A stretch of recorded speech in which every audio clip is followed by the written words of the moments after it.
do you know what we're here for? The equal parts. Oh my gosh. Illegal. Help! Help! I'm being repressed! That's too much, man! Come on! Could you jump up?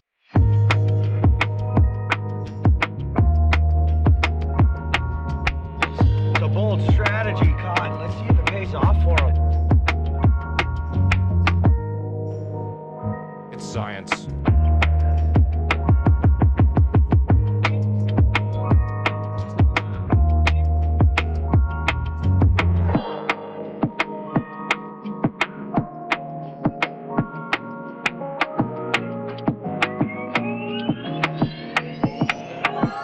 Cyclone Cheeto. I go into the dry cleaner, that dry cleaning place becomes holy. Could you jump up?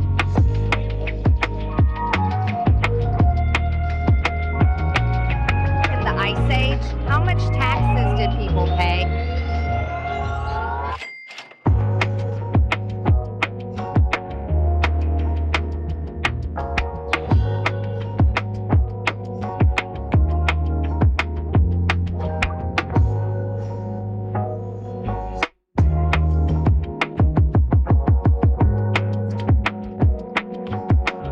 So I just want to address something. I was wrong.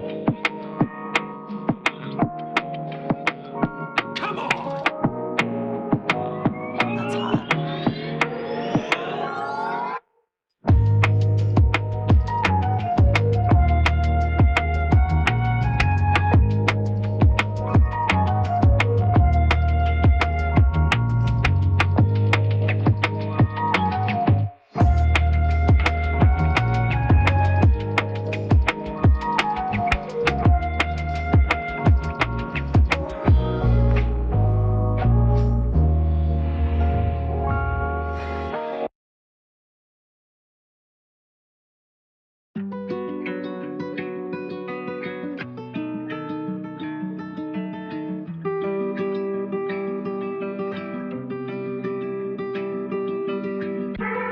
There's no point in you betraying your future self to gratify your present self. It's a stupid game.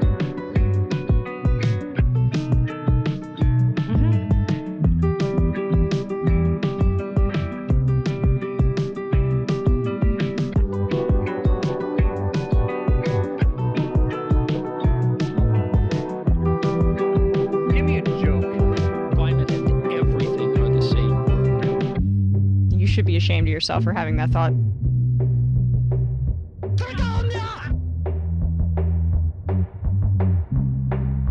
So hot right now.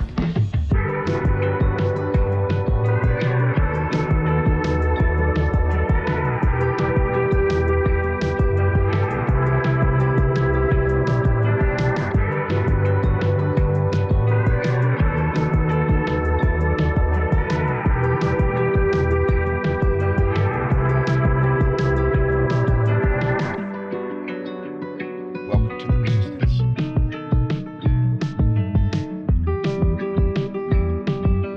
Well, first of all, some of the things that I say that I think are correct.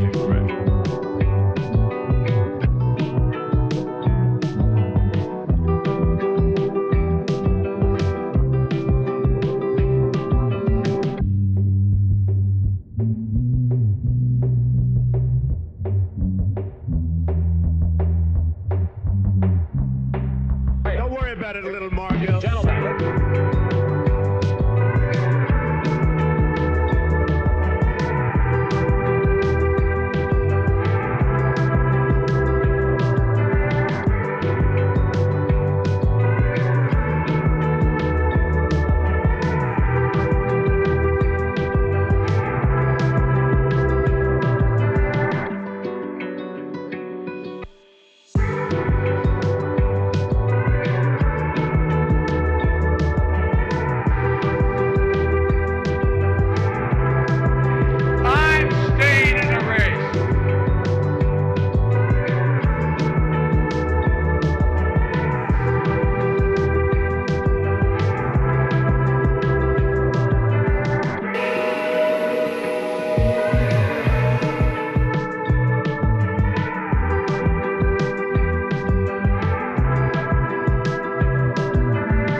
arguably the greatest work of nonfiction of the 20th century. This is from 12 Rules for Life. I don't want reality. You rid of the Second Amendment? Not gonna do it. Wouldn't be prudent at this juncture. Aren't I a good guy?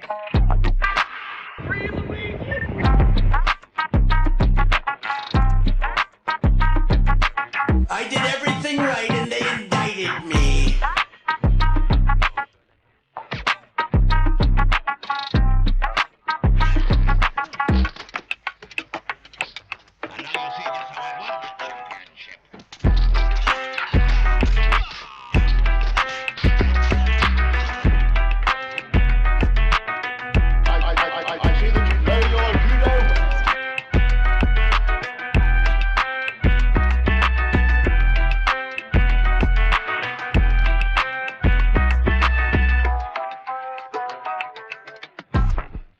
Break now. What now?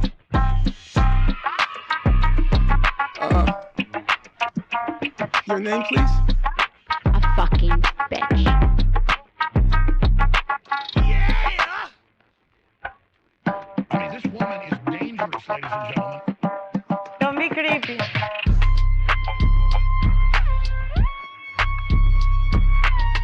Close it up, just like my wife's vagina.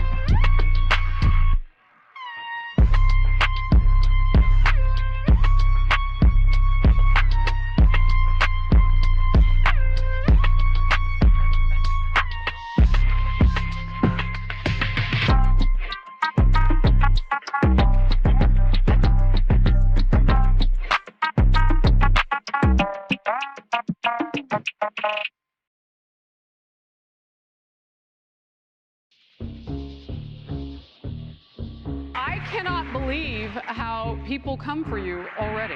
I don't know if you know this. Phrasing.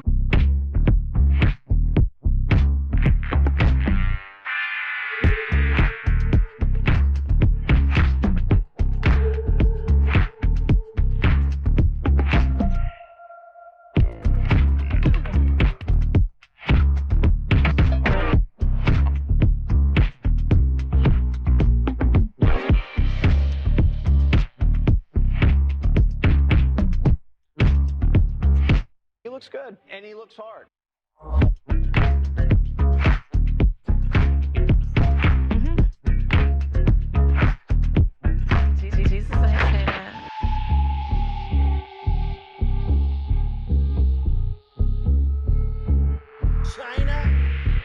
China. I have to have my China. China. Zuckerbucks. Facebook. Immediately, if not sooner. I feel like I'm taking crazy pills. Hey, it's a matter. So hot right now.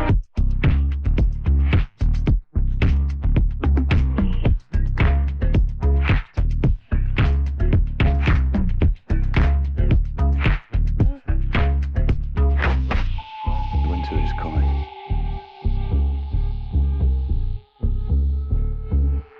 Precision of language. Please.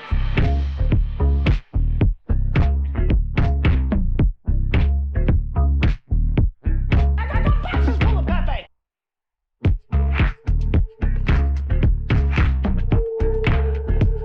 Cacao.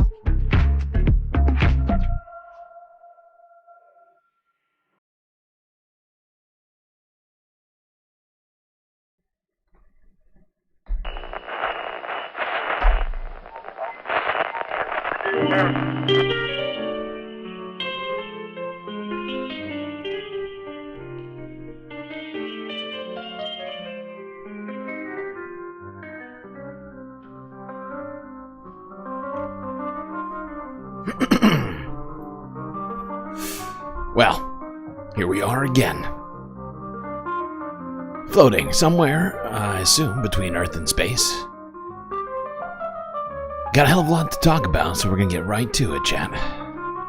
Don't forget to buckle up those seatbelts, as these journeys through the abyss are often fraught with peril.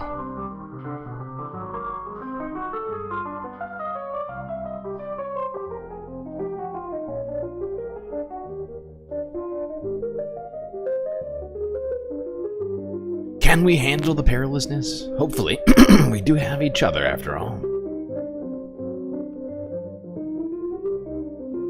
Welcome, Saturnday. It's that day. Means the weekend has definitely started. We can all be sure of that.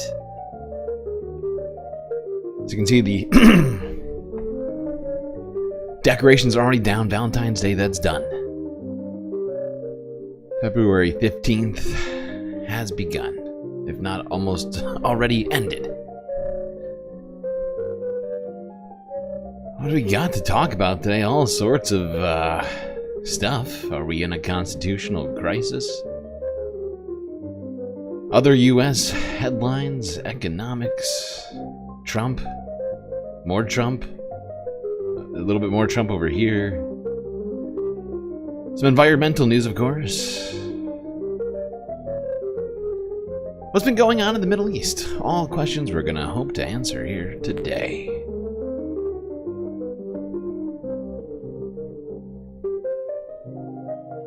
Might as well start in that familiar place. You might have heard of it. The United States of America.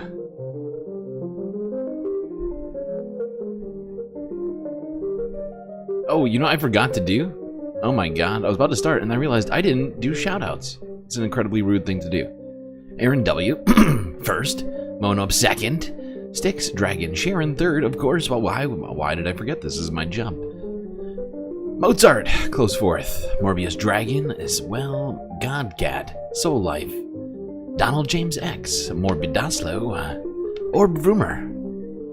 You can't open a fire hydrant with channel locks. You know, I don't appreciate your specificity of thumbnail investigations, okay? Sarah Layla. Who else is here? The music's done. Look, Bovine. Look what I've done. I've caused actual problems. Decipher. Myla Resson. Janelle Walker. Bob Carmody. I'm hoping I got everybody. I'm thrown off. I'm completely thrown off. My music stopped midway. We need to go. We need to go to the United States before I lose my mind. Just for the vibes, I think most of it, if not anything, to start this whole stream off with. I figured we would go here to this piece of news from 10 hours ago. Forbes breaking news. Watch as Donald Trump celebrates 75,000 federal employees accepting buyouts.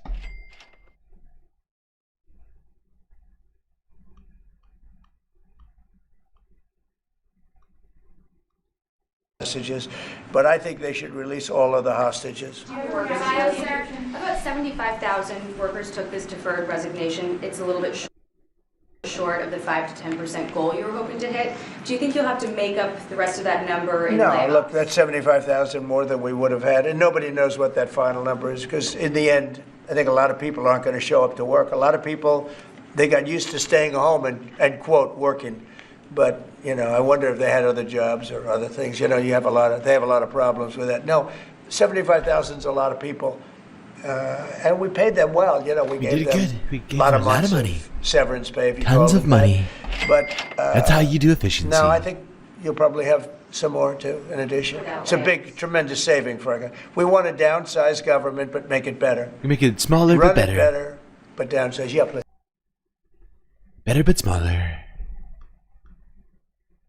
They say it's the motion of the ocean, not the size of the boat. That's what we're sticking with in this administration.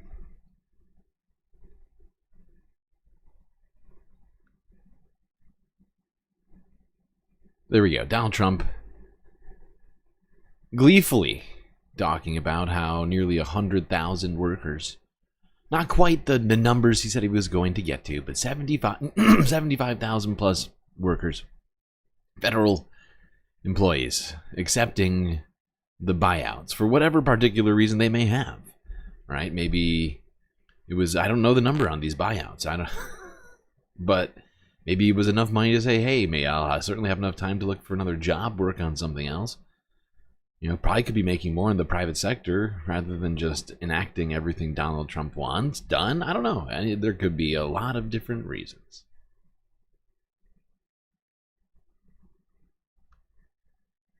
Now, of course, you know, efficiency in government isn't necessarily the best thing in all places. We'll probably get into that later. But you want effectiveness over efficiency in some places, especially where it comes to, I don't know, life-saving things. Other sorts of basic necessities that the government hands out. That kind of stuff. Maybe better if it's effective rather than efficient.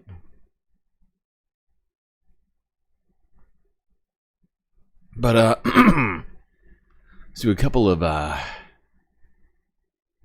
economics stories. First we'll go here. If you missed it, apparently in January, U.S. retail sales posted a large drop. Such a large drop that it had not, the figures from January had not been seen in 2 years. I guess that counts as savings. We're saving you money by the most in nearly 2 years. You're not going in to the January. store. A sharp pullback in spending by what has been a very resilient See, you consumer. saved money. A report from the Commerce Department on Friday showed retail sales dropped 0.9% last month, far more than the 0.1% dip that economists polled by Reuters had been expecting. Economists speculated that rising prices, confusion over tariffs, and overall economic uncertainty were forcing consumers to tighten their purse. No way. Uncertainty over tariffs and other other sorts of uncertainty, economically speaking, in the midst of Donald Trump and Elon Musk dismantling the federal government. That caused people to spend less money on things which, you know, in many ways the government wants you to do, right? They really want you to keep spending on stuff. If you don't, then, you know, companies will make less profits, and that's bad. And that's bad. Now, earlier last year, we had been talking about how there were all sorts of things going on in the real estate sector as it relates to the I don't want to call it crisis, but there was something of a massive shift. I don't know if you remember it, but people stopped going to work for some reason at one point. Can't remember what it was. Feels like it was so long ago. But people not being at work in those boring ass office buildings was really cutting in on the bottom line of, you know, commercial real estate owners, right? Who want to make those rents. They were making those rents. Then a lot of companies were leaving. They started trying to incentivize, do whatever they could to fill those spaces back up. You know what the best way is to fill those spaces back up? I'm not saying it's the best way, but the in their eyes, you know, the two groups we just mentioned, employers and real estate holders, just get people back to work. Put them back in the buildings. Force them even, you know? Mandate. And if you haven't heard, employers are trying to mandate people all over the place, including inside the government, to come back to work. The era of the remote worker is winding down. Before a mandate for federal workers to return to the office made national headlines, dozens of major private sector companies across the U.S., like Amazon, Starbucks, even Zoom, asked their workers to return to the office at least half of the week. It's a big shift for millions across the country, many of whom have come to prefer the flexibility of working from home. I recently sat down with Pamela Eyring, president of the Protocol School of Washington, to learn why back to the office may not immediately mean back to normal. Pamela, thank you so much for joining us. Private sector leaders have said that it's important to go back to work in the office because it increases productivity. What do you make of that? Well, Allie, I believe that there are some merits of going back to work in person. I mean, think about the benefits of collaborating with your teammates and colleagues. For the lead. This entire time, this woman is basically here to speak on behalf of businesses. But at least that's the way it feels. They brought this woman in here to explain to all of us peons why we need to get back to the office. She's got explanations for us. Collaboration, people. Not enough collaborating with your with your coworkers. Okay, keep it going, Pamela. About the benefits of collaborating with your teammates and colleagues. For the leaders and your supervisor to see you working, actually working, and being able to go to that. Yeah, your supervisor has to be able to see you with their eyes working. There's no. That's how you know. Otherwise, how will the company know if you're getting your work done? Love this. Love this. This is hilarious. I would say, hey, I have this great idea. Or brainstorming with colleagues. What's your advice to yes, employers? can't brainstorm. It's been almost 5 years. You certainly couldn't brainstorm from different places. It's impossible. You know? There certainly aren't a bunch of apps and other things available for this kind of thing. Can't think of any. Guess I'm slacking. See what I did there? Since we started dealing with remote work, and now workers are, in some cases, going back to an entirely unfamiliar working environment. How do you advise employers to navigate this phase? Well, I think they need to be encouraging, and be not so firm and hardcore about it. Get them excited. Use the psychology of understanding what they've been through. So psychologically, how do we make it easier for them? Yes. And I think one way is to have a good working environment. Make sure that they have their desk or a desk or somewhere to work that's theirs.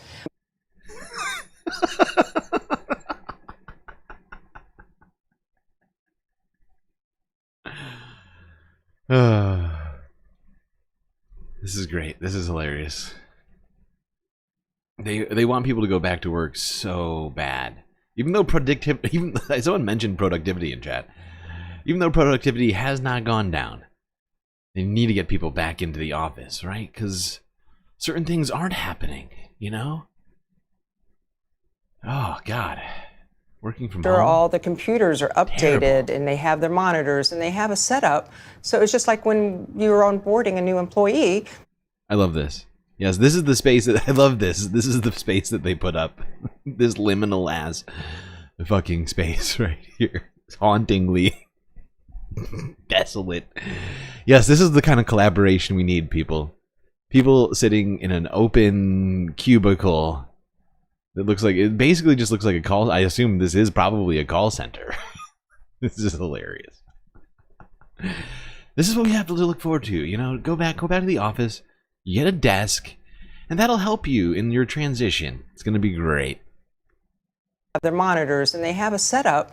So it's just like when you're onboarding a new employee, that you're ready for them. You're welcoming them. Yes. Maybe even have some fun, maybe some lunch and learns, or even having some team time to make it more fun to be back. Exactly. What are some we could do some exercises together, we'll do some trust falls and pass a ball around in a circle and tell each other one thing we did while we were enjoying our time away from the office. It'll be great for morale. It's all super exciting. I'm stoked. Pamela's got me. She sold me on. I know I was very skeptical originally. I can't finish this sentence. So stupid. This is one of those times where I'm like, God damn it, PBS. You suck.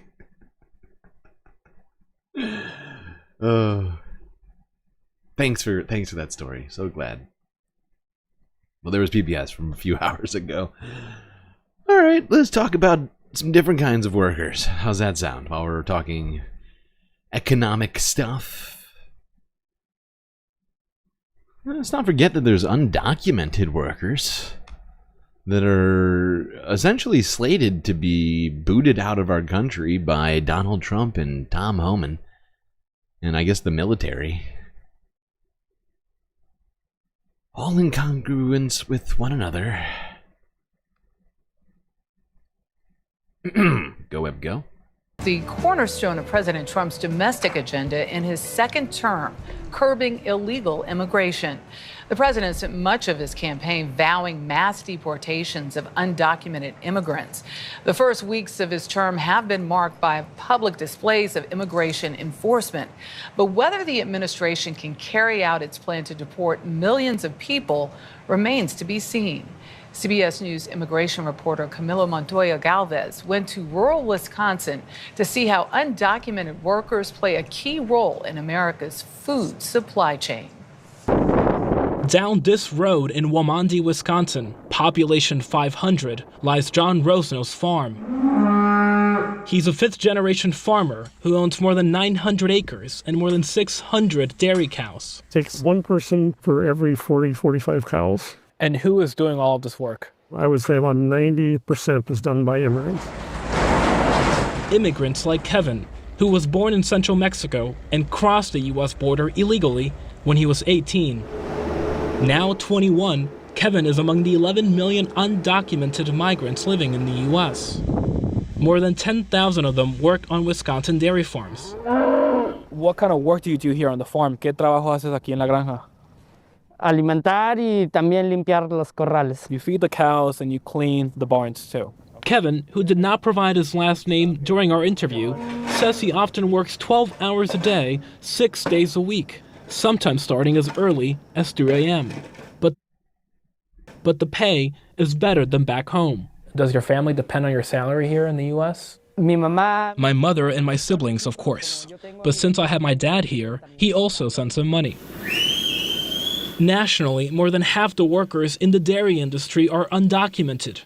Like Kevin, many leave behind loved ones for wages that are below what American workers get. Some people would be saying that you could be right now hiring American workers to do this job, and that the only reason you're not doing that is because you can pay immigrants less. How would you respond to that? If I hired Americans to do the work, I would have to pay probably about $100,000 a year per person. Wow. And they would only work 40, 50 hours a week. I would be out. Jeez. Our entire system is dependent upon these people. And it's shocking how badly we treat them. I don't know exactly what they're paid, but I know it's a lot less than $100,000 a year.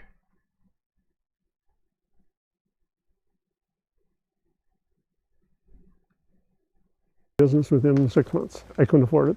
If the price of milk was, or like a gallon of milk cost $10 in the store, then I could probably do that.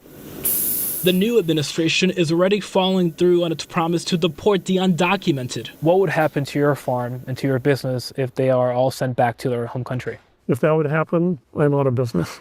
And it wouldn't take long. Rosno fear. There you go. One business owner saying that he'll be out of business in weeks if all of the undocumented migrants get kicked out of the country.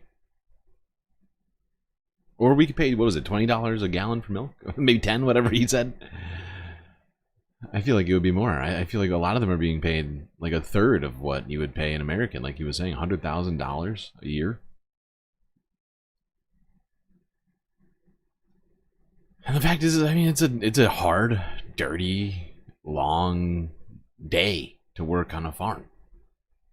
And Americans don't want to do that. At least they certainly haven't made some rush to go do that. Even with all of these deportation efforts, there's no lines of Americans lining up at farms to milk cows.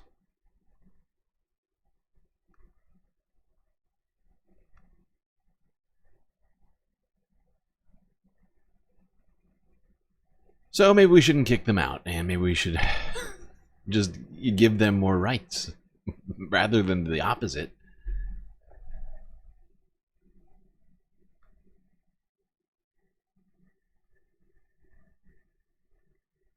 Okay. Let's talk about some other stories here, kind of relating to economics. I mean, it really is, right? I mean, federal funding is, you know, an economic vehicle in itself. 36 likes, that's a lot for 31 minutes. And we're getting more than one like. It's more than one like per minute. That's out of control. That's too much, man! You're all out of control with the liking. 11. 18. Is that 17? Can't read that. Light. Oh, okay. Yep.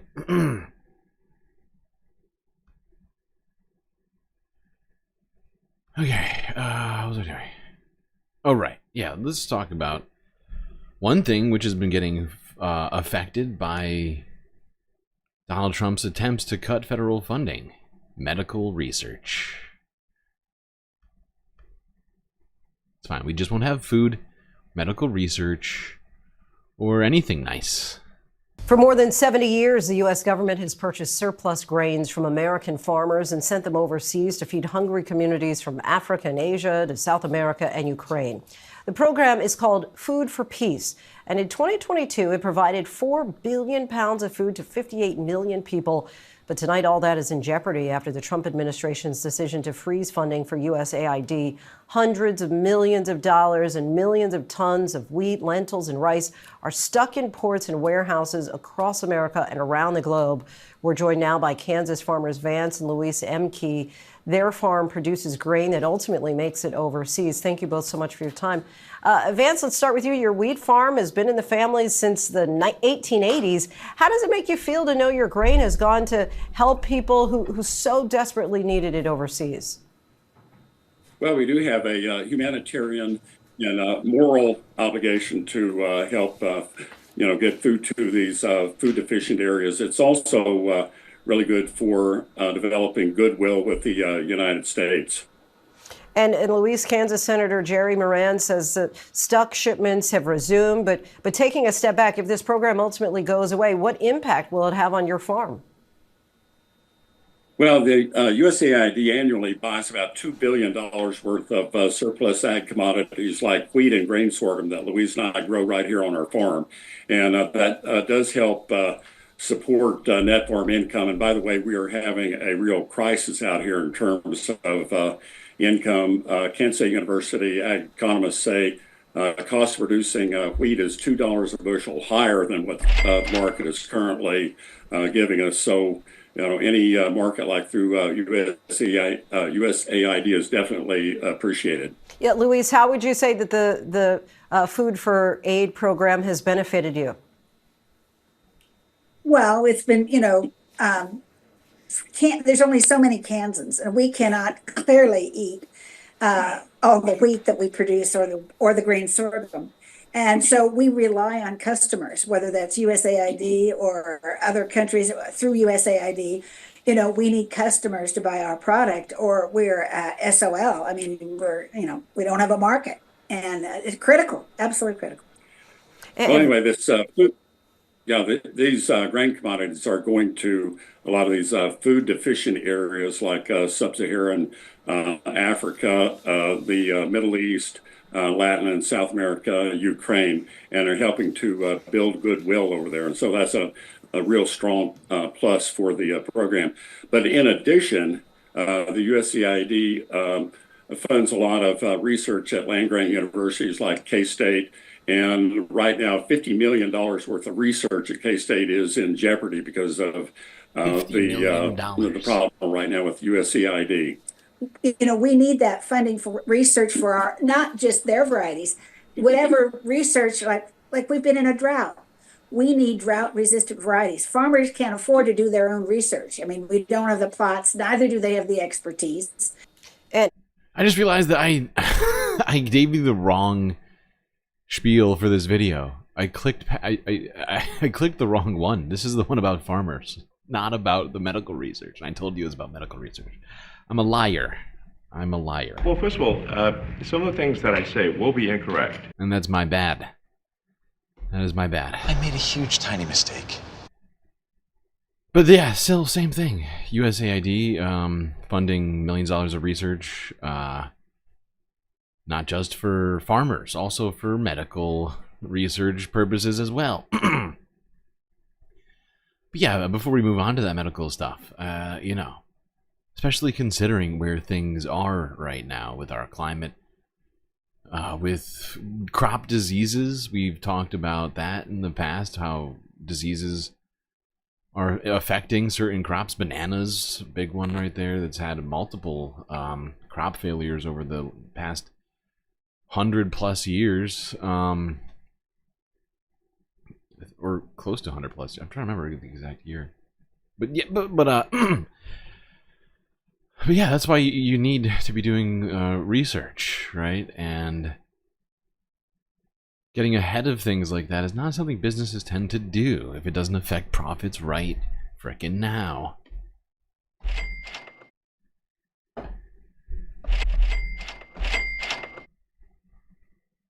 We have 40 likes now? That's too much. That's too many likes. That's it, I'm shutting it down. Shutting it down. All right, now let's talk about medical research. Sorry for the confusion. My chat. Colorado, we know, well known as one of the top places for research in the nation. There are federal labs and research facilities doing scientific research as well as medical research, all taking place at universities and hospitals.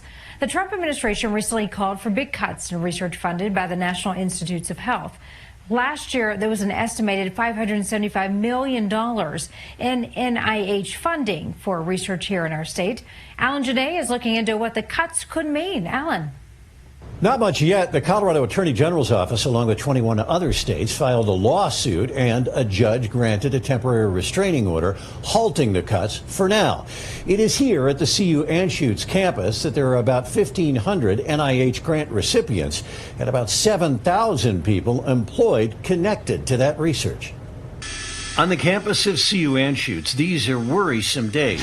In its labs, people work to find answers to medical mysteries, adding to the nation's reputation in biomedical research. Our federal support, the steadiness of that, is a clear reason why the United States is a leader in the world. Dr. Thomas Flagg is in charge of the overall research picture, and it has now grown very hazy. We think it'll be a $74 million impact for the calendar year, as best we can estimate it right now. The Trump administration is indicating the majority of that is to come from what are called indirect costs, which Elon Musk has called a ripoff. Aside from grant money, the NIH funds indirect costs to help maintain facilities. Some may have higher or lower costs due to location or the nature of the research. There's biomedical waste, there's chemical waste. We are very careful about all those sorts of things.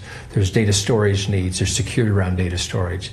So it's really a rather elaborate infrastructure that's required to do this research. Flagg says what worries him is plugging the holes with a sudden loss of funding. I think one of the things that concerns me, these recent announcements, is the magnitude of the change and the rapidity of the change. It's happening very quickly. Putting Anschutz and the researchers in a bind. If our funding... Yeah, this isn't good. I actually heard, I can't remember where, and I can't remember what state it is, but there is a U.S. state, a Republican-led U.S. state, which is apparently its biggest employer is like a federal job creator. I can't even remember what specifically it is, but like all this federal funding freezes. Oh god, it's just destroying this country in such a short period of time. Suddenly changed by $74 million. It would have. I mean, the reason why it's happening is because Donald Trump's doing something that he's not supposed to be able to do. Right? And that's the point we got to drive home with all this. He's been doing a bunch of stuff which courts are trying to stop him from doing, and constitutionally doesn't seem to have the power to do, but is doing it regardless. And just doing stuff like that destroys the way our government's supposed to function. Fortunately, there's been zero respect for any of the institutions from this administration up to this point. Not great. It's not great. But yeah, you know, governments also decided to do more tariffs. I don't know if you heard, but of course, the Mexico-Canada tariffs were put on hold. Although they may start up, I think, in like a month from now. I don't know what the timing of all that is. But Donald Trump, of course, reinstated other tariffs and increased some on others relating to steel and aluminum. Donald Trump was asked a question in the Oval Office earlier today about... Was it today? No, this was yesterday. Sorry. About this. All of the permits. Here was his response. You're prioritizing energy dominance today. You've also prioritized trade balance. The oil industry is a little worried about the steel tariffs. I mean, they put 20,000 feet of steel in the ground at a well. How will you balance that? Is there a possibility? You're talking about steel and aluminum. Indeed, steel tariffs. So the steel, I saved the steel industry in my first term by putting on tariffs because China was dumping massive amounts of steel. Others also, but mostly China. And I put very substantial, we took in $600 billion worth of tariffs from China. No other president's taken up, literally haven't gotten 10 cents from China, not 10 cents. And hundreds of billions of dollars came in from China. And they understood it, they understood what I did, but the dumping stopped. And had I not done that, you wouldn't have one steel mill, I think I can say, not one steel mill operating in this country. And we need steel. We need steel. I mean, there are some things you have to have, and steel is one of them for military, etc. So I think steel is going to be very strong. It's going to be very strong. I think it'll go back to being really powerful. We saved it. When he says it like that, it just kills me. Because, like, I start thinking about literally, like, yeah, steel is strong. Is that what he means? Professor Trump. I mean, we were talking about strongest steel you'll ever see. U.S. steel Start the steel. Don't stop it. Closed, totally closed. We saved it. And now it's going to become, I think, very, very profitable. The tariffs are going to save a lot of industries. Mr. President, U.S. Steel, can I just follow up on U.S. Steel just go very ahead, quickly, finish sir? If the Japanese company that's interested in U.S. Steel wants to take a minority stake as opposed to full ownership, is a that minority stake I wouldn't mind greatly, but what they're doing right now is they're going to be investors, and they're going to be investing in, I think, debt and various other things. But I wouldn't greatly mind it. Now, of course, Joe Biden, or was it Joe Biden? Someone in the administration stopped the purchase of U.S. steel by Nippon Steel, a Japanese steel manufacturer who is looking to diversify. Should be interesting to see what happens with that. But Donald Trump says the tariffs are going to have the strongest steel. Steel will be it'll be very good for us. I saved it once, I'm saving it again. It's be good for everybody, specifically steel manufacturers. Might be bad for everybody else. It would probably make steel a little bit more expensive. Aluminum, a little bit more expensive. Probably in the range of at least 10%.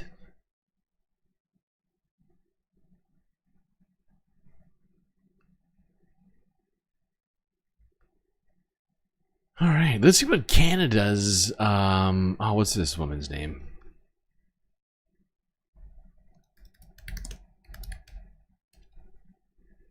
Melanie Joly had to say about these tariffs. I think this was, I think she made a trip to Europe.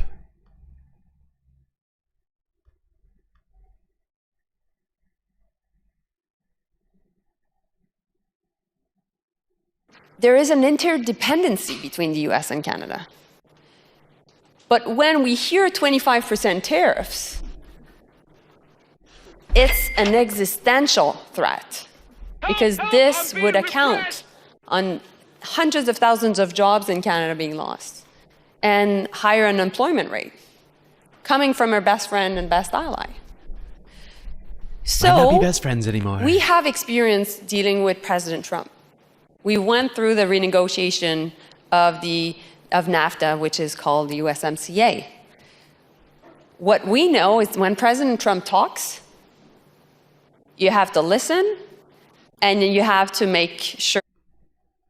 sure that you are abiding by what he's saying in the sense that you have to take him seriously. But what President Trump respects is strength. So from the moment that we were imposed 25% tariffs based on the fact that there was a fentanyl crisis in the US coming from Canada, let's go back on facts, 1% of fentanyl in the US comes from Canada, 1% of illegal migrants in the US come from Canada. Illegal. So we had a very strong border plan. We made sure to engage with the Trump administration. We presented how we would make sure that the border would be secure. We had many allies in the Republican Party, many allies, of course, with the Democrats. And ultimately, what made a big, big change is when we said, you know what? $155 billion worth of tariffs against the US. And you saw the US markets tanking, and you saw also potentially the price of gas going up. So my point to all of you... That's not good. I said we were going to have the best economy. Can't have those two things. I said gas would be cheaper. It's very, very expensive right now. Is we're the canary in the coal mine. If the US administration is doing that to Canada, you're next. That's a great point. It's a great point there from Melanie Jolie. Because where will Donald Trump stop? It doesn't seem like he's ready to do any stopping at this point. And, you know, doubling down on his little trade war.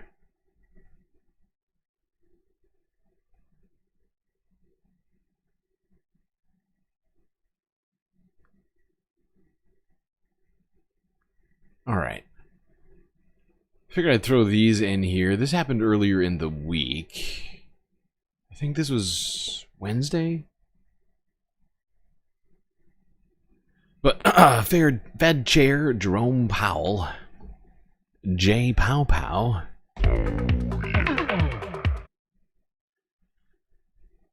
he went before the Senate Banking Committee to answer some questions. See here, what's that name? Mark Warner, I think. Can't remember his first name.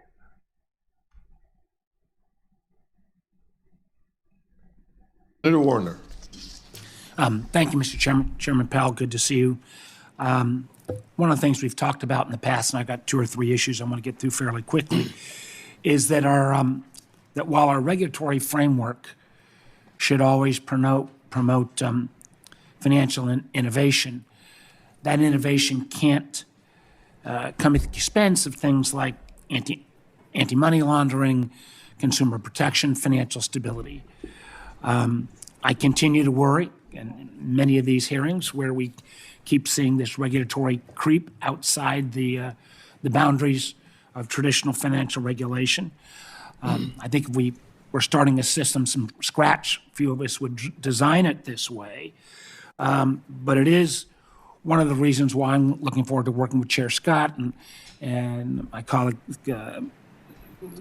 Senator Lummis, on a framework at looking at stablecoins in particular within the regulatory perimeter. I know my friend Bill Hagerty just introduced a bill in this area. I found this question to be incredibly misguided.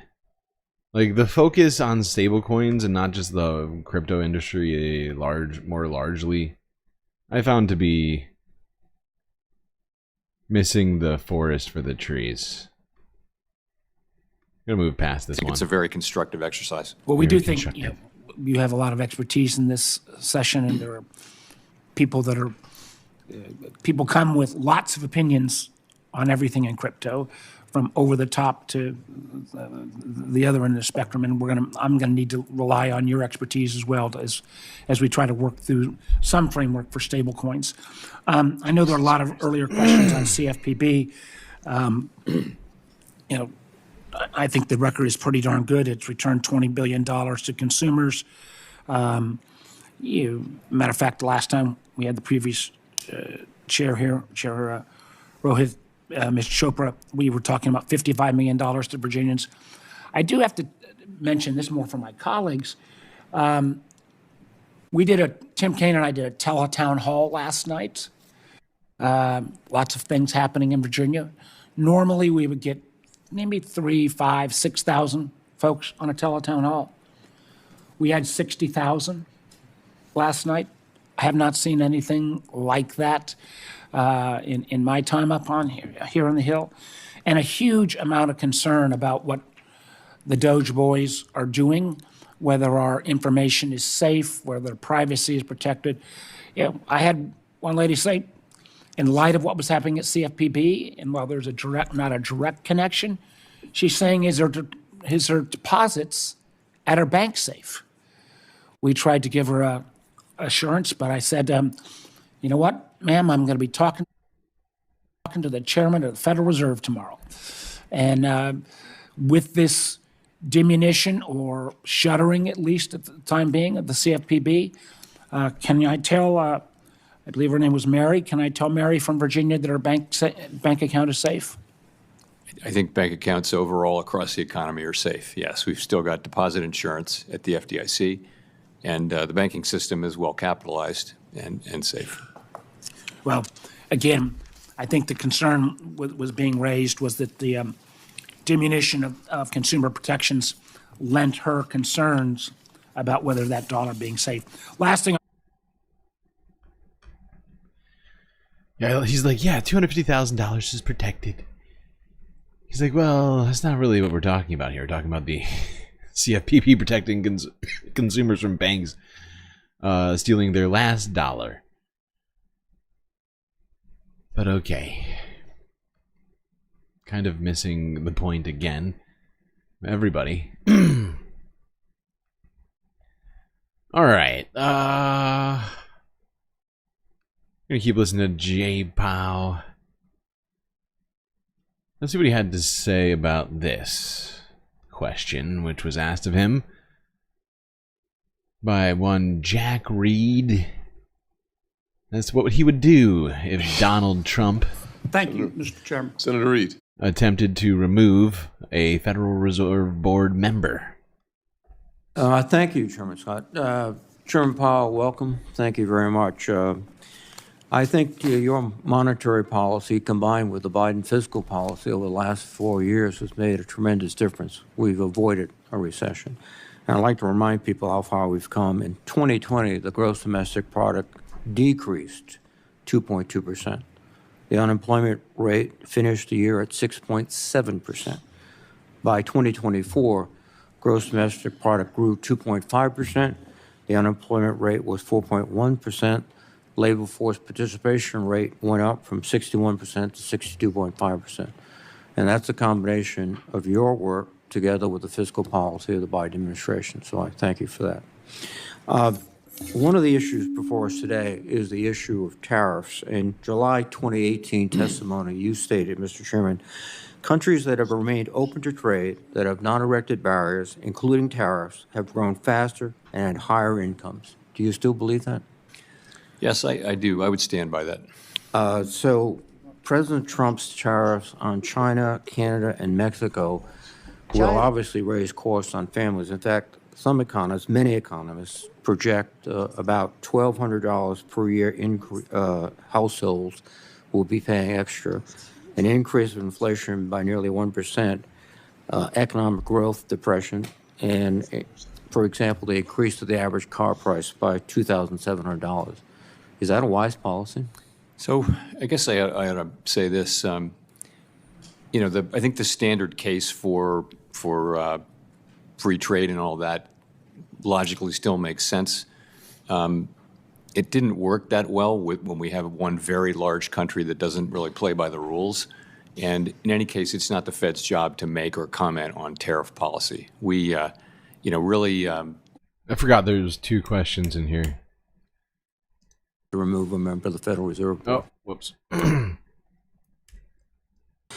Just this weekend, the president removed the board of the Kennedy Center and made himself chairman. What would you do if the president tried to remove a member of the Federal Reserve Board? Well, it's pretty clearly not allowed under the law. Thank you. Illegal. There you go. Pretty clearly against the law. I can't wait to see Jerome Powell and the FRB, the FOMC,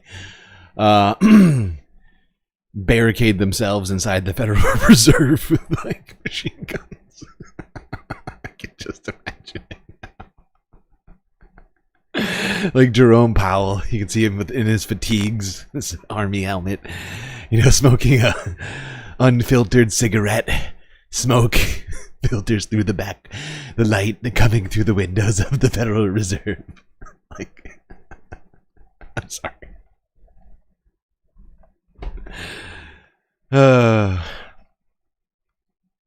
It would be quite interesting to see what would happen if Donald Trump attempted to go in there and remove a Federal Reserve Board member, just like he's done in other places like the Kennedy Center.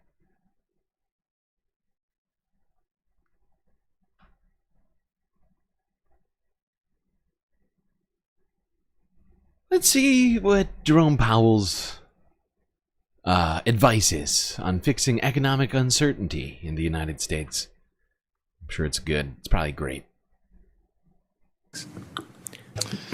Thank you, Senator McCormick. Senator Blunt Rochester. Thank you, Chair and Ranking Member, and thank you, Chairman Powell. It's good to see you, and thank you for meeting with me last week.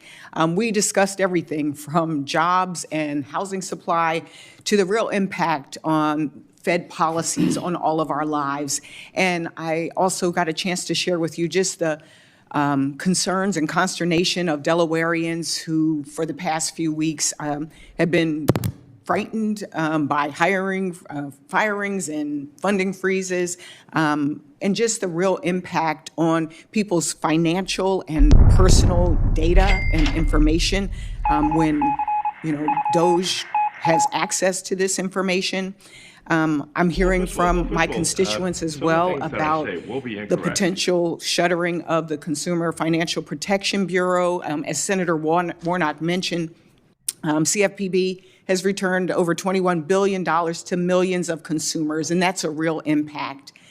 But I want to also highlight that it was your leadership in the Fed working with Congress and the Biden administration to really help answer that question that you were asked about if you had the choice to switch countries with France and Germany and others, that you said no, you'd rather be here. And that success is a testament to all of us. We came together during a really tough economic time at the end of this, during a pandemic. And it limited the recession and job losses. And since COVID, we've seen a robust job growth. But we also have grappled with inflation that drove prices up for so many goods. And I've worked to address one part of this phenomenon, our supply chain disruptions. In fact, I recently joined Senators Cantwell and Blackburn to reintroduce the bipartisan Promoting Resilient Supply Chains Act to address supply chain vulnerabilities. And while we see indications that inflation may be slowing, too many of our constituents are still facing high prices and economic uncertainty. We need to do everything that we can to address this anxiety and the realities that Americans are facing. And there seems to be a disconnect. While the economy is doing, well here, on the ground, people aren't really feeling that.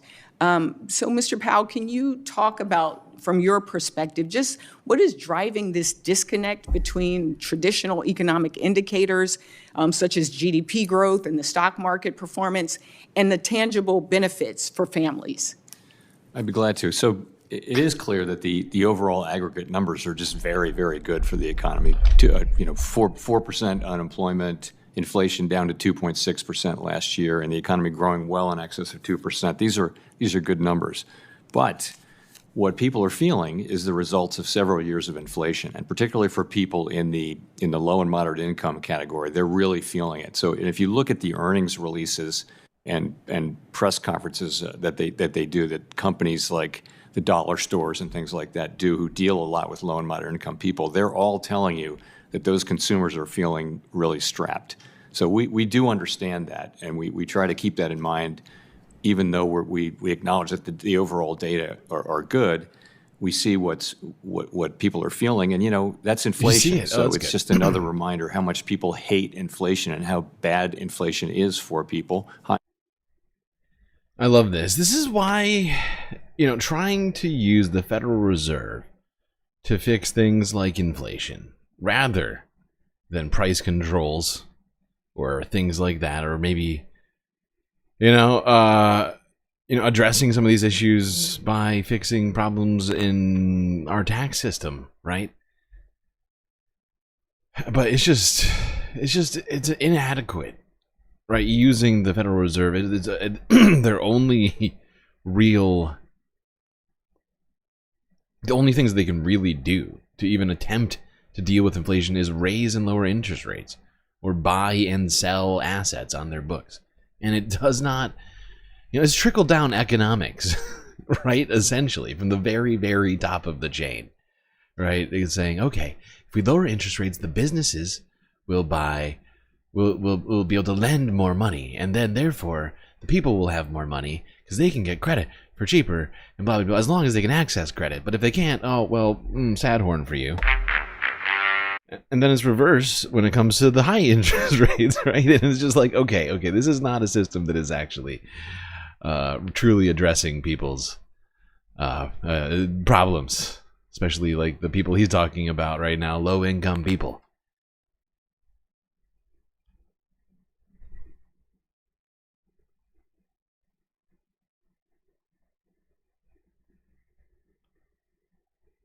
How are we doing? We're doing okay on time. Not bad. Moving pretty quickly through these. Let's go to this. We talked about this a while back. I'm shocked that this guy's only talking about this now. We might as well get this in there in case anybody missed this somehow.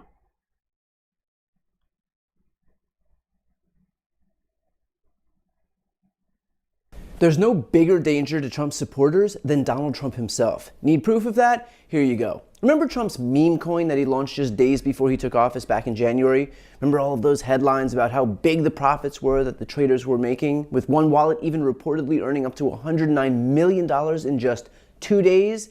Yeah, about that. Since those headlines and viral posts, it turns out that the vast majority of Trump supporters who got in on the action weren't so lucky. According to the New York Times, there have been over $2 billion in losses among more than 810,000 wallets. And yet, despite those losses, the Trump family and their partners gained nearly $100 million in trading fees. But you know what they say, millions in profits for me, billions in losses for thee. This cash grab is so blatant that it's now raising serious concerns among financial regulators and watchdogs who are warning about the speculative dangers of meme coins and the potential for pump and dump schemes, where early buyers inflate the price of a token and then sell off their holdings, leaving later investors with massive losses because something working class champion. And just wait, because it gets even more blatantly corrupt. Trump is now specifically appointing financial regulators who might roll back protections for victims for these same types of pump and dump schemes that he just used to swindle his own gullible supporters, all while shielding his own family from accountability. Meaning not only would he be engaging in potential illegality, but he's also getting rid of the cops who would be in place to root it out. And Trump knows full well that he doesn't want to be asked about this or faced with questions because of how blatantly corrupt it is. Here's how he reacted when a reporter finally did pose the question. Crypto coin the other day, do you intend to continue selling products that benefit yourself personally while you're president? Well, I don't know if it benefited. I don't know where it is. I don't know much about it other than I launched it. I heard it was very successful. I haven't checked it. Where is it today? Yeah. I mean, look, you made a lot of money, sir. How much? How much? Several $1 billion, it seems like, in the last several days. He doesn't know if he benefited. Right. Yeah, no. Totally. And let's just be abundantly clear about what this is all about. Yes, of course, it's about Trump making money off the backs of his own supporters, but there's a reason that he's using crypto in this way. And it's expressly because crypto investments are opaque enough that we don't know who is sending all of this money to line Trump's pockets. For all we know, Xi Jinping or Vladimir Putin could be funding this meme coin, ensuring that Trump makes money while doing the bidding of foreign dictators. Or maybe it's Elon Musk, which might explain why Trump has spent the first weeks of his presidency handing over the entire federal government to him and making him de facto president. This is exactly what I was talking about when we covered this, was that beyond the actual scam nature of what's going on, but completely just, completely leaving that to the side, Donald Trump can be easily manipulated with this, financially. It's even, you don't even have to go and stay in the hotel. Where we saw, Saudi Arabia, and all sorts of other people stay at Donald Trump's hotels, rack up huge bills, hoping he would notice. I can just, hey, I'm gonna throw like $500 million into this coin right now. Might be a good opportunity for you to sell a few. You could make some money. But before I do that, let's quickly talk about my views on this or that war or policy you might be thinking about. It's dangerous.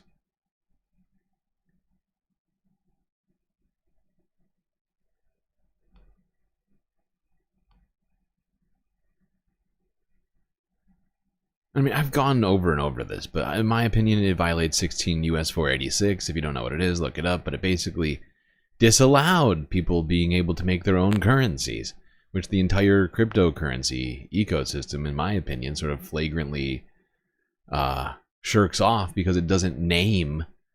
They've essentially, and I don't even know if this has been litigated. Honestly, I should look into it, but it's strange that they've managed to get as far as they have.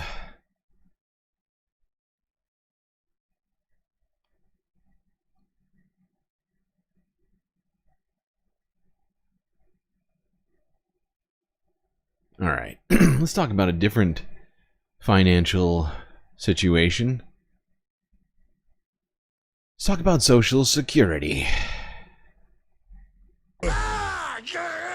Sam Cedar, Emma Vigland on the Majority Report. It is a pleasure to welcome back to the program Alex Lawson. He's the Executive Director of Social Security Works. Alex, great to see you again. Thanks for having me. There's a couple of things I want to talk to you about. I spent the other day explaining to people how the retirement age has risen as per the 1983 deal that was made, the Greenspan Commission and Ronald Reagan. And that despite the fact that we have less workers per retirees, that's all made up by productivity. Despite the fact that people are living longer, at least in the top 50 percentile of the income distribution, not necessarily the lower 50. The real issue with Social Security is the cap and how much of America's income is taxed by the Social Security wage, much less than it was in 1983. But before we get there, let's talk about what Biden signed the other day, the Social Security Fairness Act, because I know about this because my mom was a state worker. She was a professor at a community college. And she didn't get her Social Security got cut because of it.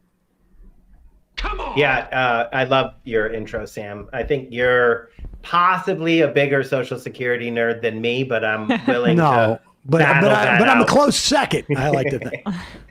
So it's actually your setup's perfect because the 1983 reforms signed by Ronald Reagan.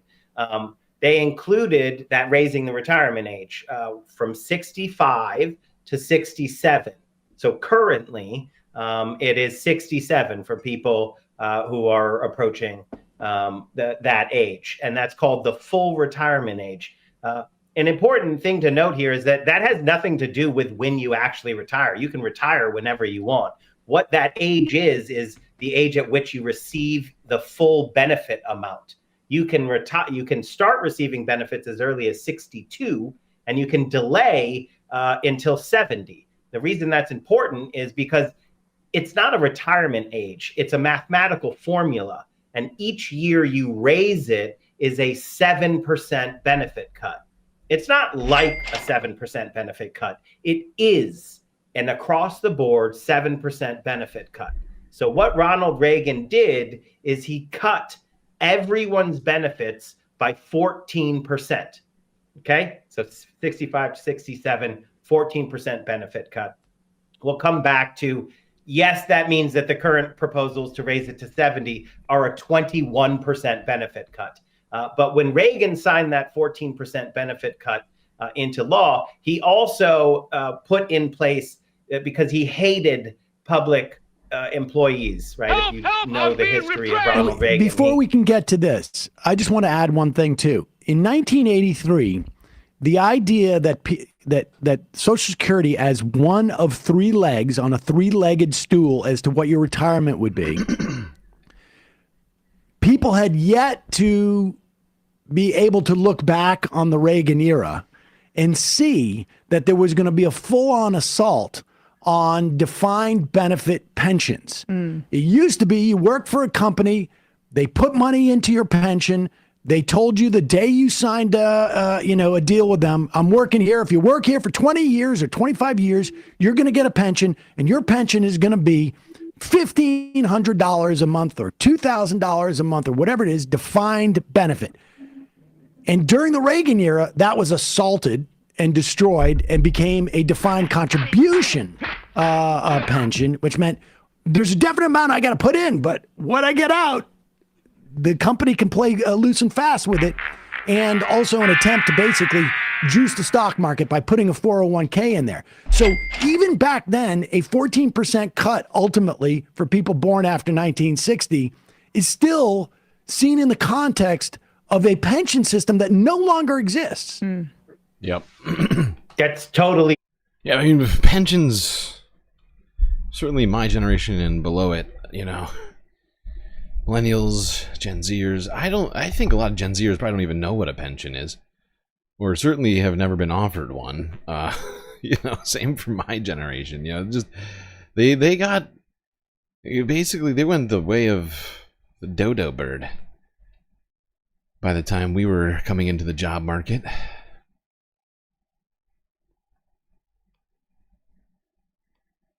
Replaced by 401ks. It's fun talking with you. I could just sit here nodding along. You have to understand, like, the magnitude. By the way, if anybody doesn't know who this guy, Social Security Works is the NGO or 501c3, something like that. I think they're a nonprofit. The Alex Lawson here is basically one of the foremost experts on Social Security, but he's right. Sam is a huge nerd when it comes to Social Security. He knows his stuff. What you just went over, though, is most people, just because it's hard, right? Like if you never had it. But what we lost with pensions is unimaginable. The freedom and security that they provided. The fact that you knew, and this isn't like a new concept, just for the record, like pensions are a really old concept because people knew, like, at some point you're going to become old and you're going to want to retire. So a company needs to actually replace some of your wages to keep you working. The idea that you get nothing from the company that you put 25, 35 years of your life into, that's a radical, reactionary, and brand new concept that started in the 80s with Reagan. And if you want to Google it and kind of be sad, funny, the guy who created 401ks is deeply sorry about it now. He never thought that it made a huge, tiny mistake. Total destruction of the pension system in the United States of America. And he admits that it's a huge mistake. The only thing that 401ks did is made the rich even richer, and working people just got hosed. And so Social Security becomes that much more important as an insurance as to keeping you out of poverty when you're elderly.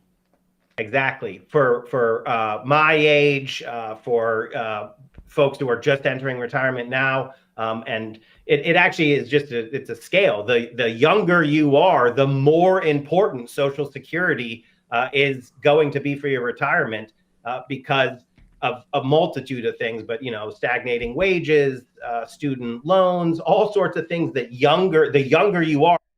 Yeah, and almost all that stuff started right around the same time in the Reagan administration. They started, blasting workers' rights and reinventing a system that was already working. Just wasn't working enough for the very, very rich.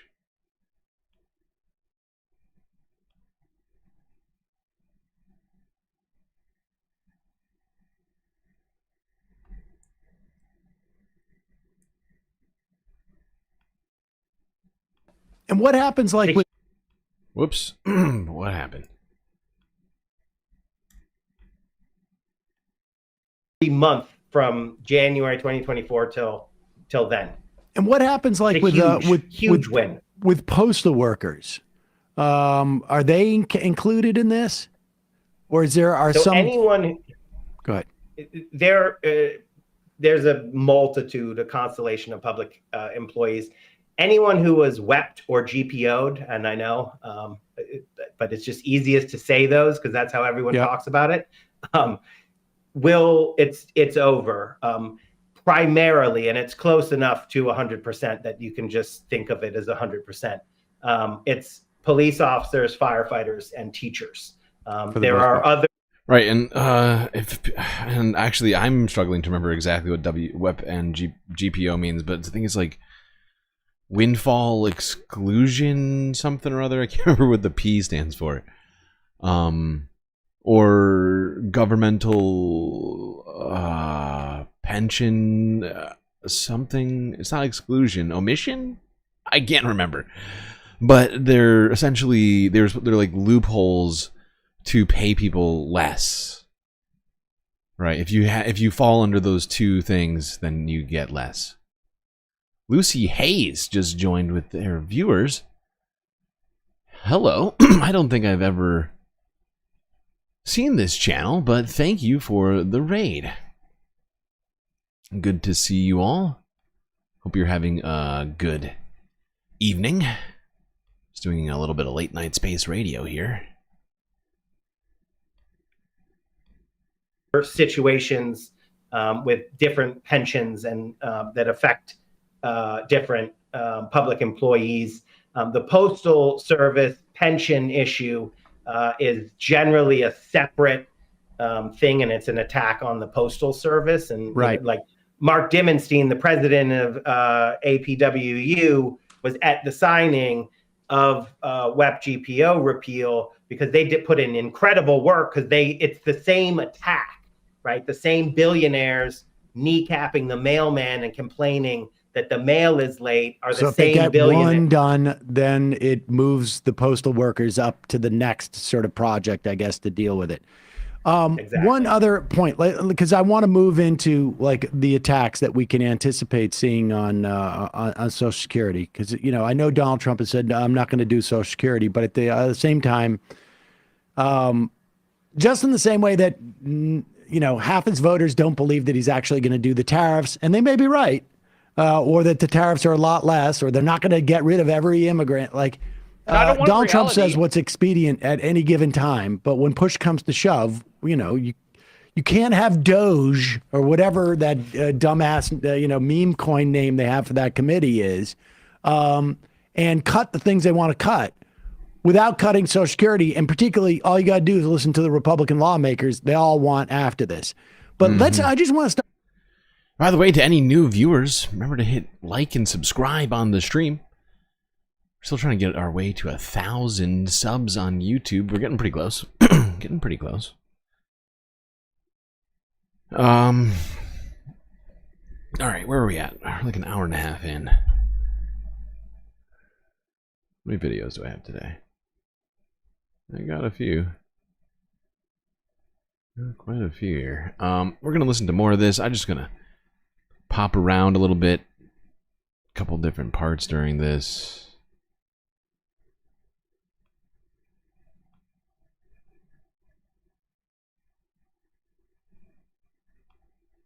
Speak to that on Social Security and how durable that makes social programs, because, you know, with Medicare and Social Security, they are going to come for it, but I think they're going to do it in more subtle ways like the ones you described.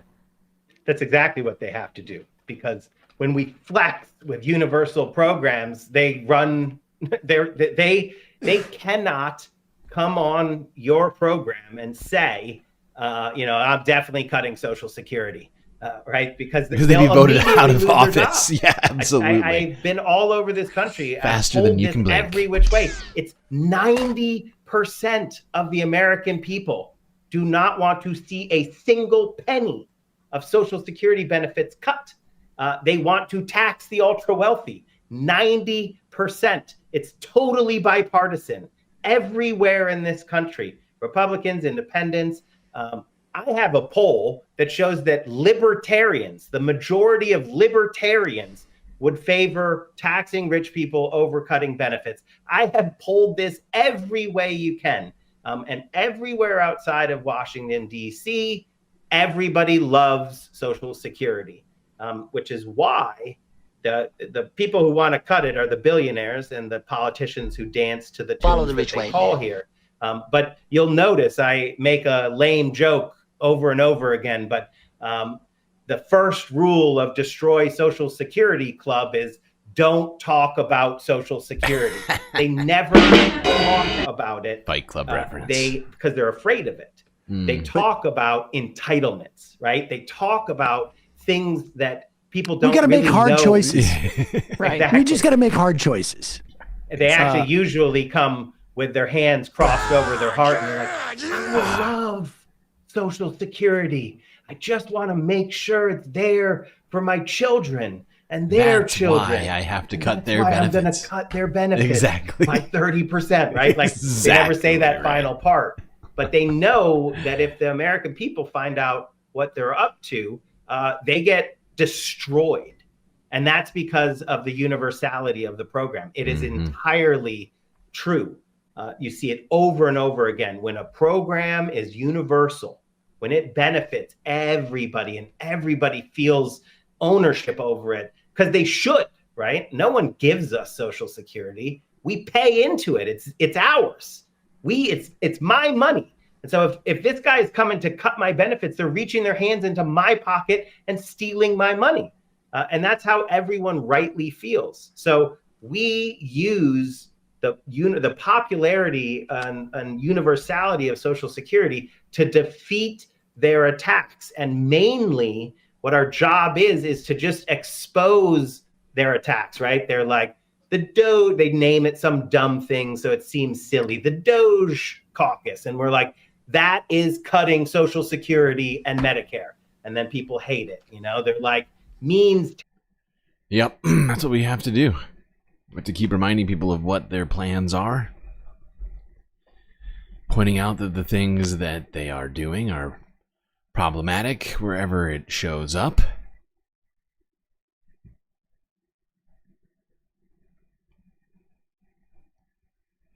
I think he does it, doesn't he? Yeah. And you know, I find it shocking that people don't know this, but a lot of people don't.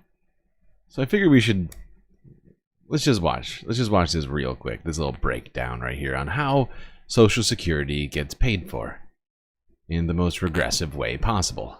Money that it actually is only 85%. So here is what it looks like for people right now. If it's 6.2% tax, if you make $30K, you pay $1,860 in wage taxes. If you make $50K at 6.2, you pay $3,100 in wage taxes. Now, you're going to get this back. It's an insurance policy, and you're going to get it when you're Social Security. 6.2% of $75,000, $4,650. 6.2 of $100,000, $6,200. 6.2 of $176,000, which is the top bracket, you pay $10,912. Now that's where it ends. Because if you make $400,000 at 6.2%, you should be paying $24,800 into it. But no, you are paying exactly what the guy or couple or woman or whomever is getting at 176. You're paying 2.7% rate. The person making 30,000 paid 6.2% rate. But if you make 400,000, suddenly you're paying a 2.7 rate. If you make $3 million, are you paying a 6.2% rate? No, that would be $186,000. Instead, you're paying $10,912. You're paying a 0.37% rate. If you make $100 million, are you paying $6.2 million in wage taxes? Come on! 6.2% rate? No. You're paying $10,912, just like the dude who's paying, who makes $176,000 for a 0.01% rate to pay into Social Security. Sam Cedar. That's the ultimate math nerd, breaking it down for us. Yeah, that's right. Someone like Elon Musk, who made $56 billion last year, paid $10,000 into Social Security on those on that income of his. And it's completely a regressive way to pay for these things, right? The richer you get, the more money you make, the less you pay. Once you get over a certain threshold, $176,000. Once you get up to 400,000, anywhere between that and 400,000, you're fine. You're suddenly you're in the sweet spot. Suddenly you're paying way less than anybody else percentage-wise of your income. Nadia with the super chat. Thank you, Nadia.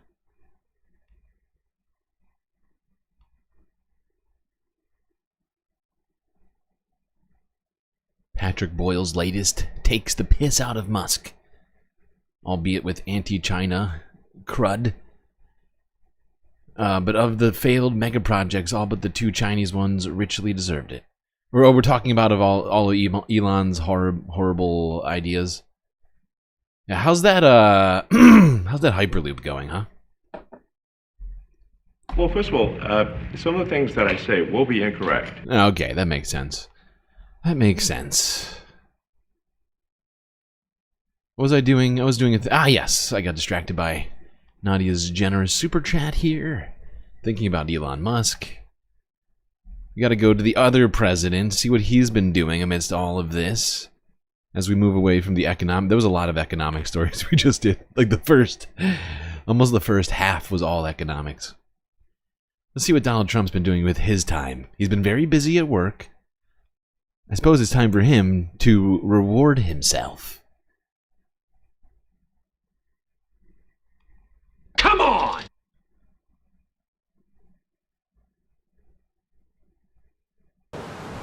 Where's he going? Oh, of course, to his own international golf course at West Palm Beach. Trump International. Gotta hit the links. Come on. This guy's been signing executive orders left and right.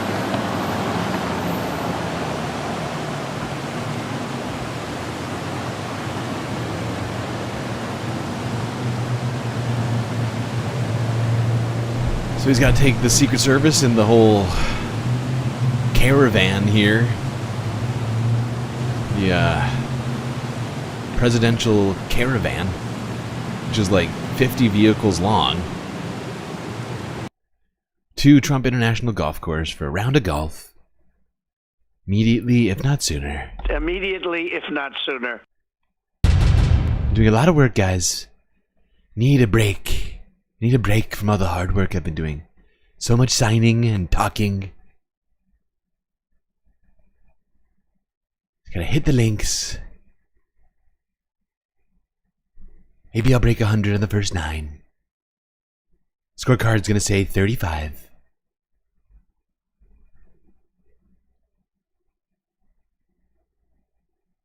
Exactly, Bob gets it. His signing hand's getting very sore. He needs to stretch it out, use his muscles in a different way, before his hand just falls off from all that signing he's doing. Now, this is how I assume Donald Trump's game went. This is not actual footage from it, but it's just what I imagine. That's what I imagine it being. This was from a few years back.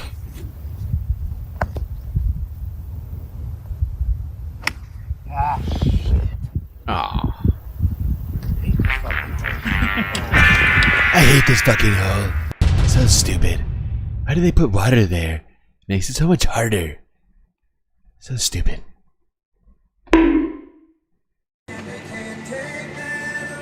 Yeah. Unfortunately, they've been... There was no press to watch the old round for Trump, so I was forced to give you an imaginary, just sort of something for your minds to nibble on. Here we go. I'd mute it because I think there's Lee Greenwood in the background or whatever. He freaking hits me every time. Every time I play Lee Greenwood. Immediate copyright claim. It's like, it is literally. Immediately, if not sooner. There we go. Got to get the whole caravan leaving. That's it, people. Hopefully the the caddies were treated well, weren't forced into any sort of awkward circumstances. There you go. That's what Donald Trump's been doing over the last well, I guess let's see, how long did it last? Lasted like 5. It played I don't know if it was a 9 or 18, but it took about 5 hours for them to get through it. If Forbes was posting them immediately.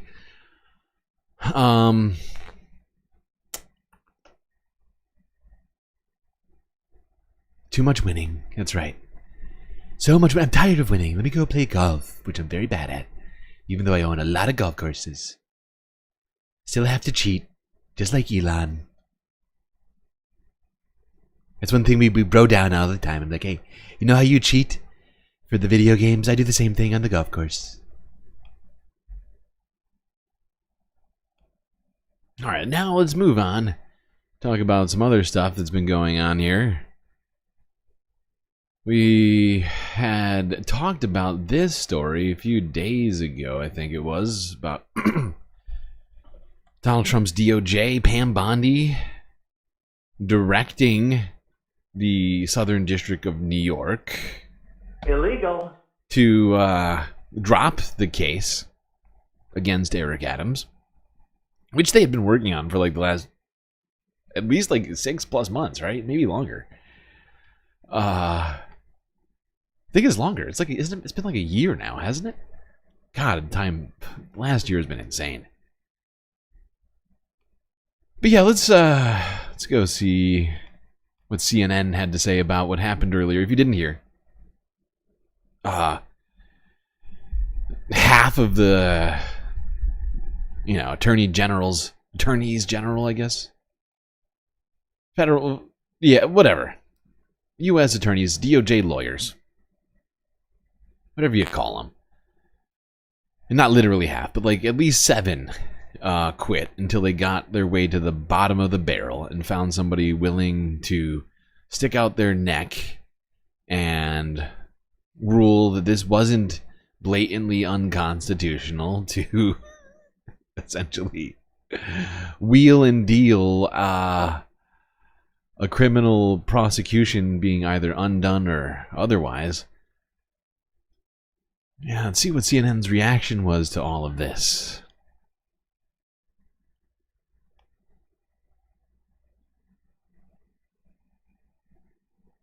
What in your mind makes the hairs on the back of your neck stand up. So let me tell everyone what's different about this from what we've seen before. We have seen before where the Justice Department has rallied to the aid to bail out politically connected people. Examples that might come to mind from Donald Trump's first tenure in office, right? DOJ undermined their own prosecutors. They asked for a lower sentence for Roger Stone. They tried to throw out the Michael Flynn conviction. But what was different there is DOJ couched their requests in terms of the strength of the evidence. They said, we don't think there's enough evidence to support these charges. We don't think this sentence is fair given the actual nature of the case. Here, I don't know, maybe it's a credit to DOJ in some weird way. There's no pretense, there's no pretext. They say straight up in their memo, the reason we're doing this is because Eric Adams will support our very important immigration agenda here in New York City. Now, whether one agrees or disagrees with the immigration agenda itself, perfectly fair debate to be had both ways there. When you make a prosecutorial decision to dismiss a very serious indictment that would land him behind bars if he's convicted for several years because he's supporting your policy agenda, that is inherently political. That's why the pushback from DOJ has been so severe. And there is one more thing that I noticed that was being said, and this is to you, Pete. So you heard, sort of the line is, Eric Adams is too busy to be dealing with this big case. We should get rid of it. We're not even going to look at the case. He's too busy. He cannot concentrate on immigration and some of the other things. Eric Adams himself had a press conference telling everyone how much work he's been able to do. So which is it here? When you look at this doesn't look good.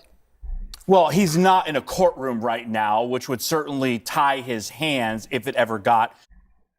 Hold on, we're going to move past some of this. Hold on. We're not watching this whole thing. These, you know how much I find these CNN roundtables sort of abhorrent.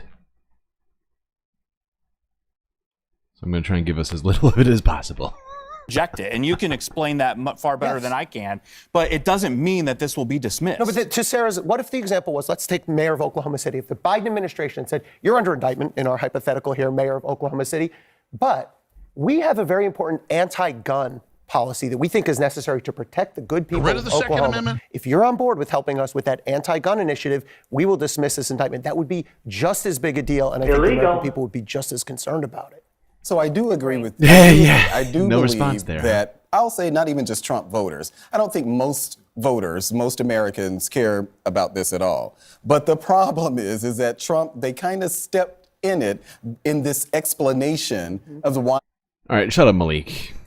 Malik is an idiot. Okay, he I don't know if he runs, but I think he's like a co-leader of Black Americans for Trump, and his takes are always pretty terrible. Not gonna would lie. do differently when it comes to immigration. I think that even if he wasn't, charged with anything, I think that he still would be much more willing to work with the Trump administration than probably most other Democrat mayors around the country. I actually think Pete is right. I think MAGA people really don't care.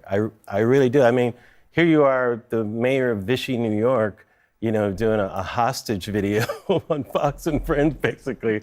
I mean, Tom Homan, is that his name? He's basically saying he's going to go up his butt. He says this. I mean, he actually is using the power of the DOJ. He's saying that. He's telling us the leverage that he has on national television. So he's just really blatantly expressing that quid pro quo, to everyone, but they just don't care. That's the real issue. Not that they're trying to hide it. They don't care about, Trump's doing everything out in the open, and MAGA. Yeah, dude, he is doing it all out in the open. It is, that's what makes it so blatantly corrupt.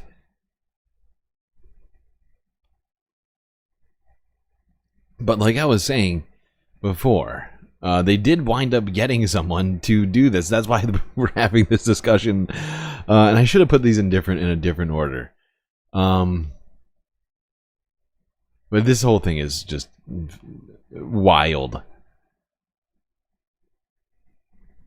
Let's go here. CBS News, 12 hours ago. DOJ drops charges. Turmoil in the Justice Department Eric over Adams. the corruption case of New York City Mayor Eric Adams. The DOJ filing paperwork last night to drop the charges, which include bribery and fraud against Adams. Adams pleaded not guilty in September. Friday's move coming despite the resignations of more than a half dozen federal prosecutors working on the case. They raised concern after the deputy attorney general said a prosecution would hinder Adams' ability to assist the Trump administration with its immigration policies. On Friday, before heading to Florida for the holiday weekend, the president denied any involvement in the case. CBS News White House reporter Never Willie heard of James it. Inman Project is traveling with 25, the what's president. that? Willie, Eric, good morning. Eric who? Good morning to you, Michelle. Danielle Sassoon, the acting U.S. attorney for the Southern District of New York, was the first to resign in protest this week, and now she's receiving the support from at least 7. Now, I have yet to hear the word lawfare used, but I remember that being some people's favorite phrase a while back, not that long ago. Lawfare, weaponized criminal of justice. System of justice being weaponized against the rich. Follow the rich white man. It's not fair. They're levying the powers against Donald Trump. Illegal. Former U.S. attorneys who served in that role. This comes as the Department of Justice moves to dismiss the charges in the case against New York Mayor Eric Adams. In a Friday court filing, federal prosecutors moved to abandon a corruption case targeting New York City Mayor Eric Adams. The motion still needs to be approved by a judge, but it has caused internal drama for Attorney General Pam Bondi. Martha, I'm on a different time zone, but it's my understanding it is being dismissed today. The shakeup at the DOJ was sparked Oh, Pam. by a memo sent earlier this week by Acting Deputy Attorney General Emile Beauvais, instructing federal prosecutors to abandon the charges against Adams. Now, while Emile Beauvais might be a little bit in bed with the Trump administration, a loyalist, I hate to say, the guy who's being, well, he's not sworn in yet, but is at least going through the Senate nomination procedure, is Donald Trump's current lawyer. What's his name? I can't think of it now. Son of a bitch. Oh, my brain broke. Emile Beauvais, instructing federal prosecutors to abandon the charges against Adams. That led to the resignation of acting Manhattan U.S. Attorney Danielle Sassoon, who was overseeing the case. Sassoon sent a resignation letter to Attorney General Bondi saying she was baffled by the move to dismiss the case. She also alleged the mayor's legal team was working to thwart the charges against him in exchange for the mayor's assistance in the Trump administration's immigration crackdown. Yeah, and apparently, I can't remember who it is that, I don't know if it's Beauvais himself. I think it might be. But, like, apparently he's been a lawyer for Eric Adams, or one of these people involved in this situation is both a lawyer for, like, Donald Trump and Eric Adams. It's all very, very strange and corrupt. Oh, here was what they were talking about here. Here's the hostage situation. Him in exchange for the mayor's assistance in the Trump administration's immigration crackdown, something Adams denied on Friday. Think about my attorney, Alex Spira, one of the top trial attorneys in the country. Imagine him going inside saying that the only way Mayor Adams is going to assist in immigration, which I was calling for since 2022, is if you drop the charges. That's quid pro quo. That's a crime. That's exactly what just happened. That's literally what just happened. That is literally what just happened, Eric. Now, I don't want reality. I feel like I'm taking crazy pills.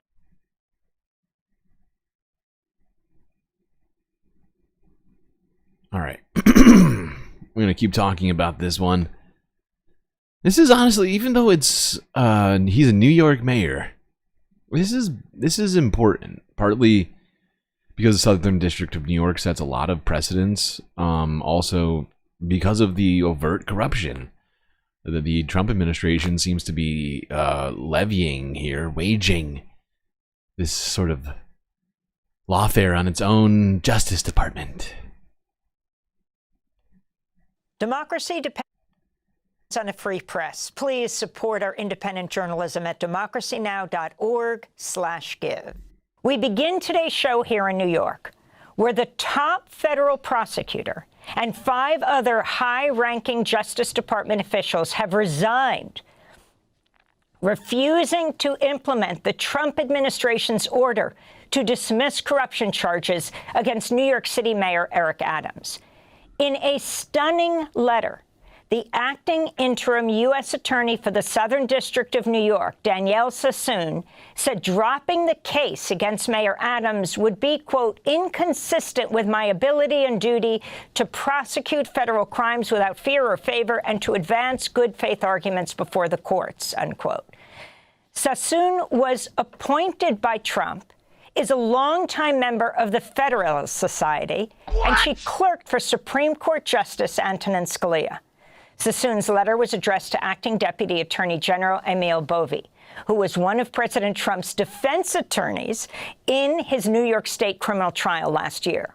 Bovee sent the memo Monday ordering the charges to be dismissed because they, quote, unduly restricted Mayor Adams' ability to devote full attention and resources, unquote, to help with Trump's immigration crackdown. In her letter, Sassoon said Adams and his lawyers, quote, repeatedly urged what amounted to a quid pro quo.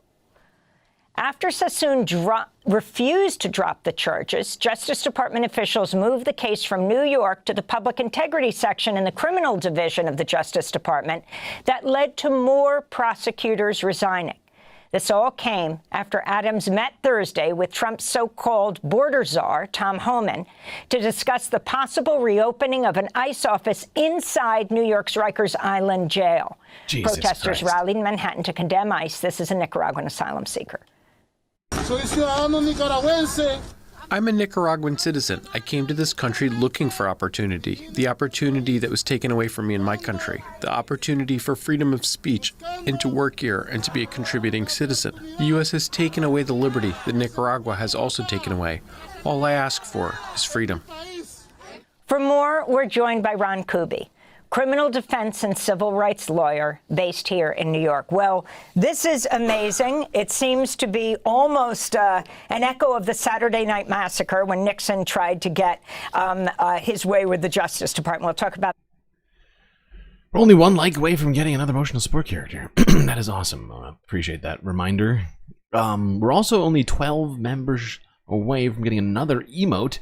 I checked it recently, although it might not be updated. We might be closer, or I'm not sure. But also, some of, but not all of the gifted memberships went through yesterday. Like 3 of 6 of the ones that were gifted yesterday have gone through. I have no idea what YouTube's doing with that. But I figured I'd give you an update on what happened with that. I know some people here were here for that weird situation, but looks like Silverfang and Evan from Portland, as well as Internet Search Bible Errors, which I've never heard of before.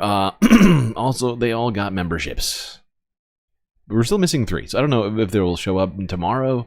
I'm kind of holding off on that, but figured I'd let you all know. In a minute, but explain the significance of the interim U.S. attorney in New York, the Southern District, often called the Sovereign District, and the significance of that. Her resigning, followed by 5 other top attorneys. Well, at the outset, it's an illustration that you don't have to comply under these circumstances. Rather than become a Trump toady, which is one option, Illegal. you can quit your job. And obviously Danielle Sassoon has many other opportunities awaiting her. She was clearly a rising star on the right until she ran afoul of the Trump administration on this issue. And so it's a good illustration for people who are considering their career over the next 4 years, for them to say, federal prosecutors to say, you know what, I'm just not going to go along with this. I am going to resign. I'm not going to carry out these duties. And it illustrates sort of a hollowing out of the more competent attorneys in the Justice Department, which just makes it that much harder for the Trump administration to sort of carry out its... Yeah, scraping the bottom of the barrel, like I said. You know, they got all the good people out of the barrel and then got to the very bottom and said, oh, will you perhaps... drop these charges? Sure, yeah, why not? He did everything right. I did everything right and they indicted me.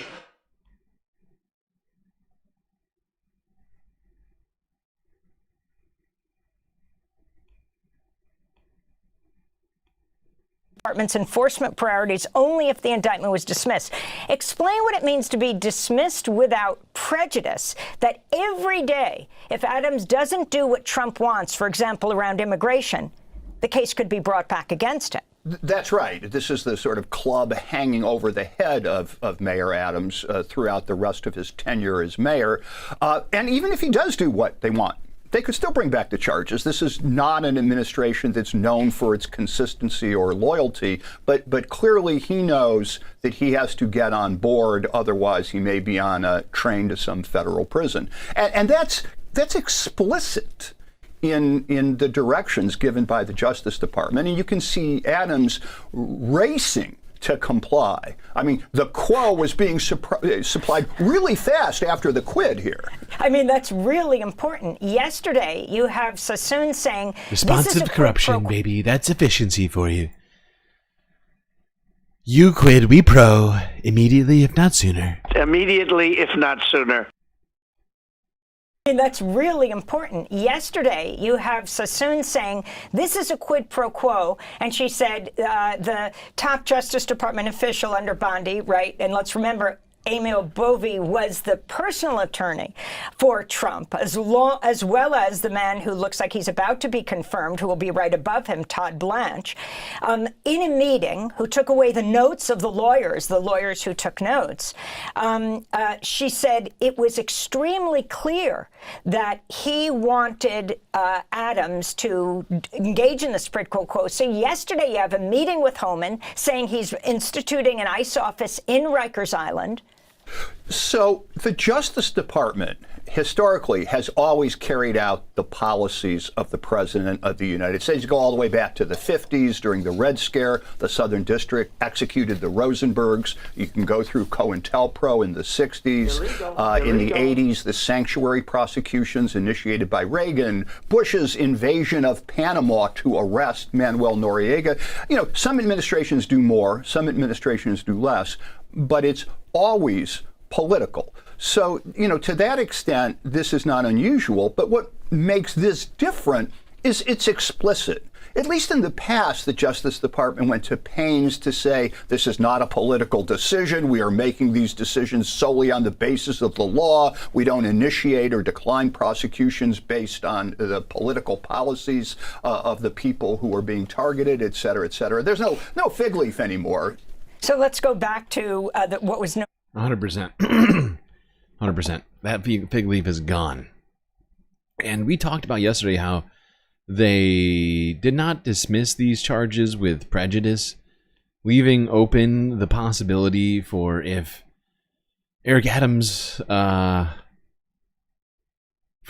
Adams to be prosecuted for these very crimes in case he does not come through with the quo.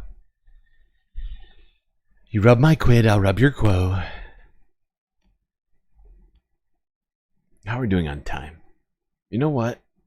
Rather than blowing through the... this is the last one on this, doesn't it?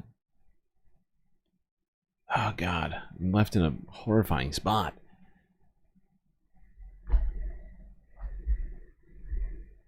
Kind of wanted to take a break right here. We're at like 1:55. There's no way to get through this whole thing here in 5 minutes. Yeah, gotta break it. Might as well just break it now. No reason to hold off.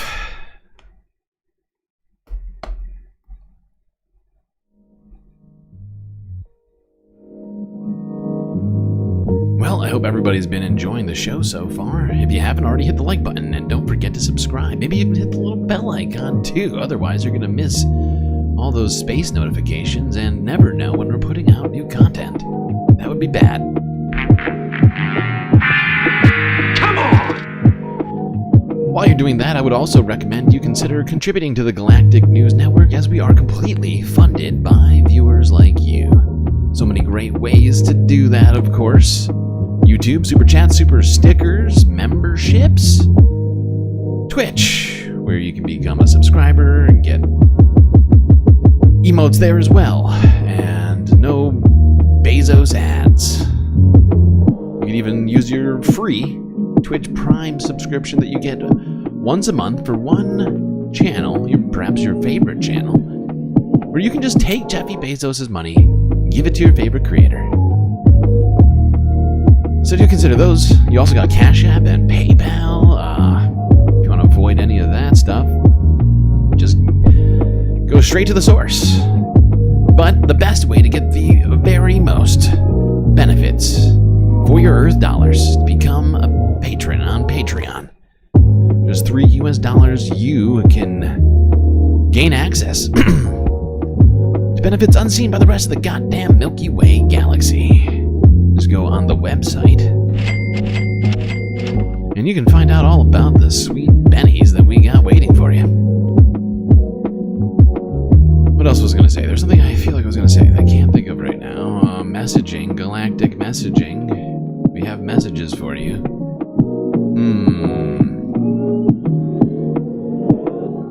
I don't know what it is. Oh, that's what it is. I'm going to start a goal right now during the break so that you can make sure that you get all of the content tonight.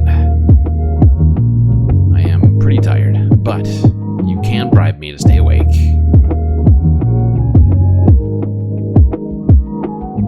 Give me 3 whole hours to do it. 5 teal super chats or stickers, or an adequate subsequent amount of memberships.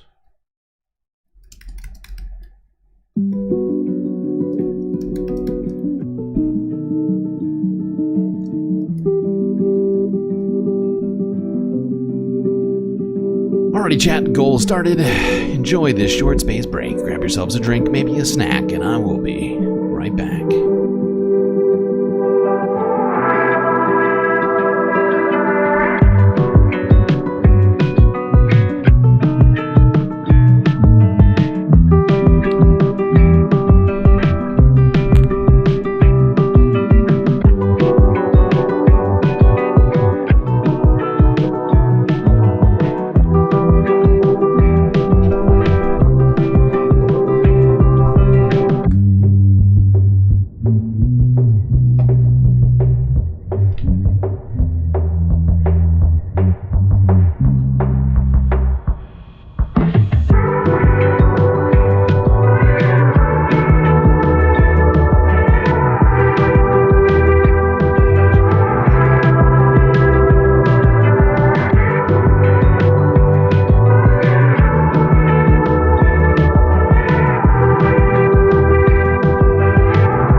What that means. Time to get back to your seats. Otherwise, you'll miss the galactic content that's about to get started.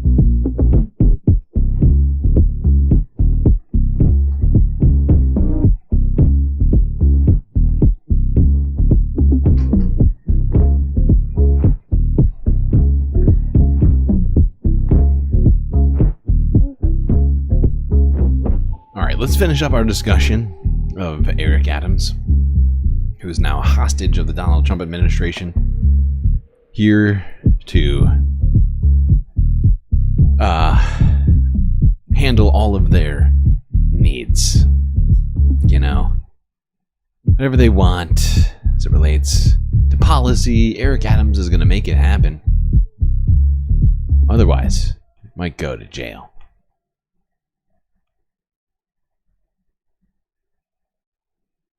Who's this? Francesca? How do you pronounce that?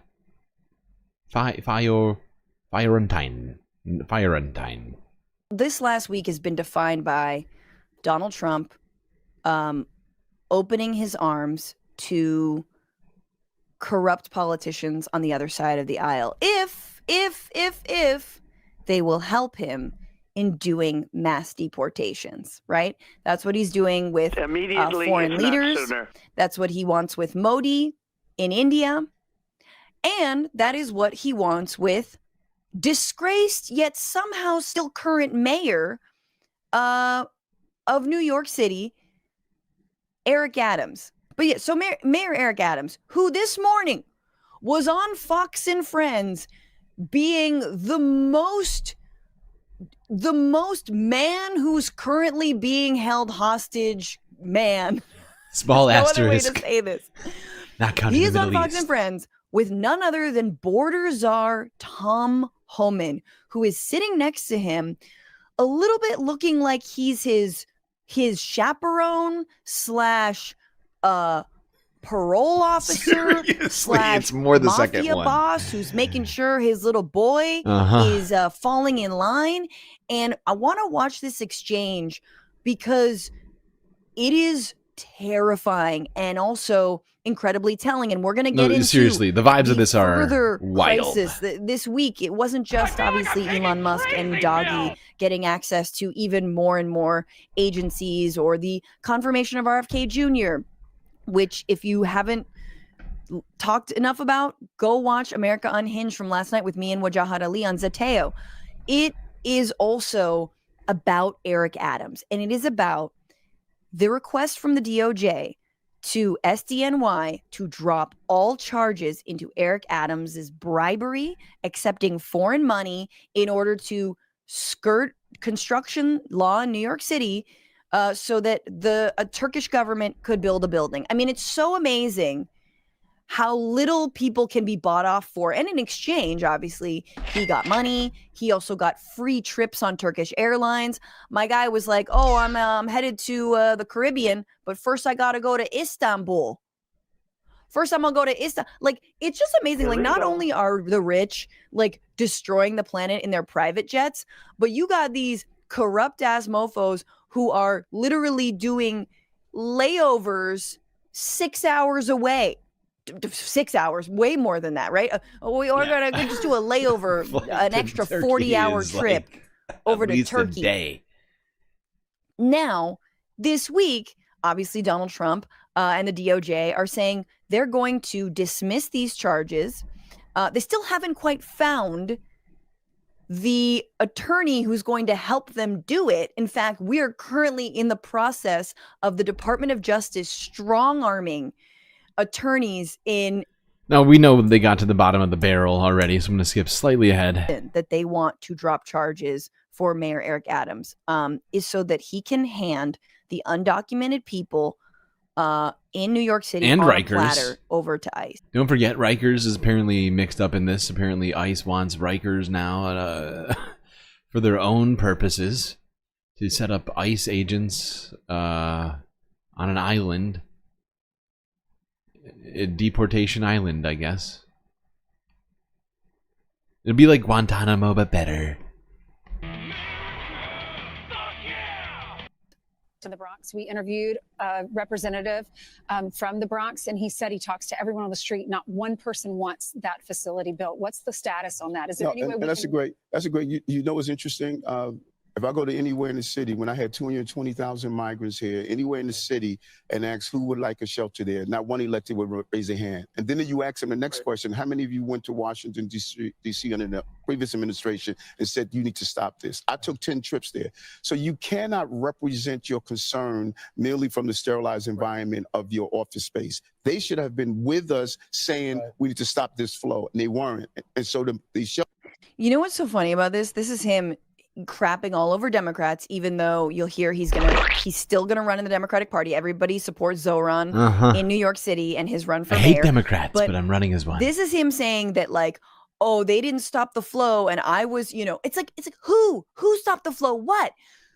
Biden rolled out an effing app, CBP1, that was effectively cutting down this awful flow of undocumented migrants / asylum seekers. Oh, yeah, of course the facts say that the number of border crossings, illegal border crossings, or whatever you want to call them, were at lower levels than when Donald Trump himself took office the first time, or left office.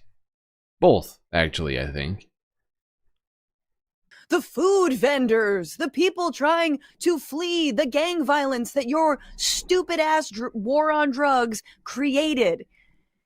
And then it's like, it's just so amazing. The arc of Eric Adams is so amazing that now he's being extorted into delivering the undocumented people in a sanctuary city to the Republican Party and to ICE. So here he is complaining. So he's kind of There's no way this guy wins there's another Holman, election. like, yes, just like we rehearsed. Literally no on way. the Dems. Just have to go somewhere. Well, how long is the federal government going to be paying for the Roosevelt Hotel or any of these other sanctuary hotels? We're continuing to close them down because sanctuary of the job that hotels. we did, 180,000 out of our system. We closed down Floyd Bittenfield. So one at a time you're closing them down? No, more than one at a time. We have to close down as the population decrease. We put in place a 30 We're shutting down the 60 hotels. day plan. No one can stay long. So this is Steve Doocy and all these other people that literally never set foot in actual New York City. They just get, flown either on helicopter or in a black car back to their homes in Jersey or Connecticut or wherever the F. Or they literally walk like 2 blocks and they've got a penthouse. I'm not even sure where they live. And they're like, oh, these migrants are being, can you believe it? It's like, okay, so what's the alternative? You want people to be in the streets? Because we've seen them in the streets. You don't want people to be in the streets. But you want them to be, okay, why don't you, give them a ride in your little chopper. Okay, buddy? But yeah, there's obviously more. This is where it gets good. Because your president that you were working for and what would go work for his reelection, let that happen and didn't take your phone calls when you asked for help. 100%. He I agree. iced you out. So Right. you're gonna have a decision. That's a good point. Right. Well, the days of They're talking. So this. Oh my God.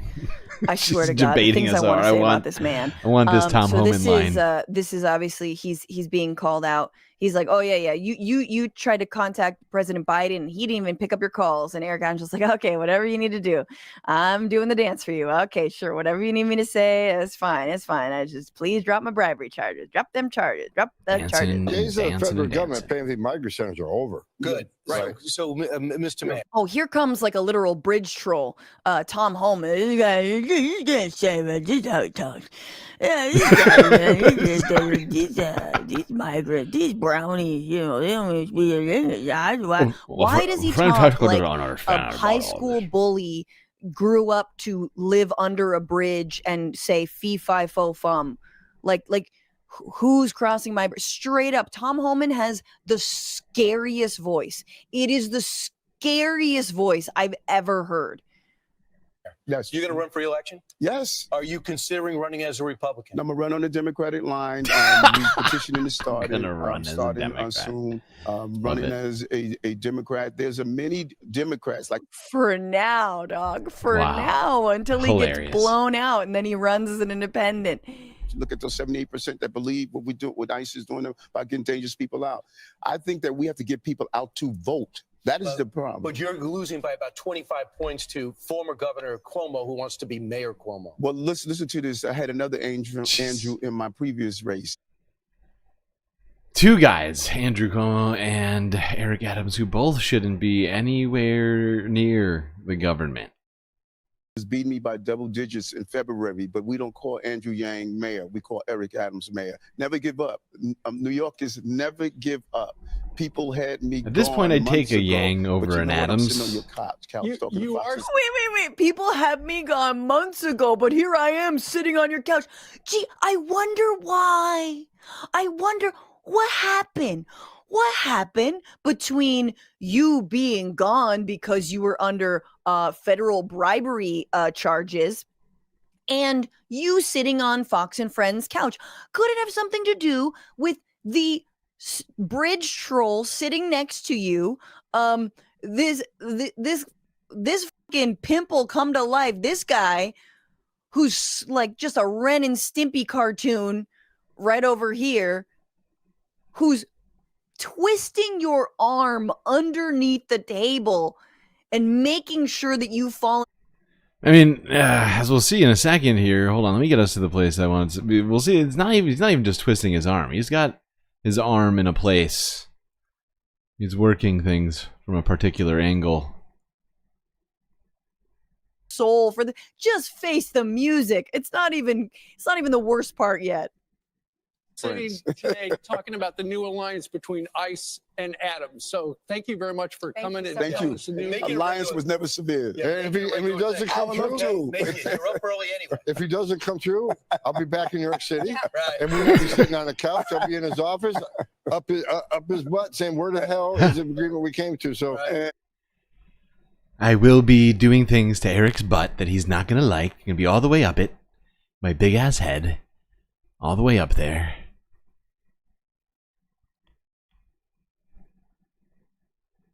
It's insane. It's insane. On live television, the head of ICE saying that he's going to get into the butt of the mayor of New York, a supposed Democrat by the name of Eric Adams, in describing what's going to happen to Eric if he doesn't come through with the thing that they definitely got for the quid, right? For that, you know, the dropping of the case against him and these corruption charges, them pressuring their own Department of Justice into dropping them so that he will do exactly what they want. And if not, butt stuff time. Get ready.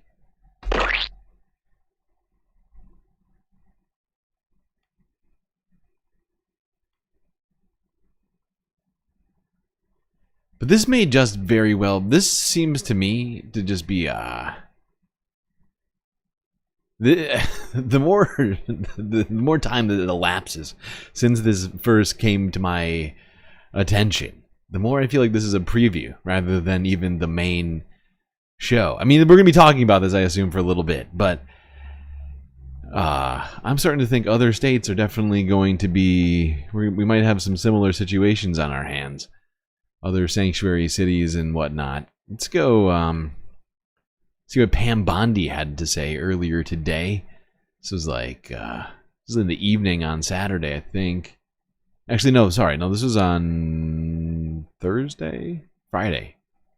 Thursday, I think. Can't do math right now. Let's go here. Got time for one more. Alana Austin, Newsmax. Hi, Madam Attorney General. Thank you so much for your time. I was also interested in hearing specifically what the interactions have been like with Mayor Adams. And I know he has a little bit of a different tone than some of the other Democrats out of the Empire State. And then also Denver Mayor Mike Johnston. Because before the President Trump went back into office, he had issued some words about a potential standoff and then walked that back. So I was curious to see what things have been like out of New York City and Denver officials. Yeah, well, we're hoping that in New York, Mayor Adams is going to cooperate with us with the sanctuary cities and the illegal aliens. And has the mayor in Colorado been cooperating? Do we know? I believe he might have now. Yeah, I believe the mayor Colorado of is Colorado. now cooperating. The mayor of Colorado. I'm just going to point this out to you. There is no mayor of Colorado. There's a governor. There's mayors of the cities in Colorado. But Pam Bondi can't be bothered with details. Cooperating, do we know? I believe he might have now. Yeah, she's just going to sue whoever. Is now cooperating. That's what we want. We That's don't want what to we sue you. yeah. We don't want to prosecute people. Wow, she's we animated. Want people to comply with the law. So much yelling This is from this very woman. simple. An MS-13 member. I mean, this woman is dangerous, ladies and gentlemen. That's happening throughout this country. We have one angel mom. Jesus Christ. And we have angel moms. Settle throughout this down. country who should not be going through this. Comply with the law. You know, this is the last thing we want to be doing. We want to be out there, all of us, fighting violent crime. There you go, Pam Bondi. We don't want to sue you. We just want you to comply with our policy objectives. Okay? That's all she wants. And to yell at us about it. I didn't expect this much yelling from the AG. Seems a little weird to have the Attorney General of the Department of Justice yelling at all of us and reporters, talking about how they don't. It's just it's such a strange fucking vibe, dude. These people are unhinged.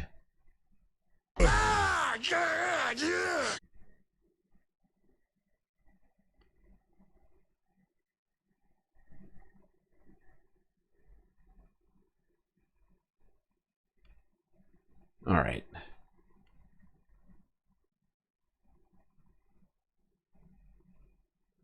Let's see here. Let's go see what's going on here. This was... When was this? I'm trying to remember. Forbes posted this 7 hours ago, but this was also, I think, from Thursday. This was in regards to Cash App Patel. Of course, you can always Cash App me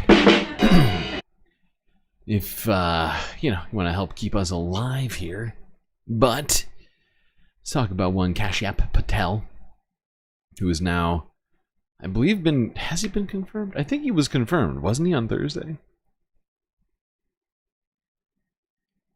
But this is Representative McClellan of the House Democrats holding a press briefing on his nomination.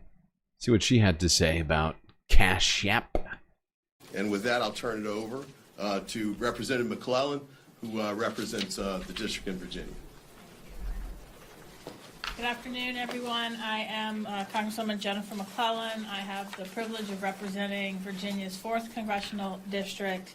And as you heard, we are here to raise the alarm of why our Senate colleagues should reject the confirmation of Kash Patel to be director of the FBI.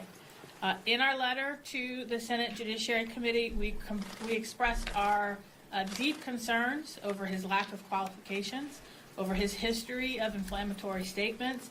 But let me remind you what is at stake.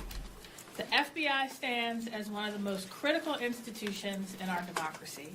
It is tasked with defending our national security, and it is tasked with upholding the rule of law. The FBI director must be someone who is of unimpeachable character, impartiality, and have a deep commitment to the rule of law and the administration of. You know what? I don't think he has been confirmed. I don't think he's been confirmed yet. Not according to what these are saying. Yeah. No, I don't think he... No. It looks like this week will be when the vote probably happens for that. Guess there's still time to stop this utterly unqualified political appointment. Justice. The FBI plays a critical role in protecting public safety, in upholding civil rights, and whoever holds this position is responsible for preventing national security threats, maintaining public trust, and uncovering schemes of fraud, abuse, and corruption. Kash Patel does not possess the temperament, the professional experience, or the characteristics necessary to do this critically important job. Now, I represent Virginia, which is home to the FBI Laboratory Investigation, the Operational Technology Division, the FBI Academy at Quantico, 2 FBI field offices, and we have thousands of Virginians who work for the FBI. And Cash App is going to go and try and get rid of all of the non-loyalists from the FBI the second he gets in there. Now, I really do wish that Democrat representatives and senators would get more like Pam Bondi. We need more yelling from Democrats.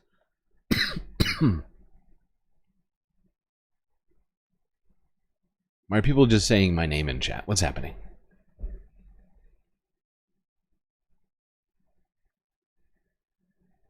People just saying my name, and I don't know why.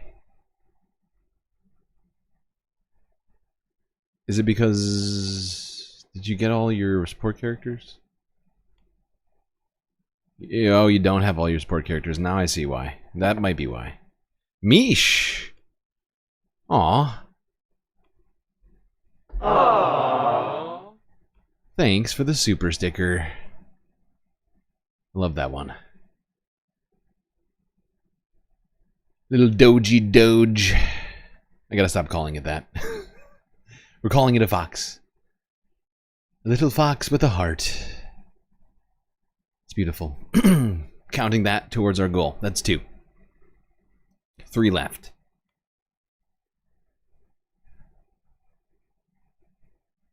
But it does almost seem like Democrats are kind of in a daze in this moment.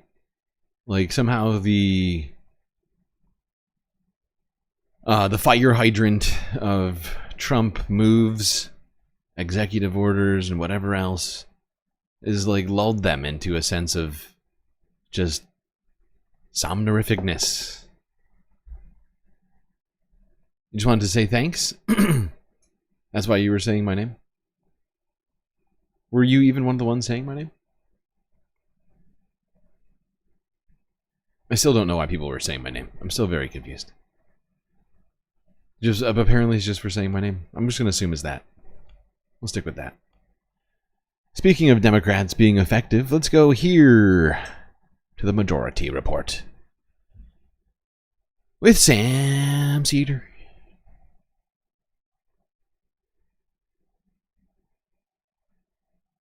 Before we let you go, let's just talk a little bit about resisting Oh, Trump. I forgot. This was not... Oh. I think that... I take it back. Sam was supposed to be here for this interview, but he wasn't. I think he was sick. So it was just Emma and Ben. Talk a little bit about resisting Trump. Almost just as good. I think that even some liberals, right, who may not are maybe MSNBC watchers or folks who don't engage in a more activist approach to politics, I think they're actually kind of starting to get really pissed off at the insane just ineptitude and lack of urgency shown by many Democrats, and we're starting to see a little bit of a shift. Can you pull up this quote from Brian Schatz? So Schatz, he was unsuccessful because they don't have the numbers. Like, these are the practical realities. But at the very least, he did an old school overnight filibuster to protest the nomination of Russell Vought to OMB, the Project 2025 architect.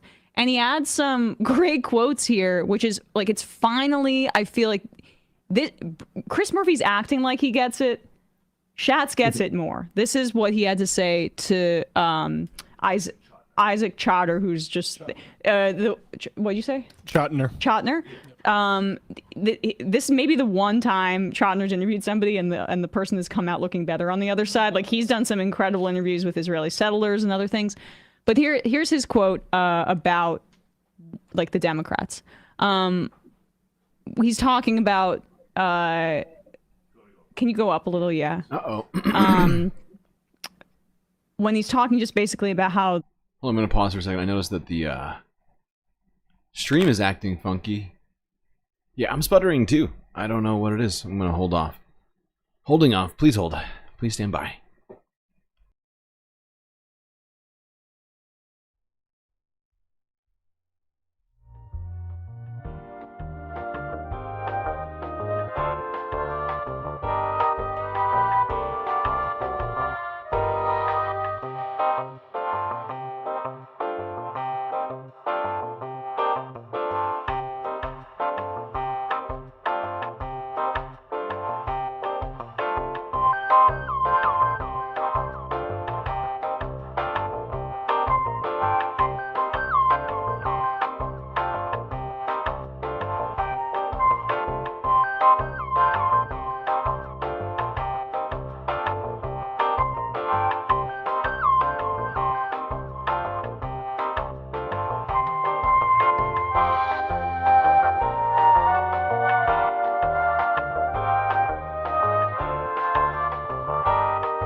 Okay, I think we're good. I think we did it. Great job, chat. I don't know what we did, but we did it. We fixed it. Also, thank you, Mila Bresson, for the super chat. Lovely little rose. Much appreciated. All support is appreciated.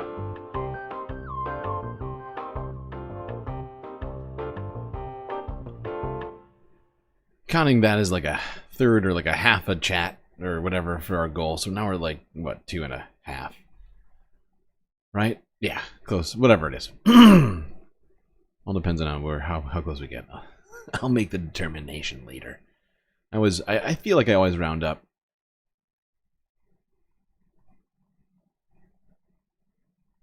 Okay, now let's try once again to do this.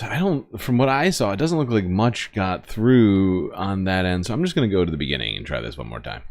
About resisting Trump. I think that even some liberals, right, who may not are maybe MSNBC watchers or folks who don't engage in a more activist approach to politics, I think they're actually kind of starting to get really pissed off at the insane just ineptitude and lack of urgency shown by many Democrats, and we're starting to see a little bit of a shift. Can you pull up this quote from Brian Schatz? So Schatz, he was unsuccessful because they don't have the numbers. Like, these are the practical realities. But at the very least, he did an old school overnight filibuster to protest the nomination of Russell Vought to OMB, the Project 2025 architect. And he adds some great quotes here, which is like, it's finally, I feel like this, Chris Murphy's acting like he gets it. Schatz gets it more. This is what he had to say to Isaac Chotter, who's just what'd you say? Chotner. This may be the one time Chotner's interviewed somebody and the person has come out looking better on the other side. Like, he's done some incredible interviews with Israeli settlers and other things. But here's his quote about like the Democrats. He's talking about can you go up a little? Yeah. What did I do? What did I do wrong? When he's talking just basically about how just scroll down. The Democrats should not listen to like the pundit class. He starts to name names. He says, what are you talking about with some pundit? Who are you referring to? Oh, David Axelrod, James Carville. I mean, those guys have not been in the trenches legislatively or electorally in a full generation. And there's a cottage industry out there of Democratic strategists. But in order to be a Democratic strategist, you actually have to do politics currently and not just podcasts about it. And then Isaac says you're referring to them criticizing what you've done around USAID by saying foreign aid is not good. Mila Reason. All right, I will try and make sure I get that right from now on. I just saw what was happening in chat.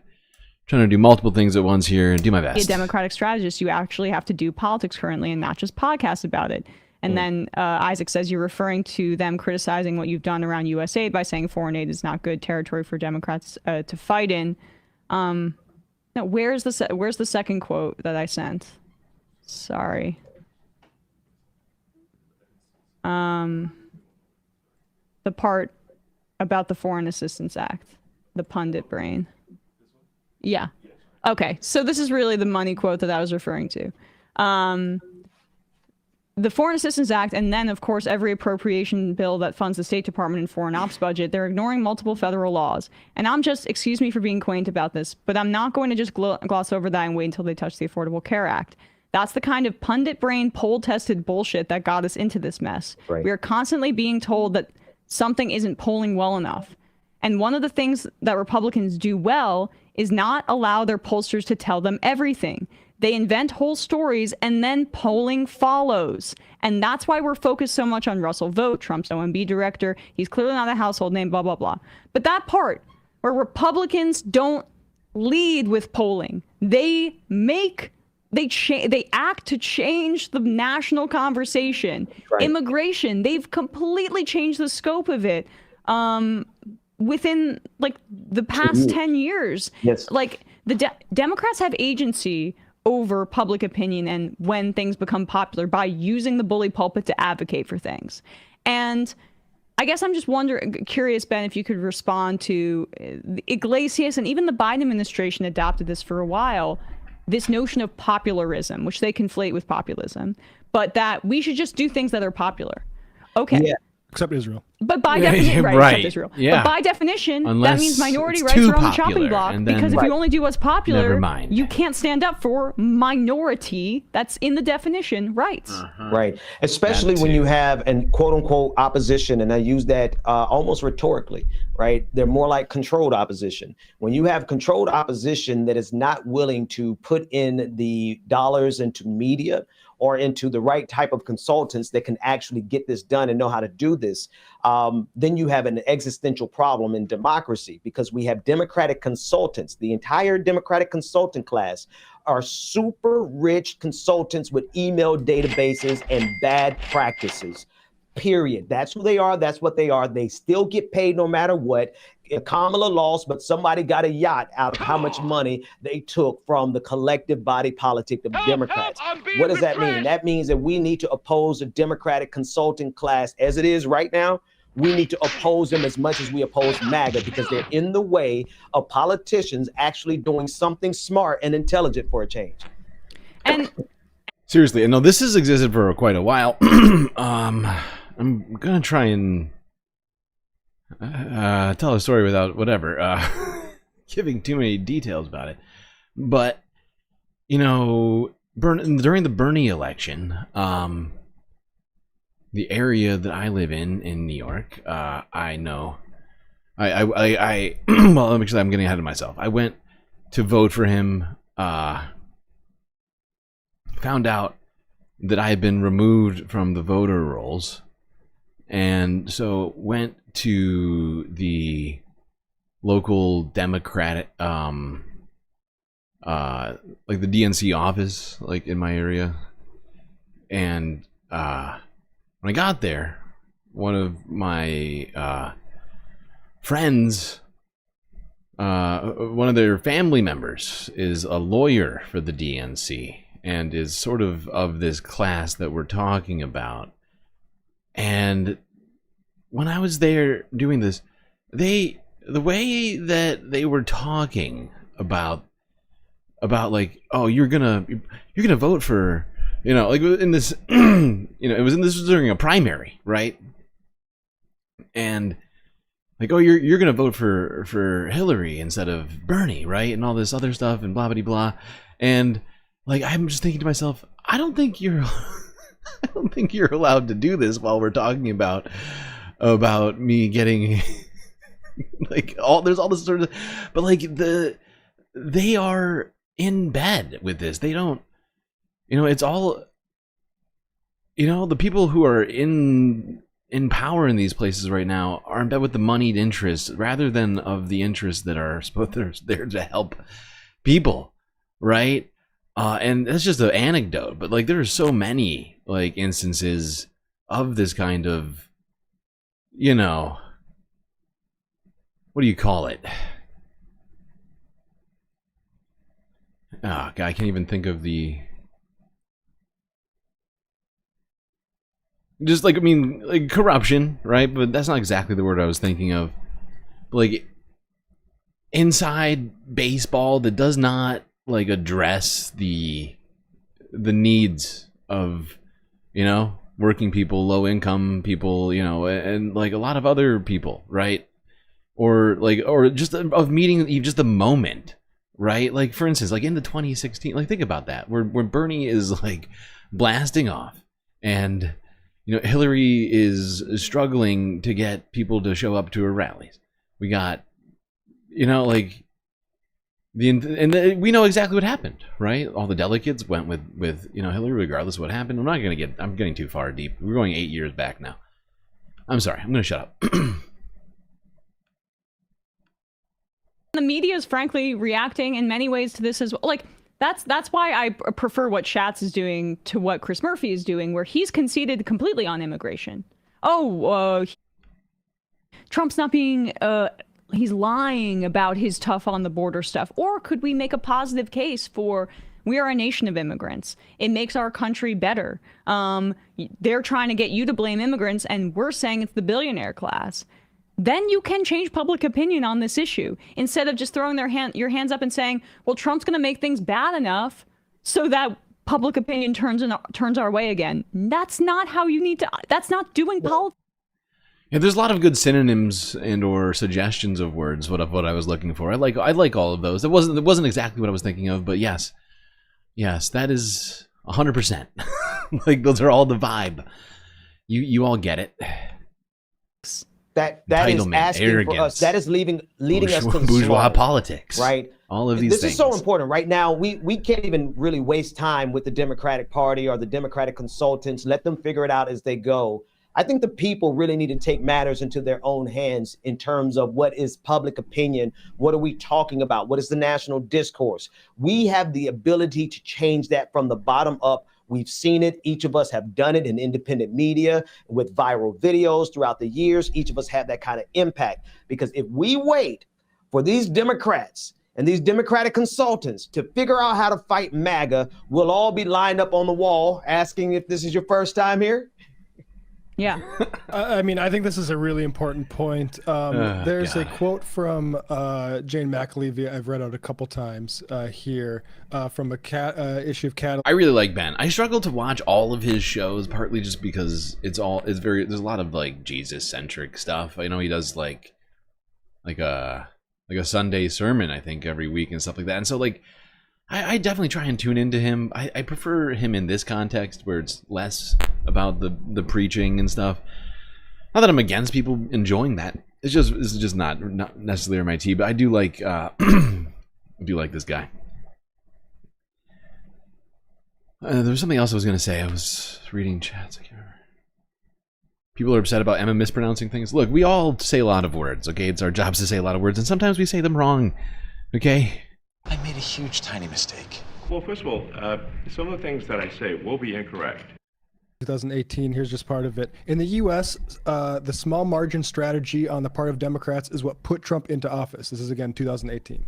Idiotic and calamitous assumptions that Democrats only need to turn out 1 or 2% more to take this state or that congressional seat are spewed by Silicon Valley data wizards whose allegiance is to the new elite, not the working class. Small margins, gerrymandering, and all forms of voter suppression can best be defeated by learning how to build supermajorities in difficult conditions.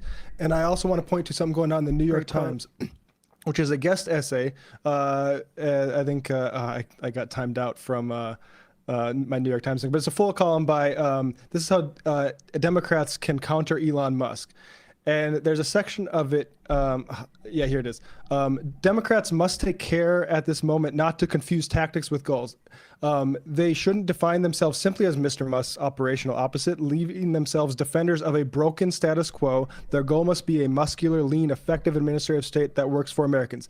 This woman was married to a guy named Tim O'Reilly, who is basically responsible for turning the internet into a commercial free-for-all as opposed to a free software, more utopian thing. There's a great essay in the BAFTA called The Meme Hustler for tech folks who want to see how this is. So this is somebody coming from supposedly an Obama perspective, but really she's one of these tech people who agrees, like Jeff Bezos, this is not just a Musk problem.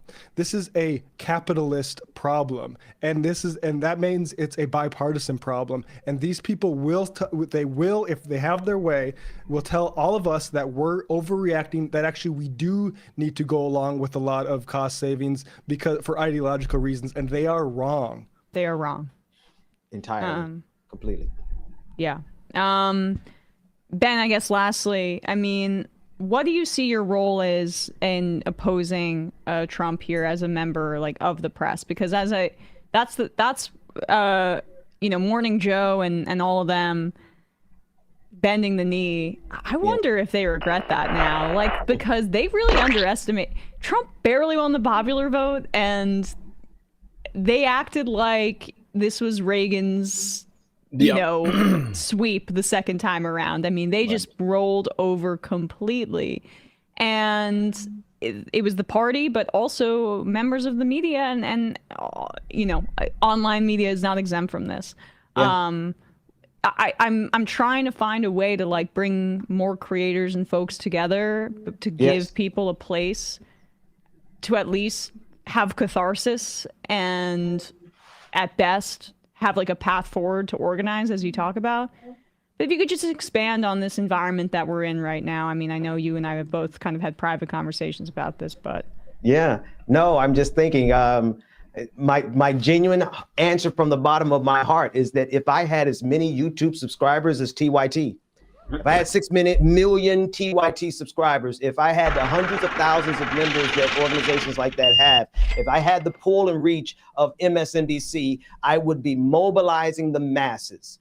every single listener, every single subscriber, Yeah, but advertisers, they don't want you to mobilize the masses, of course. You know, that's the problem. Because that's the way that those networks are completely set up, right? They're just entertainment vessels for ads that get sold on the networks. And, you know, they don't want the mobilizing? Come on. They don't want that. All right. Just a reminder, we're 2.5 of 5, or somewhere between 2 1/3 and 2.5, depending on how close we get. I'll probably round it up if we don't get all the way there, but 2.5 super chats in, 2.5 away, even though the goal doesn't say it because they were all done in the form of super stickies. I see some people taking objection to my suggestion that Ben's a little too religious for my taste. Hey, look, all right, I get it. He only goes full pastor on Sundays, but I feel like that's the day I catch his show most because of the fact, like, my sleep schedule, and B, the news cycle. On the weekends, I have a little less to focus on, and then I notice his stream more in my feed. My feed has like 50 live channels on it. Like I'm like subscribed to every like news organization, not every, but as many leftist creators as I think I like want to be at this point almost. There's so many of them. It's so hard for me to keep track right now. And so yeah, I don't get to watch everybody's show in entirety or even at all sometimes. So I'm sorry. I'm sorry if my estimation of Ben is not good enough for you. Now let's go to this. I found this to be fascinating. Now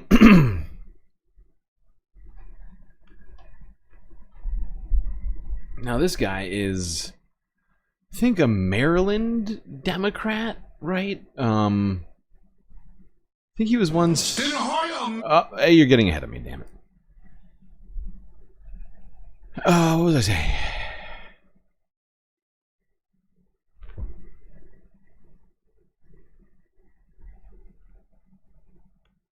Oh yeah, we were talking about Democrats and the need for them to get energized to use what platforms they have, resources that they have to get out the fight against Donald Trump, to mobilize to stop what's either in the pipeline or ready to get its its way into it. Seems like immediately, if not sooner. Seems like immediately, if not sooner, is the sort of vibes of all this. And shocking, maybe not shocking, depends on who you are, but Steny Hoyer came out here to speak in support of the AFGE, which is the I think it's, what do you call it? It's a governmental employees union. It's called the American Federation of Government Employees.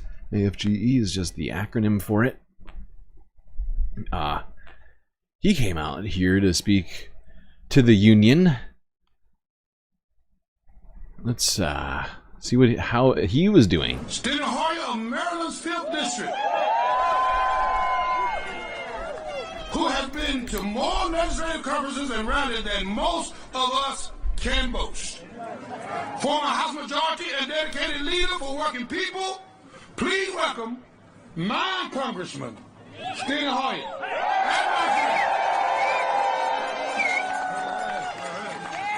All right. Why am I speaking after Hakeem Jeffries? That's what I want to know. The 5th District is in the House. The 5th District is in the Senate. The 5th District is standing before me. It is cold out here. But they need to know, no matter how cold it gets, how wet it gets, how troubling it gets, we're going to be here. Because we believe in the American people. We believe in the laws of our country. We believe in the Constitution of our country. And we know they cannot do what they're trying to do.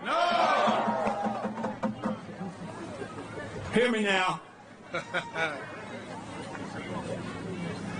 Some years ago, a man stood in front of the White House. And he said, I want you to go up to Capitol Hill. Yeah. Yeah. I want you to stop the steal. Yeah. Yeah. And I want you to fight like hell. Illegal. And they did so violently. Yes, sir. Yes, sir. Illegally. Criminally. And now, we're having a stealth fighting like hell. And they want to make sure that you're gone. But the problem with your being gone, if you're gone, America is going to be gone.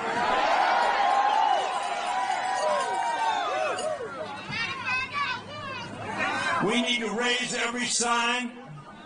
We need to raise every voice. We need to raise hell.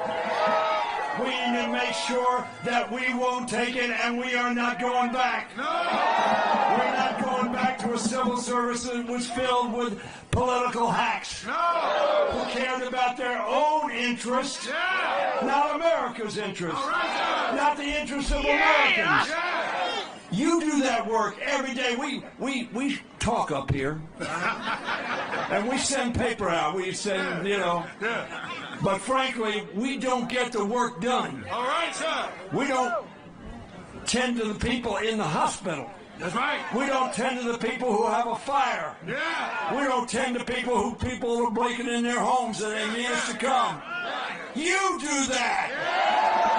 You make a difference every day in the lives of every American. And that's why you're out here. That's why my fellow members are out here in the cold. Because we're not too cold to fight back. We're not too cold to take a walk somewhere. We're not too cold not to know what's being done to America and Americans, not just to you, but to Americans that you serve every day of your working day. Hakeem Jeffries speaks for all of us. Yes, sir. We're not putting up with this. You remember the name Don Devine? Yeah.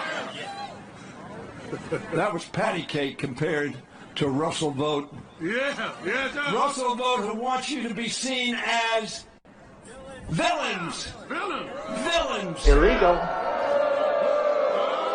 Villains. My friends, you're not villains, you're heroes for America. You do what people need being done so that their lives are better. That's what you are.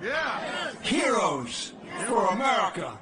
You keep on keeping on, and I will tell you, every member who speaks here is going to keep on keeping on with you. With you, and by the way, if you haven't paid your dues, if you haven't joined up, by the way, if you're listening, you pay your dues, you join up, and you have your voice heard.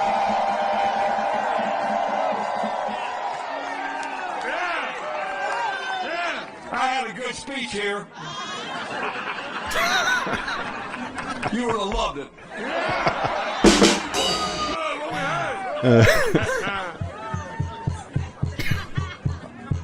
These are the times that try men's souls. The summer soldier and the sunshine patriot will in this hour shrink from the service of their country. Yes, sir.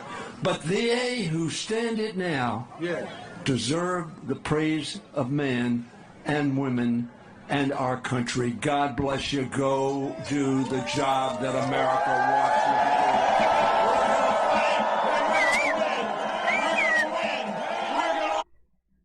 do. Just saying, we need we need more energy like that. Now, I might have some problems with Steny Hoyer's record in the, in government. A few things, I don't know, Iraq war comes to mind first, I would say, but there's probably a couple other things too. He has been in leadership for, in and out of leadership in the Democratic Party. But this is the kind of energy we need. This is the kind of working with, you know, instead of casting aspersions on the grassroots or, you know, whatever else, we're just laying down, we're putting us to sleep with the most boring possible speeches in the Senate. Like, I was so disappointed by what we saw against the Democrats in the Senate when Russ vote was like the night going into the vote for Russ. It was the most disappointing showing. You know, they were putting us to sleep at any and all opportunities. And, you know, he's out here working with unions, telling people to fight back. And it's the bare minimum of what we need right now.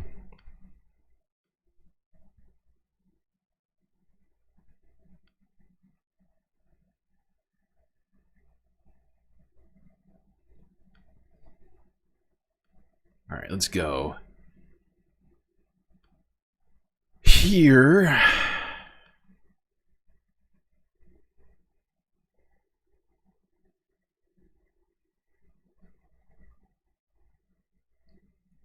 You know what sucks about a lot of this is we now need the people for the very least for the next 2 years that I think many of us probably have problems with, as many of them have, you know, supported Israel throughout this genocide, you know, voted yes on, you know, bills that would send them more weapons, taking more money from AIPAC, all of this stuff that I think a lot of us have objections to. We need them to fight back, right? It just is. It is a very shitty reality right now. All right, let's go to Brian Tyler Cohen. Pretend like that wasn't a segue into this next one. Who is it? Jamie Raskin. Oh, okay. He's got a plan to defeat Trump and Elon. All right, I'm ready. I'm joined now by Congressman Jamie Raskin. Thanks so much for joining me. It's great to have you in D.C. Oh, thanks. So right now we're watching as Elon Musk has taken an axe to so much of the federal government and so much of these programs that really do help regular American people. I'm talking about the CFPB, I'm talking about USAID, and of course he's going from one agency to the next. At the same time, we now have seen reporting that, for example, Tesla got a $400 million contract. So really taking away from one hand and handing it to the other on the form of a handout to the very guy who is regulating or who's taking it upon himself to unilaterally cut spending to all of these other agencies. Can you speak about what Elon is doing here by virtue of framing this as some big operation to cut wasteful spending in the government, only to see so much money then go into his own pocket? Okay, let's start with this. The whole anti-corruption crusade is an absolute fraud. They started by decimating the ranks of the inspectors general. These are the people whose job is actually day in and day out, 365 days a year, to ferret out waste, fraud, and abuse in the departments and the agencies. They can only be fired if the president notifies Congress 30 days in advance and gives a specific rationale for why they're being fired, because you can see the danger in allowing the president to remove an anti-corruption fighter within each agency or department. They got rid of 17 of them in the first week. I think they just got rid of the 18th because they were mad at that one. If you were interested in fighting corruption, those are the people you'd be talking to. They're actually doing it day in and day out. They're not trying to take over the computer systems. They've never had to take over the computer systems to do it. They can demand accounting and go through the books. But that completely debunks the claim that it's anti-corruption. What's coming out now is all of the very deep conflicts of interest that apply to Elon Musk with almost every federal agency or department that they've dismantled or whose internal computer machinery they've seized. Take the ones you mentioned. The CFPB has dozens and dozens of complaints from consumers about financial practices of Tesla. Well, what happens when Elon Musk takes it over? They just disappear. That's gone. The National Labor Relations Board, I think you mentioned, lots of complaints and actions against Tesla for violating the rights of the workers at his companies in violation of the National Labor Relations Act. So you go right down the line, but of course, the most glaring conflict of interest of all is that he is a government contractor himself who collects billions of dollars from the U.S. government. And so then he, claims he finds some objectionable video that somebody produced in video in Peru who also had a grant from the federal government or something like that. And he's talking about $10,000 or something. It's a joke. This guy is taking us for a ride. And like all authoritarian and fascist movements around the world in history, corruption is at the heart of it. It's all about allowing people who have lots of wealth and power to seize ever greater parts of the national wealth. How is this not a red line for these folks who, maybe in good faith at some point, have wanted to root out waste, fraud, and abuse, have wanted to limit federal spending, only to then see this guy, again, to your exact point, take away programs that thousands. I don't know if I agree with the framing of this question, right? Like, how much has there been any, if at all, genuine concern about government waste and abuse, right? I struggle to think of any real examples of people who weren't using that as a ploy to do something horrifying. And it's almost all Republicans that when I think back, it's like, it's always just sort of a ruse with a sinister subtext. Of dollars here and there, only to heap millions of dollars worth of programs onto himself. No, I mean, with Trump and Musk, you're in for $1, you're in for $1 trillion. I mean, you're just going to go with whatever they tell you to say. And what's so shocking and shameful about the whole thing is that I've got colleagues who run the oversight committee of the House of Representatives. If they thought there was some waste, fraud, or abuse, they've got the subpoena power. They can have anybody come in and talk about it. They don't even bring Elon Musk in to talk about it. Yeah, seriously. I don't want reality. Yeah, why bring in Elon Musk to talk about it? Bowen Noep, thank you for the super sticker. Look at that lemon, that citrus love happening in our chat. It's so beautiful. I guess it's a 3.5, which means we're only 1.5 away. Doing pretty good. Doing pretty good on this. I think we're going to get there. How long has the goal been going for? Like an hour. Not bad. All right. Hold on. I'm not going to listen to this whole thing.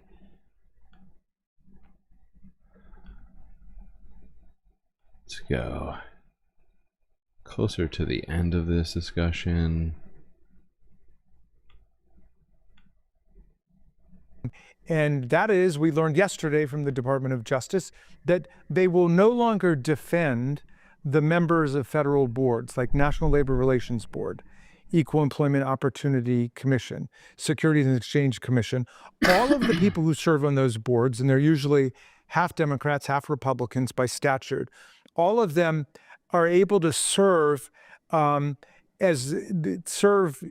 for the period of their term. It might be 8 years, it might be 6 years, 4 years, whatever, and cannot be fired for political reasons. They can only be fired for some kind of cause, for corruption or malfeasance, some kind of offense against government. Okay, so that's been the law since the New Deal.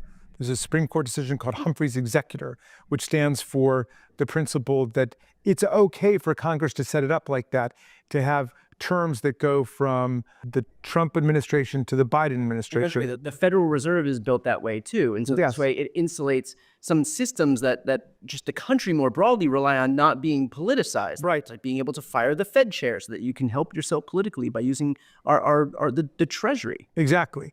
And the FBI director was like that, a 10-year appointment. Well, look, Donald Trump has taken the position that his scholars call the unitary executive position, which is that anything that is under the executive branch of government, writ broadly, including...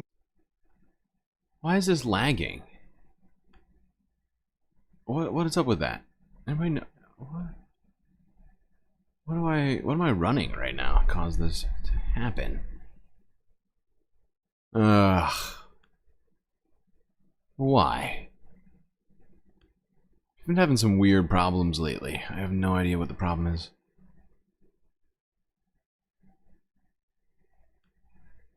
Like the last couple of days, there's been like, yesterday was the gray screens, and now today, it's just been this random lagging going on.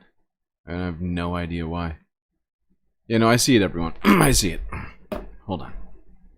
God damn it.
Okay, it looks good.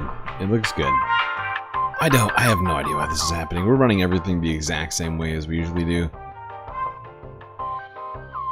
Seems so strange. We're not even doing vertical streams anymore because it was just causing us so many random... I thought that was the cause of it, and now we're just randomly having lag.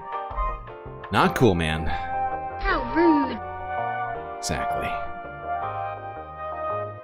Alright, make sure I'm on current live. Click live. There we go. Alright. Seems to be slightly further behind me than it was at the beginning of the stream, probably because of the lag. Okay. Let's go back to talking about Elon Musk a little bit.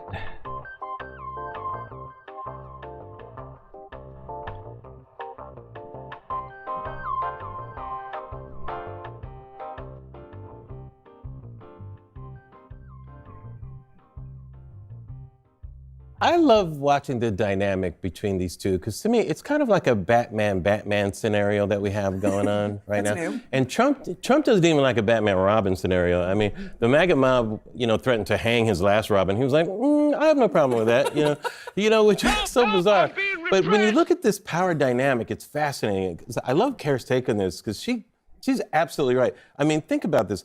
I mean, he is in Trump's office with his overcoat still on, he's got his t-shirt under, he's got his cap on. His son is with him like he was just in the drop-off line at his school or something, right? And he's coming in there like he's the boss coming to get the cash out of the safe and Trump's the manager just waiting for him to leave. I mean, that's the dynamic. I mean, Trump was so diminished in there and you look at Musk at the body language, he's standing there. At least he was at the desk, right? He's very strong, standing there with the son there, commanding all the energy. I'm like, I don't know how long this marriage is gonna last. Well, I think it actually is because in a lot of ways, Trump has a heat shield in Musk. Musk can go and make chaos. And Trump can go, oh, that's Elon. And he did that several times. Yeah. And then Elon takes all the attention away from what he's doing. Now, the problem is the sloppiness along the way is rife. I'm so sick of us bringing in Kara Swisher for these conversations. She's a tech journalist. Why is she here for, all these political conversations? I find most of her takes to be pretty bad. We're just lacking a bunch of stuff. She's just a tech journalist. She's like, ooh, like, you know, basically, she was like the person for many years where all the biggest tech CEOs, Elon Musk included, you know, Mark Zuckerberg, Zuckerbucks. you know, anybody, Jack Dorsey, they would go to her when they wanted to get a message out. She was the reporter, you know, on the tech beat. And, you know, I think that form of journalism isn't really what we need in this moment, right? Just here to deliver the message. Like, it doesn't meet things in a way. I don't appreciate it, but I do appreciate this super sticker from Rob Skeltz. This sweet dancing lemon. What is this? Is this fucking? Oh my god, it's lagging again. Oh my god, this is pissing me off. No way. Why is this happening again? I can see it right now. She has negative Riz. Yes, exactly. What is lagging again? I literally have no idea why this is happening. Oh, I have an idea. Of hacking. Oh my god, I think I know what happened. I was editing the stream earlier, and I was editing the vertical stream because I was planning on trying to get the vertical going again. Because we were getting a fair number of views from it, but it was just taking a bunch of my time, so I put it to the back burner. And I closed it back off, but now maybe it's like in the background because I didn't close out my software beforehand. Oh, please tell me that's not it. That's gonna piss me off. Put some classified information on the DOGE site was hacked yesterday. I mean, this is not the smartest group of people, even though they put themselves out as the smartest techies on the planet. They didn't understand COBOL, which is a system the government uses, and we're making all these claims about people being paid from 1875. It's actually just a programming thing having to do with this thing. I mean, it's a bit of a mess, and it also gives opportunities for countries like China and Russia to hack us. Every cybersecurity person I know is on high alert, and they're not thinking this is funny in any way. That's saying something. And I'll say, and to piggyback off of Essie's comments as far as your question and responding to your question, yes, Republicans are talking about this. A lot of this really is private. I know I've had the conversations, but I've also had conversations with people who say, hey, because there is this narrative that is out. Malik is so useless. I mean, unless you're Republicans, then he's very useful for multiple reasons. But for these conversations, he's just a distraction, an annoying fucking distraction. Coming out here, Republicans are talking about this, but it's private. We're having them in private right now, actually. Well, then, by that metric, what are you talking about, Malik? That's what's important is the Republicans are talking about this in private. Okay, Malik, thanks. Spokesperson for Black Americans for Trump, BAFTA. Not to be confused with the British Film and Television Award. Donald Trump, we say Donald Trump and Elon Musk. I think that is a problem. That's going to have to be addressed. I'm wondering, and I don't disagree, I'm wondering, and Kara, you might know this, I'm wondering if Trump is fearful, worried, that if he marginalizes Musk, or pushes him away a little bit, that he'll retaliate in some way. Well, look what happened to the Biden administration when they didn't invite him to one conference, the EV conference. He went, nuclear. Nuclear. Right. I think he's useful for the midterms because he can threaten various congressmen with primaries. But so can Trump. Yeah. Not the kind of money that Elon can bring to bear. And by the way, Elon's doubly as rich because of Trump. That might eat at Trump in some way. His fortune doubled, even though Tesla sales are going down. Yeah. I think the problem we've got here is that this guy is you think Trump loves attention. This guy loves attention more than anything. And I suspect he can make as many mistakes as possible because of his wealth. The question is, what mistake could he make that would send it over the edge? So far, none. Well, he said in the press conference, remember the press conference in the Oval Office, that Well, we're going to get some stuff wrong. Oh, the condoms. Oh, yeah. Condoms. He said, I'm going to say stuff that's wrong. And it's up to you to check me. If you see any discrepancies. Well, first of all, some of the things that I say will be incorrect. That shouldn't be in But there. then he doesn't correct it. Right. But then he Well, and doesn't. the problem is, it is up to us. It is up to journalists to check and hold people accountable. They don't like that either. Right. And really, Elon Musk does not like that. And in a game of Trump versus Musk, my money's on Trump. Trump is more of a national cult hero. I mean, he's Donald Jesus Trump after that assassination attempt. Jesus, I say that. Elon is one of his disciples. You know, Trump he's the one that people are following. He's the one that people voted for. If I were Musk, I would be careful, actually, of being able to be that close to power and using that for whatever influence he was. Because when Trump's through with you, he's through. And his followers, I mean, Trump even said he could shoot someone on Fifth Avenue and his followers would still follow him. He's not wrong when he says that. We don't even talk about. Yeah, might get strapped to one of your own rockets and sent into space. It's entirely possible. All right, is that SE? Yes, that is SE Cup. You got SE Cup, you got Kara Swisher, you got Larry Wilmore, and Malik Evans. It's quite a star-studded round table discussion. God.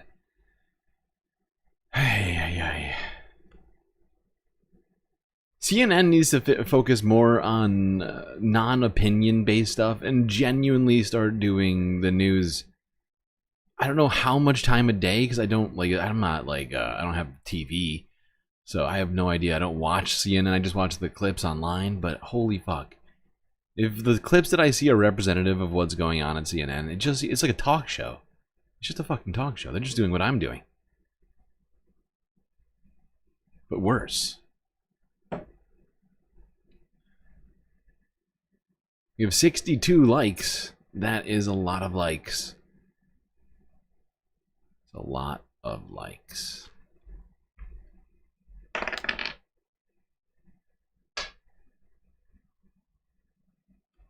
All right.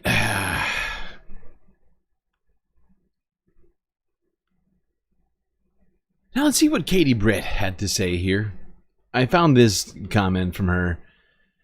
She's a new congresswoman, I believe, now. She's not a senator, right? Katie Britt? I can't remember what her new job is. I know she left the state senate, which is where I think she was before. Oh my god, she is a senator. She's a senator of Alabama. Oh, poor Alabama.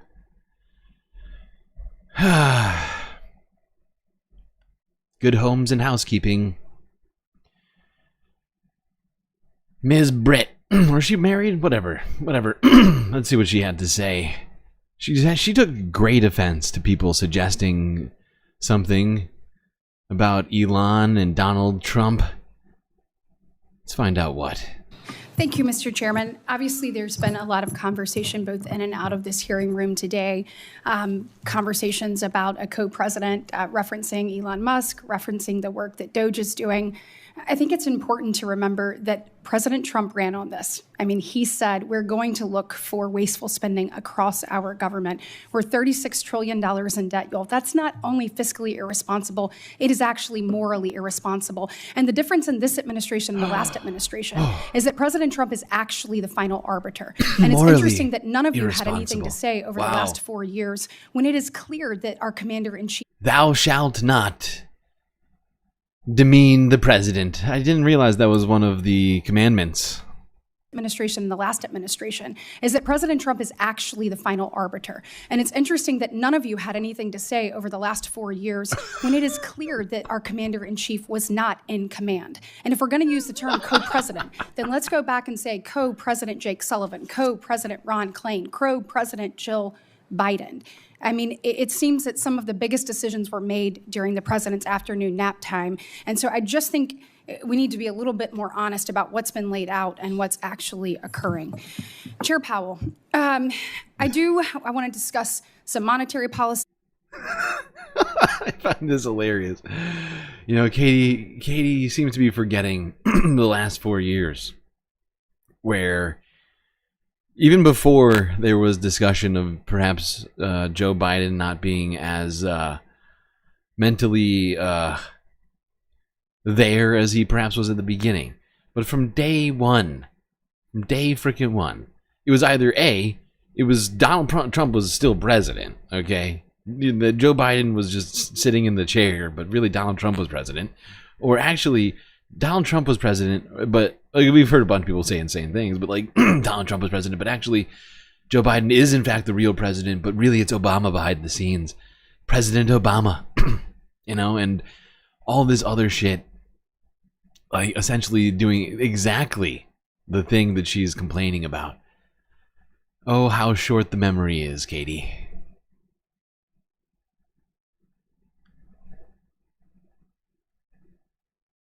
Or it's just maybe it's just convenience, just easier to forget.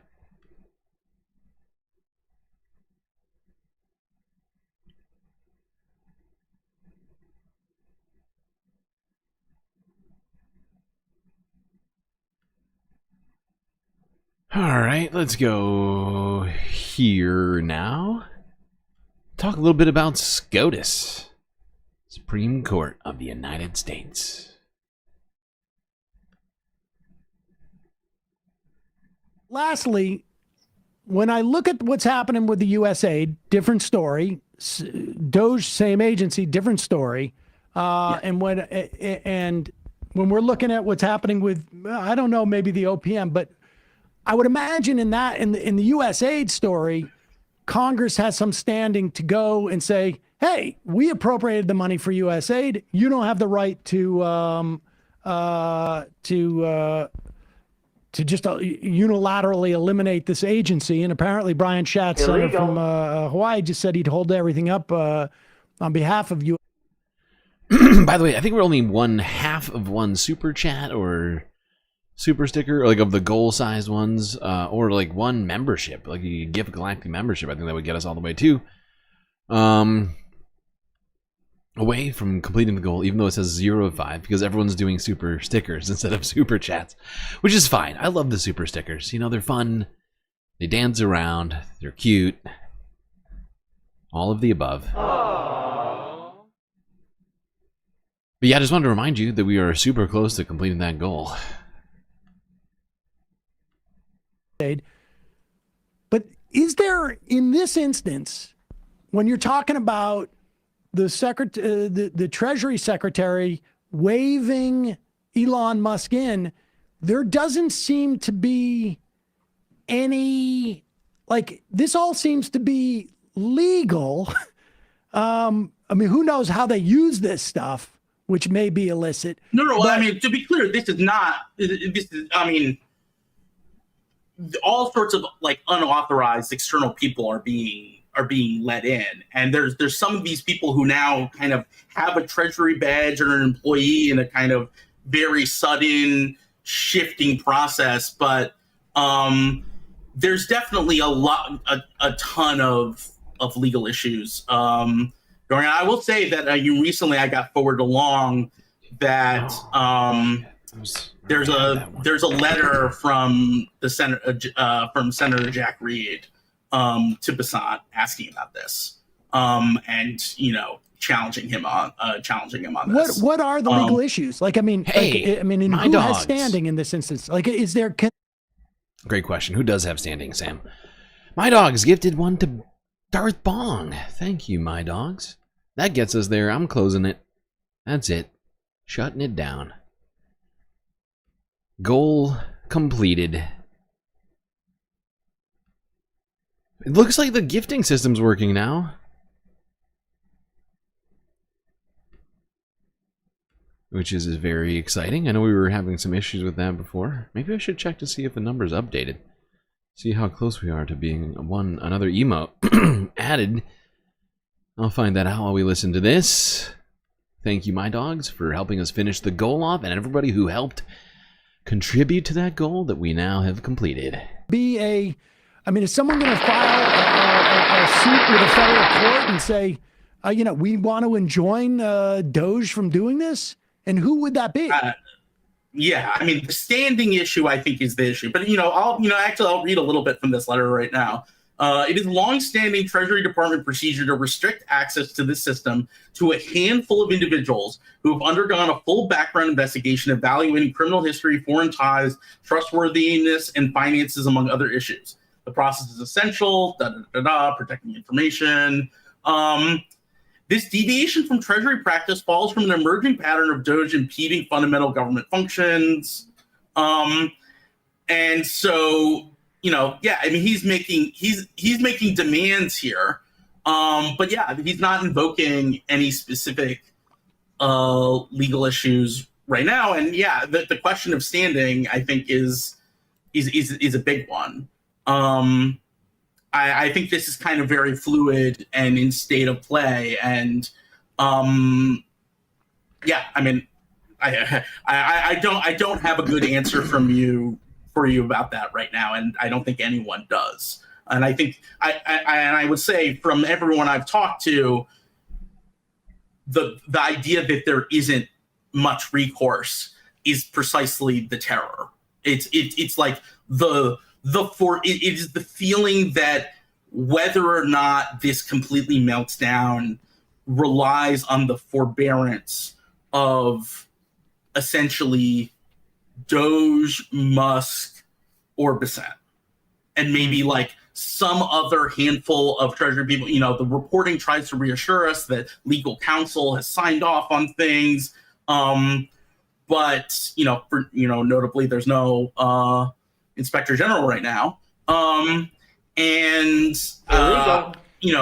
think the default concern is that there's just very little. There's very little active recourse, and the thing about it is, even if there's recourse in the sense of lawsuits, if it's a lawsuit that, for something that's happened, it's already happened, and the time that would have to go through to affect them mucking about in the payment system, the timelines between those two things just do not add up. Nathan, why are you afraid of a little bit of disruption and move fast and break things? I mean, isn't that, are we out of that era? Or are we still? Yeah, so that's precisely why I'm terrified, is that a mission critical system is a system that is actually, I will even go so far as to say this, designed to be inefficient, because being inefficient is how you guarantee 100% reliability. Efficiency standard of having efficiently running thing is like, well, it's fine, if it's running 97% of the time or 98% of the time and has some downtime and then we fix it and it's back up, or 95% of the time. There's all sorts of systems that they're fine if they run 97 or 95% of the time. But there are some systems in this world that are so important, they need to be running 100% of the time. And the Treasury's internal payment systems, which make sure that every agency in the country can make payments, so that Social Security checks can go out, so that Medicare disbursements can go out, medical payment providers, to Medicaid, to anything that you can imagine. 88% of the federal government's payments runs through this system, that even a couple percentage points in variability can be a massive disruption, and that also, without the redundancies, you can encounter situations that are outside of the normal operating parameters where a meltdown happens. We build. Yeah, exactly. And he's going in on this one, but I just need to pause it so I can get something out of here, because for instance, thinking about private companies. Let's use one of Elon Musk's companies, for instance, right? It's more efficient for a Tesla to not report all of the crash data to the Department of Transportation, right? They've been actively obstructing the DOT from getting a hold of all of that data. But it's more efficient because in this way, they won't have to pay out perhaps a bunch of legal fees, or perhaps a bunch of settlements and lawsuits or whatever else, right? It's more efficient for the company. It runs cleaner when they're not having to report safety data, right? And there's so many other instances of this, right? It's cheaper and more efficient to, I don't know, just not, for instance, healthcare. It's more cheaper and efficient for United Healthcare to use AI and a system of automatic denial for all of your claims than for them to do the thing that they purport to do. It makes more money. Doesn't mean it's good for society, but it's efficient in what it's purportedly attempting to do. But when you try and apply these things to social safety nets, it's a fucking disaster. And whatever else it is that we are funding federally.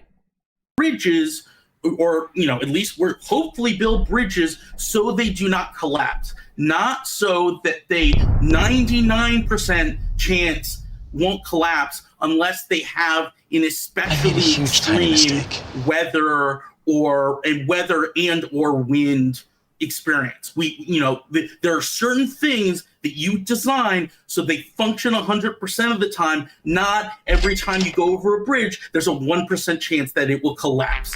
That is the fundamental principle with mission critical systems. And I really, you can hear my voice. Yeah. I believe in this very, very, very, very strongly. There are certain systems that have to be inefficient in the sense that they could be running, working 97, 98% of the time in normal conditions, that you do not accept that, and you build in inefficiency to guarantee that it never fails. But this is the consultant class kind of vision, right? Of Absolutely. like whether it's the East Palestine rail disaster or what we just saw with that plane crash. I know you probably have to go, Nathan, but it's just the fact that this seems to be me that they're setting up a real fight with the Supreme Court over the Impoundment Control Act, and until that time period, Trump is essentially going to try to seize via Musk the ability to impound anything with the consequences be damned that you describe. Is that an accurate way to summarize? Yeah, absolutely. You put yourself in the heart of the Treasury's payment system, the beating, pulsating payments heart of the federal government. And if you build yourself the capabilities or have the capabilities built for you to be able to put who you don't want to get money on a do not pay list or a million different other things, or you just decide to arbitrarily shut off payments from one agency, or you obsessively tell them that they need to make their payment, validation system so fried and grained that you can shut down payment from individuals or say, shut down payments to a specific place, a million different possibilities that you can, obliviate this fight. You can potentially, have employees on paid administrative leave just not get paid, and thus essentially coerced into resigning, foregoing their legal rights because they have had their paid withheld from them. And that, the worst case, the really truly which I'm not saying we're like going to be there next week or something, but the dangerous eventualities, possibilities in this system is building yourself the capabilities of essentially being the law of the land. Because if you get a court injunction, the court injunction tells you to stop not sending the payments out. Well, what happens if I decide not to? Who's going to stop me if I have Trump backing me, if I potentially have the Supreme Court backing me, if Congress won't hold me accountable because it's a Republican Congress? Yep. What actual mechanism are they going to do to stop me from mucking about and doing what I want in there? And that This guy is laying it out. I mean, I think I've heard him speak on the Majority Report maybe once in the past, and he is going in today. I'm loving it. Just, to be clear, I think them breaking something is my foremost concern. Second is increasingly, centralizing the impoundment power, not just in the federal government, but in one bureau in the Treasury. And and then there's the informational thing. Like, it is 9 or 10 existentially horrendous things all at once. And, there's a version of this playing out where I was like, oh, they just got, everyone's social security number. But like the system still functioned, and, they're only doing moderate impoundment through the Bureau of the Fiscal Service. Illegal. Nathan Tankis, economist, proprietor of the Notes on the Crisis newsletter, which we will link to at majority.fm. Thanks so much for starting our week off in such a hopeful note. And now everyone else gets to feel live where the I've optimism. been living the last 3 days. So much optimism. There we go, everybody. Day brightened by Nathan Tankis on the Majority Report. Always doing good work over there at the MR. He has a great name for a big guy. Yeah, I didn't even think of it. Tankis, yeah. That's well played. Yeah, I literally didn't even come to mind. Huh. All right. Well, he was very knowledgeable on all this and very, what's the word? Energized on this issue. And I think that's important. Is what we need right now. We need people out there fighting this fight, yelling, even if it's into the abyss.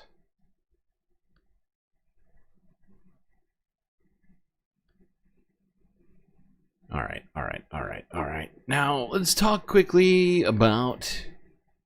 We have time. Yeah, we still have time. Let's talk about this one. That being the new Defense Secretary, Pete Hegseth.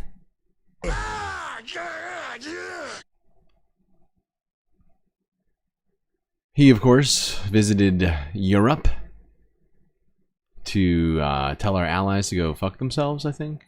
What was it again? Something like that. But he's now back. He's back. Let's see him. Yeah, I guess he took a military plane to get there. Here's him and wife number 3 coming off of the plane.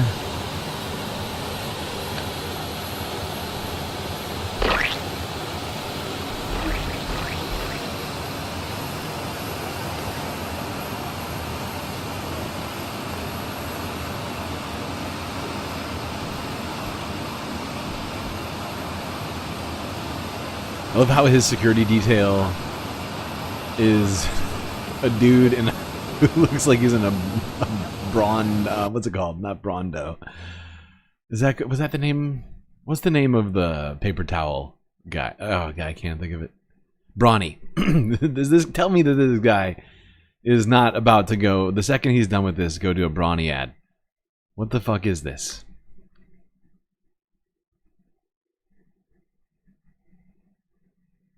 Quicker picker upper. That's Brawny, right? Let's see some of the things that Pete's been doing lately. I think we covered this. I think we covered this a while ago. It was like, I think it was week 2 that Pete did this. Wasn't it? This was last week, I think. Talked about this nonsensical thing that he decided to do. But let's just go right into this. This is such an idiotic thing to do.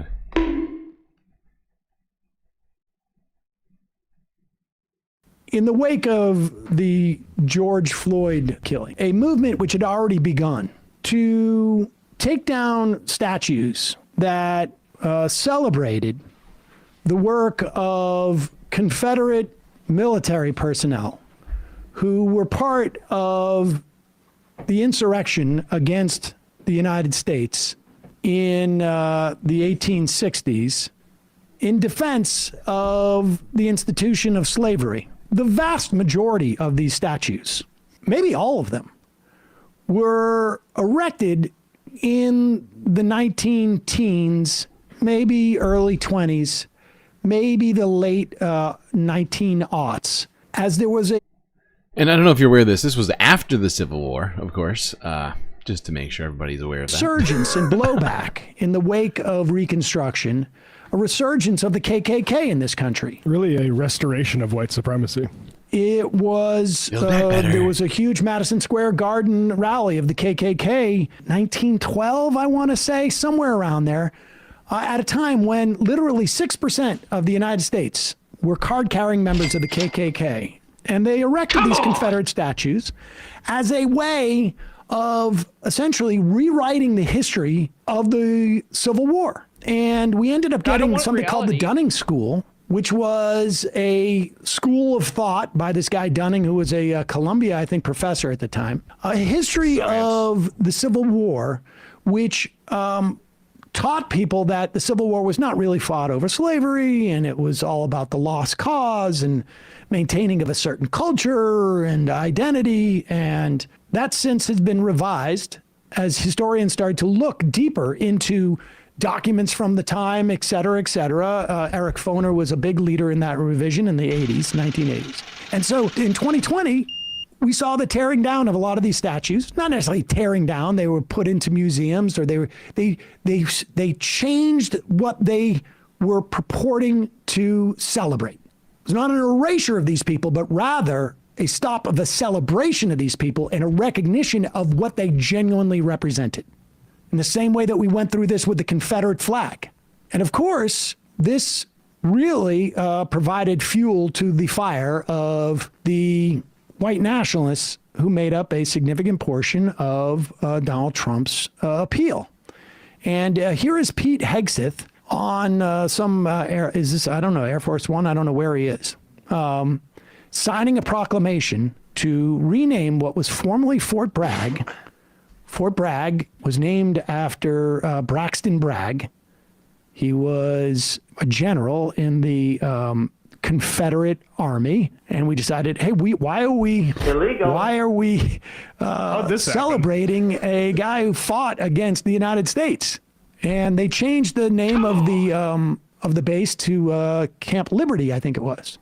Well, here's Hegseth renaming the base. Can you guess what he renamed it? There it is. Pursuant to the authority of the Secretary of Defense, Title 10, United States Code, Section 113, I direct the Army to change the name of Fort Liberty, North Carolina, to Fort Bragg, North Carolina. That's right. Bragg is back. Bragg is back, baby. Okay. So Bragg is back. And are we celebrating again a general who took up arms against the United States in support of slavery? Well, the answer is no. These baby brains, in an attempt to upset, I guess, libs, and not understanding maybe why we wanted the name changed, just broadly speaking, have named it after Army First Class Roland L. Bragg from Maine. A different Bragg? What? He served during World War II. Possible? He was with the 513th Parachute Infantry Regiment, 17th Airborne Division. He received the Silver Star and a Purple Heart for his fighting at the during the Battle of the Bulge. Saved a fellow soldier by stealing a German ambulance and driving the service member 20 miles to a hospital. Wow. Yeah. Libs get owned fighting Nazis. It's always going to upset the libs. I just found this. We talked about this. I figured we'd listen to Sam talk about it too. It's just so stupid. It's just so stupid. And we know what they're doing, right? Yeah, they're trying to upset the libs. You know, melt the snowflakes. but too scared to rename it after the Confederate general. So they decided instead name it after a guy who fought the Nazis. It'll still mean the same thing, right? And one of the things that I said before was I feel like in a way it's also speaking to his own people who are not going to do the research. They here for a brag, and the Republicans, I haven't done any research into how they've taken this one. I didn't check Crowder or Tim Pool or any of the other idiots over there on any of this, but I feel like there's got to be at least one of them who are like, yeah, brag is back, baby. And they're playing that video and they're super stoked about it.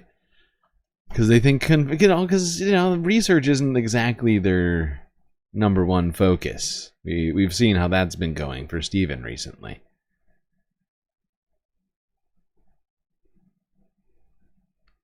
So I think he's hoping to get like a twofer, two birds, one stone type of deal.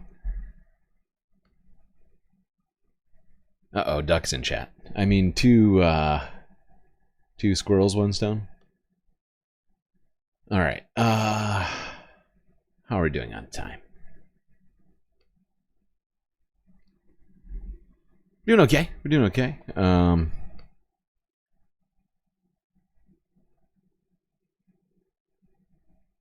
Is it spelled different? No, it's not spelled. I mean, his first name is different. The last name is the exact same.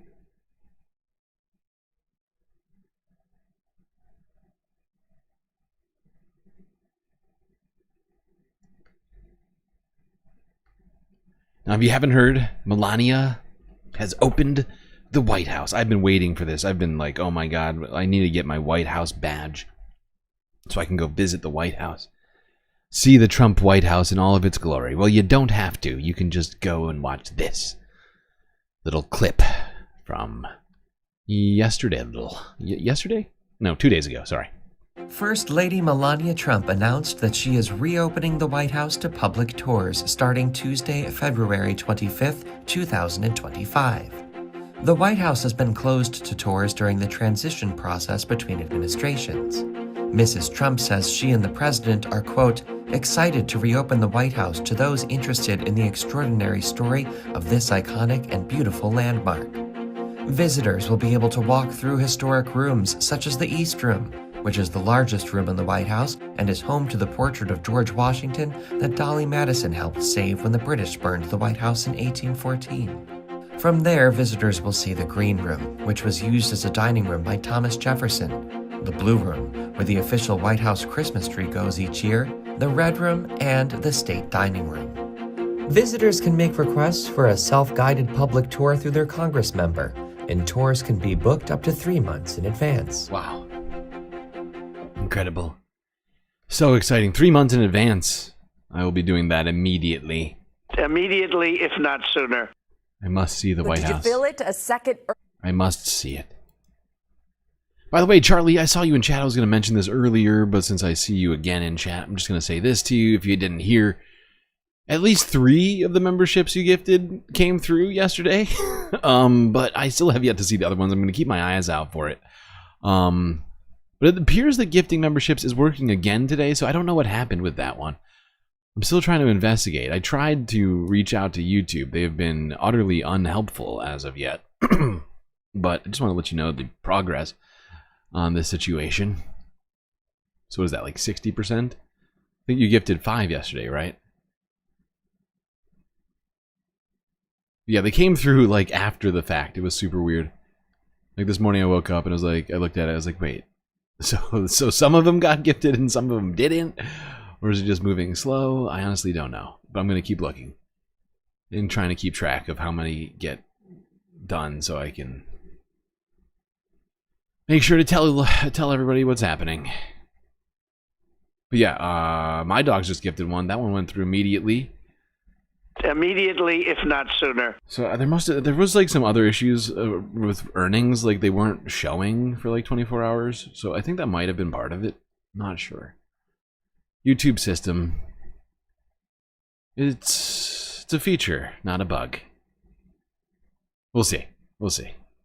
All right. You know, I'm gonna do this. I'm gonna keep taking early breaks because I'm getting really close to being like doing things one half by another. It just feels like a good time to take a break.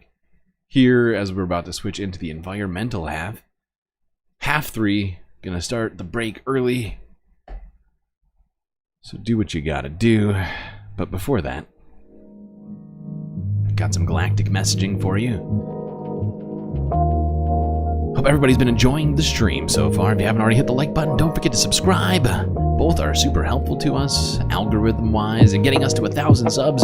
Still trying to get there, and we're like 5 days away from a year of doing these goddamn streams every night. Well, not every night. Many of the nights. What was I saying? Yes.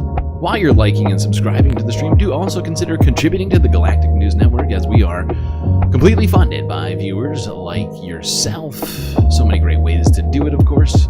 Super chats, super stickers, memberships, get a feeling of galacticness, and a slew of emotes. Twitch, Cash App, and PayPal if you just want to give us money. Patreon, though, another option. Maybe the best way to get the most space benefits for your Earth dollars. That's right, only $3 will get you a patron tier membership on Patreon. Little avatar on stream here with me on the break screens. Shoutouts at the end. And so much more that I'm going to direct you to go to the website by clicking the link in chat or in my bio on YouTube and Twitch. And you can read through the benefits of the different tiers on Patreon yourself and make an informed decision. Also, remember not to sign up if you do decide to become a Patreon member through the Apple App Store, because they're doing a bunch of fucked up stuff with their monopolistic powers. And so I've been directing people to use the website or Android if you have it. Yeah, that's going to be it for my space messages. Enjoy this short break. Grab yourselves a drink, perhaps a snack, and StreamLord will be right back.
Wow, I was late. I was late on the buzzer.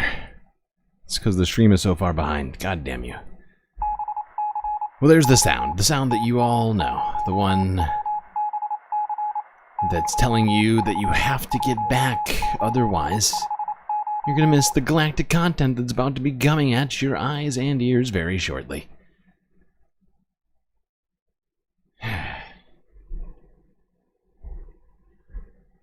This is what happens. We've been doing so good on latency. I got lulled into a sense of security. Forgot that we were behind. The chat is behind by more than usual, like at least 30 seconds right now, maybe longer.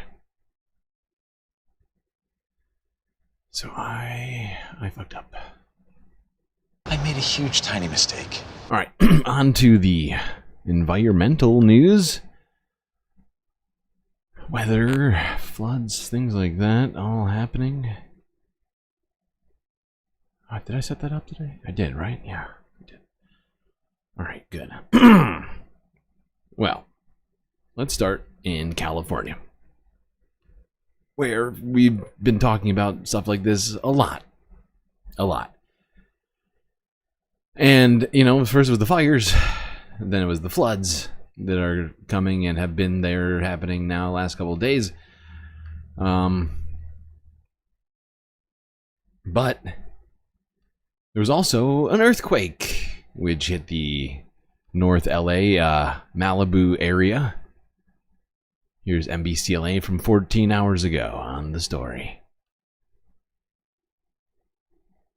Did you feel it? A second earthquake hit Malibu about 30 minutes ago. It came in at a 3.5, happened just 7 hours after that first earthquake, a 3.7 in that same general area. We know people in Agoura Hills, Thousand Oaks, Long Beach, and parts of the San Fernando Valley reported feeling the quake. So far, no injuries or damage has been reported. Let's check in with meteorologist Shauna Mendiola. Boy, nothing like a little jolt to go with your morning coffee, though. Those folks in Malibu, they've already gone through so much, but this is a 3.5. Yeah, so they're considered very light. You feel them often. They don't cause damage, but yes, sometimes they shake you, wake you up, or make it hard to go to bed, right? Especially we had after last night. back. Absolutely, in that 7-hour span. So let's take a look at those two that have happened. One last night, like we mentioned, as we take a closer look, they're pretty much in the general same area, about a mile away from each other. 3.7 last night, 11:44. Second one this morning, 6:30, just half an hour ago, 3.5. So kind of close to the same thing happening. Now, as we take a look at the magnitude scale, that's considered a minor earthquake. Usually about 49,000 of these happen a year for our country. And then in California, about 200 a year. So they're often felt, but rarely cause any damage. But a very good reminder to Always have a plan. There we go. All right. There we go. Now, thankfully, like she said, light, or minor quake, not even light. So, everyone was fine, no reported damage, but a shifting in the ground was felt twice within a 24-hour period up there. They've already been dealing with quite a lot. Stuff like this, you know. Stuff like this was happening exactly at the same time that this port was happening. Let's go to KTLA 5. And Pacific Coast Highway is closed from Malibu to the Palisades after being buried by mudslides. Flooding is also causing problems in the Palisades burn area. KTLA's Omar Lewis live in Malibu with the latest on the cleanup. Omar, good morning. Omar. Hi, Lauren and Megan. That's right. Just weeks ago, this portion of PCH was covered, was smoldering, I should say. Now it's left covered underwater, debris and mud. As you can see here, crews have been working all day long around the clock to clear this highway, but the damage extends beyond the road. Businesses like this one here called a Little Shop on PCH and homes that survived the flames are now struggling against the floods. The past few days have brought intense rainfall to the burn scars, triggering a chain reaction of mudslides and debris flows across the Pacific Palisades. After the Palisades fire, the Santa Monica Municipal Airport reportedly recorded 1.64 inches of rain on Thursday, the city's largest single-day rainfall since February of last year. That water poured down the charred hillsides, pushing mud and rocks across miles of PCH. Crews worked quickly to clear the road, but the damage didn't stop there. At Duke's, a neighborhood staple along the coast, the restaurant and parking lot were overwhelmed by thick mud. A county fire front loader was brought in to dig them out, but the inside of the restaurant was not spared either. The last few weeks have brought particular climate whiplash to residents of... I'm sorry, I gotta hold. Are those Balenciaga mud boots? What in the actual fuck? Hold on. I'm broken right now. Would you jump up? What in the fuck am I looking at right now?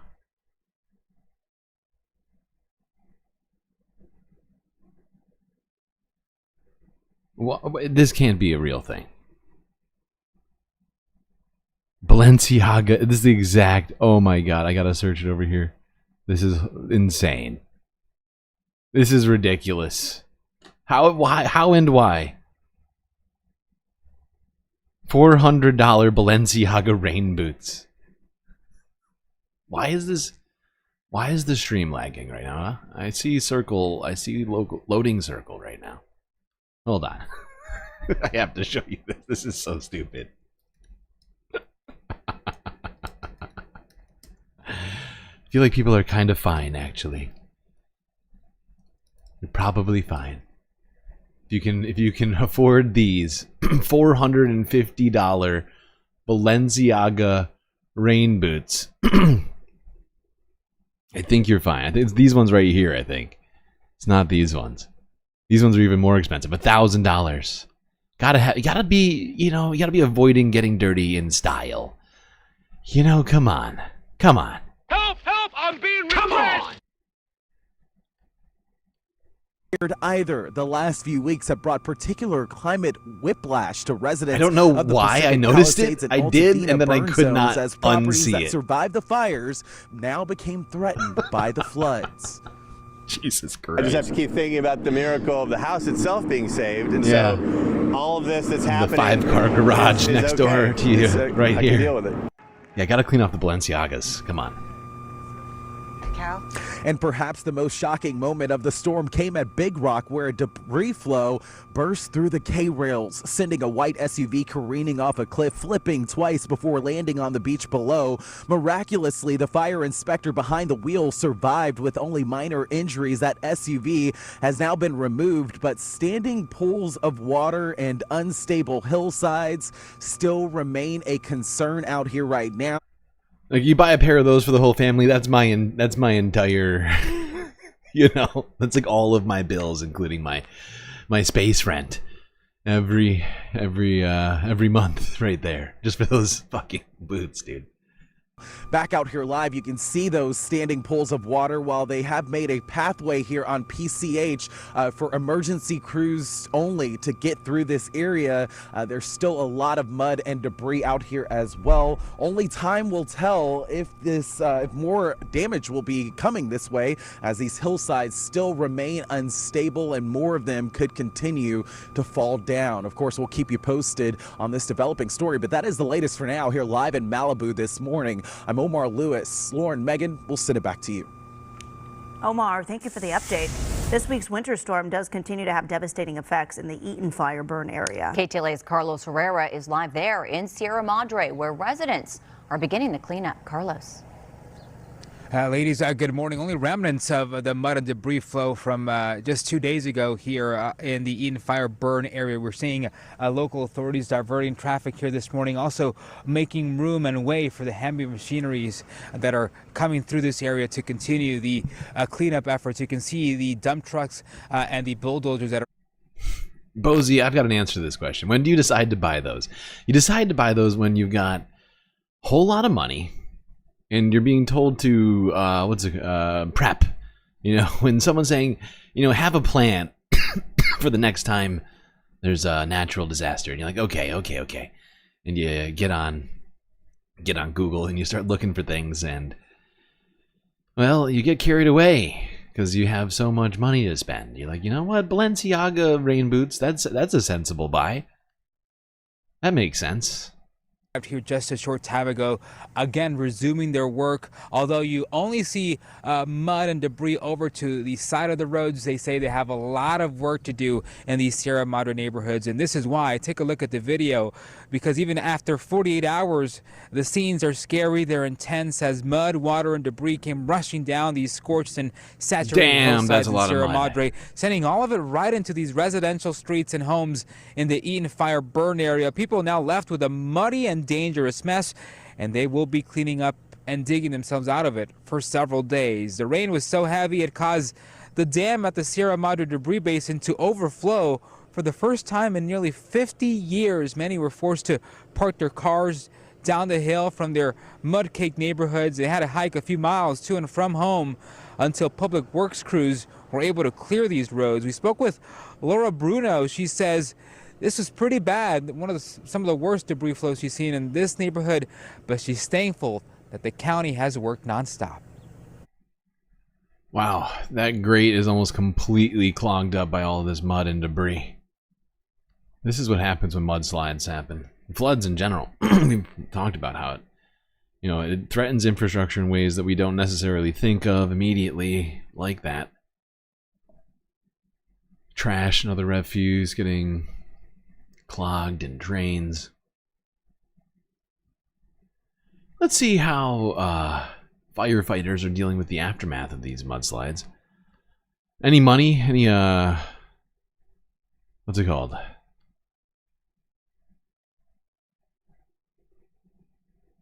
What's the name of the crypto betting site? Any money on whether or not these firefighters are prisoners or not? Why can't I think of the name of it?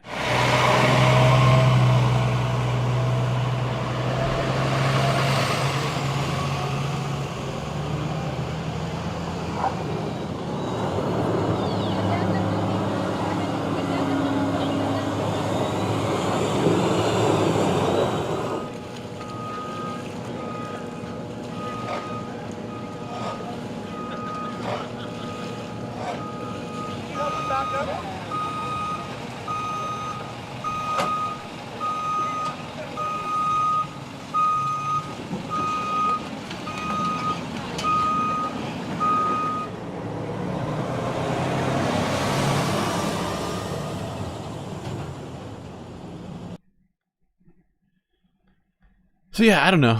I couldn't quite tell. I was looking. I was trying to figure out maybe if they had like Department of Corrections on there, but I couldn't see. Maybe my eyes are just bad. Polymarket. I thought of it. I came up. I remembered now. Polymarket. Probably because I don't watch TYT, so I don't hear them say live from Polymarket Studios every day. Now, California was flooding due to this atmospheric river, which is part of a larger system, which is going across the United States with much ferocity and speed. And it hit a number of southern states, southern-ish, near the Mason-Dixon line. You know, Kentucky, Tennessee, Virginia. Just smashed by floods as these winter storm fronts come through the area. This is Fox weather.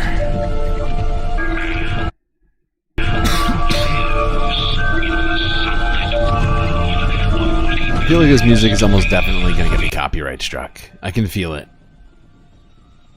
I can feel it.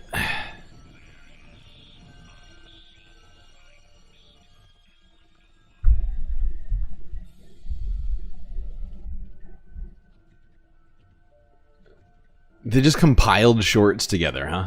Okay. I forgot about this one. Same video done twice because Fox is classy like that. They're all about that money. You already have a short. Just put two together. That makes it long, right? It's a long short.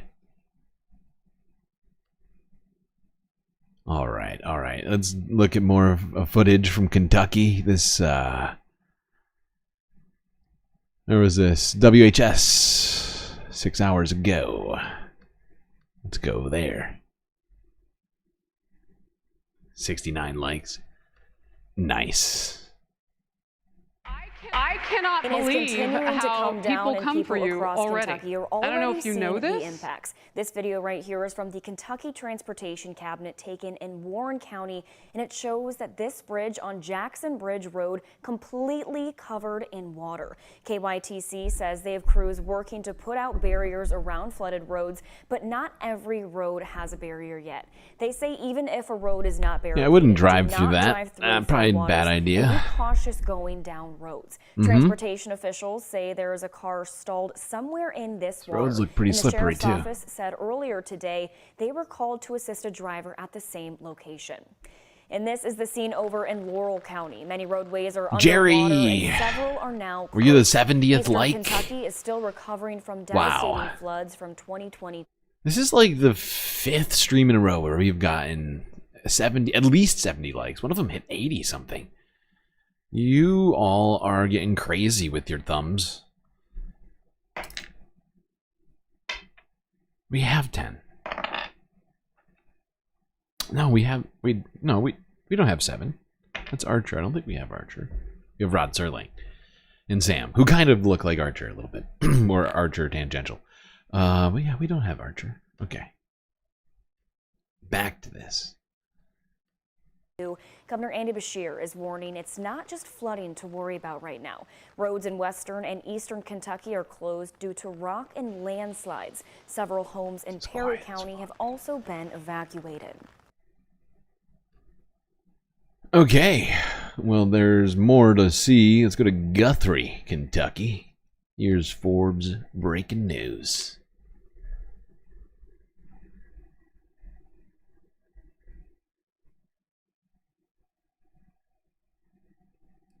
Wow, why did we build this town in the middle of a pond. It's weird. It's a weird vibe. Do trees grow in ponds?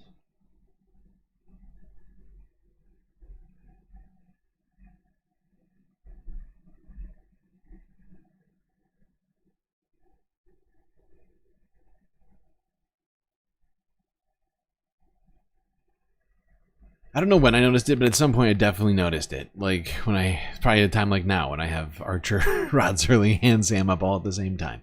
We've had most of the iterations, I feel like. Although there's got to be more. But yeah. Just like, you know, there's a resemblance there. Yes, Rod Serling from Twilight Zone. He's right there looking at you in your face right now at the bottom of the TV. It's one of our emotional support characters.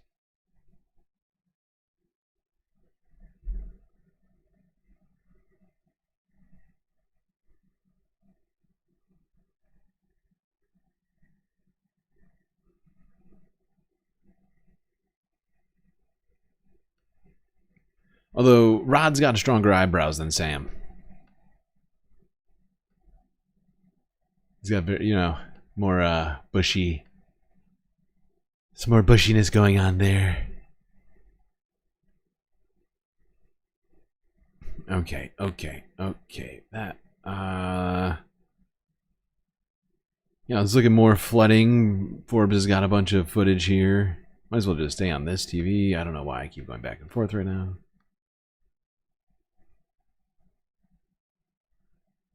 Oh, I'm fucking hungry. Oh, we already saw this footage. Forbes, why you and Fox? Et tu, Brute? God damn it. Jesus, I say that. Settle down, Omarosa. Here's more in Kentucky.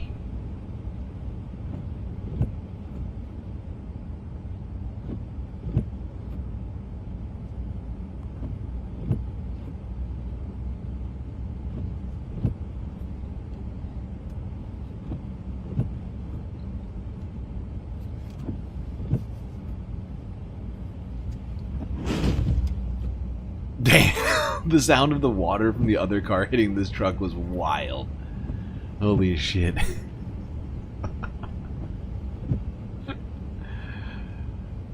I looked over immediately. I was like, what the fuck was that? I was like, oh, this guy was going too close to the other cars, got hit. Let's go to here, AccuWeather, talking about all the floods. This is in Virginia. Holy fuck! It's way worse in Virginia. That fucking bank is underwater. Look at this. I'm pretty sure that was a bank. Bank of America or something. What did it say? Oh no, it's a Legacy Bank. Legacy Bank. Whatever it said. Look at these pictures though. This is wild.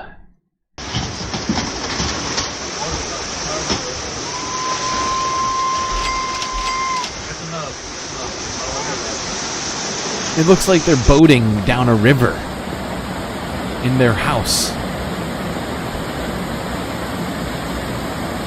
Holy fuck. That's a lot of water. Okay, yeah, I've got them. Let's go through it. You can't get in here. We'll get far. Way worse in Virginia. Let's go here. This is footage from the Tennessean. This is in Hartsville, Tennessee. Oh my god. Oh, this is one we saw. This is also in Tennessee. We already saw this one. Why are you playing us with the same footage 3 times? That's too much. That's too much, man!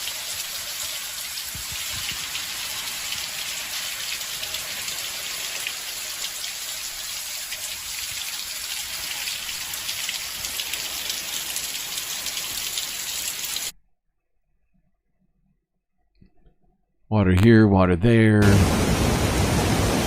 Water in places it probably should not be. Holy fuck. Although this appears to be maybe a mill? So you assume some water would be going through here. I have no context for how these normally look, but you can clearly tell that places where you're supposed to be walking are underwater here.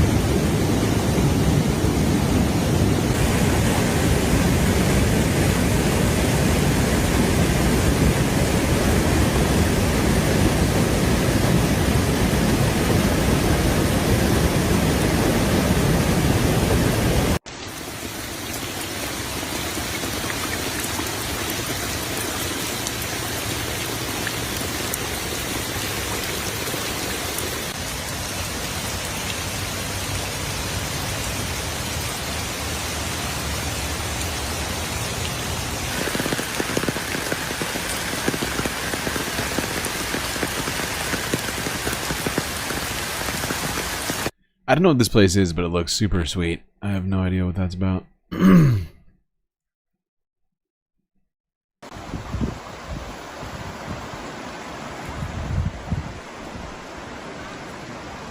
mean, aside from the flooding, that seems less sweet.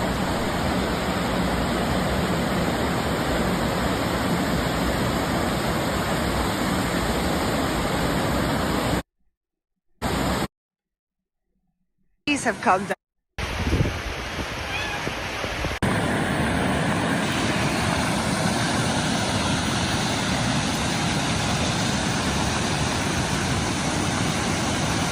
Whole entire trees have come down here and washed away. I can't get in front of him. Just go through it. You can't get in here. Go get far. Just let it work.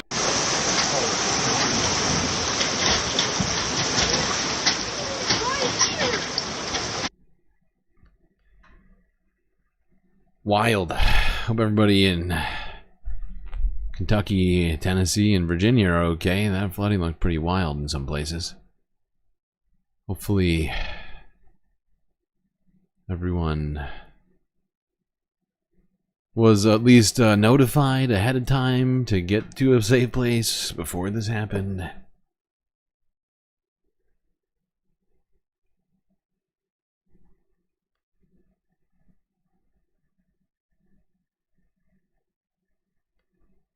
So it should be a more mild time for rain in these areas, but unfortunately, that is not what's happening right now. Oh, we got some. I gotta do this. Got to do this. Is it gonna work?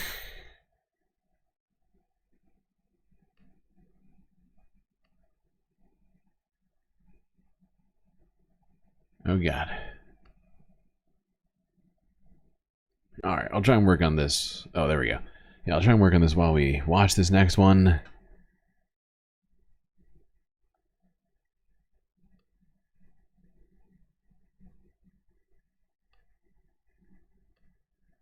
Let's go to the ocean. Talk about a little story involving one whale and one man. Oh god. No, wait. Didn't transition fast enough. You bastard.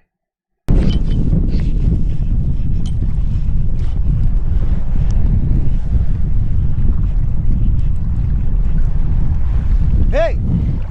Ya, vente, vente. Tranquilo, agarra el bote, agárralo, tranquilo, agárralo. Yeah. Agárralo, agárralo. Yeah, calm down. It was just you just got eaten by a whale, buddy. Totally fine. Everything's fine. Okay, just stop what you're doing right now to watch this, because this may be the wildest story of the morning. A whale swallowing a kayaker, then immediately spitting him out. Lara, this is unbelievable. I mean, I guess this is my new beat, Gio. Yesterday, I reported on a kayaker being stalked by a shark. And today, yes, I can one-up that story with this one. It sounds like a live-action version of Finding Nemo, but this was real. A man scooped into the mouth of a whale. This morning, a kayaker lucky to be alive after being swallowed up whole by a humpback whale. Watch again the massive mammal breaching the water and quickly dragging the man under. Adrian Simankis was out kayaking with his dad off the coast of Chile on Saturday when the whale engulfed him and his boat. Jesus Christ. Seconds later, though, letting him go. Hey! Adrian appearing unharmed, his father in a nearby kayak capturing the terrifying moment, telling his son to stay calm. The two reconnecting in the water, allowing Adrian to grab onto his father's kayak, then racing back to shore. Adrian says he thought he died and that there was nothing he could do. The incident happening in Chile's southernmost region of Patagonia in the Strait of Magellan, a main tourist area. Experts say these humpback whales can grow to be 50 feet long and that this whale was likely lunge feeding, scooping up large amounts of tiny fish and shrimp, but accidentally picking up Adrian. Whales' throats are pretty small. They're about the size of your fist. And so there's no real chance of the human actually being swallowed by the whale. And the minute the whale realizes that there's something much larger than their prey in their mouth, they're going to open their mouth again and try and get that thing out. No word yet on when or if this kayaker will head back out onto the sea. I know what I would do. Yeah, I mean, the fact that the father was saying, tranquilo, relax. No, sir, I will not relax. Yeah, exactly. Oh, wow. They reached out to the whale. The whale said he tasted a little too fishy. Oh, Michael. Come on, bud. Wow. Star athlete and comedian, that's too much. That's too much, man! All right.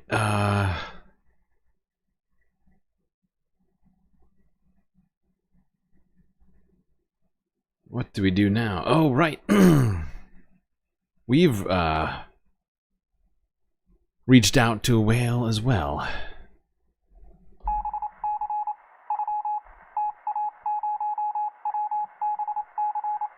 I've got on the other line right now. Once we...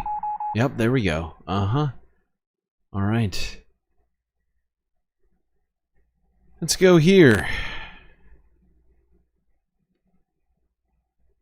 Got Prime Minister Shamu Olympiana Esquire here on the phone. How are you today, Prime Minister Shamu?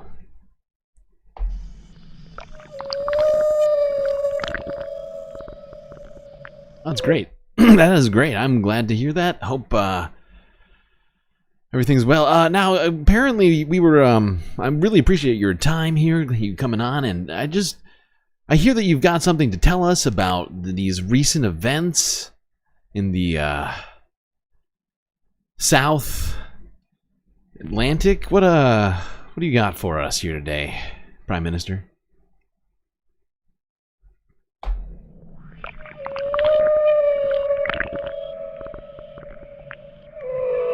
Okay. Right. Of course. That makes perfect sense. That makes perfect sense. Well, I appreciate that. You heard it yourself, straight from Prime Minister Shamu Olympiana Esquire. Breaking news.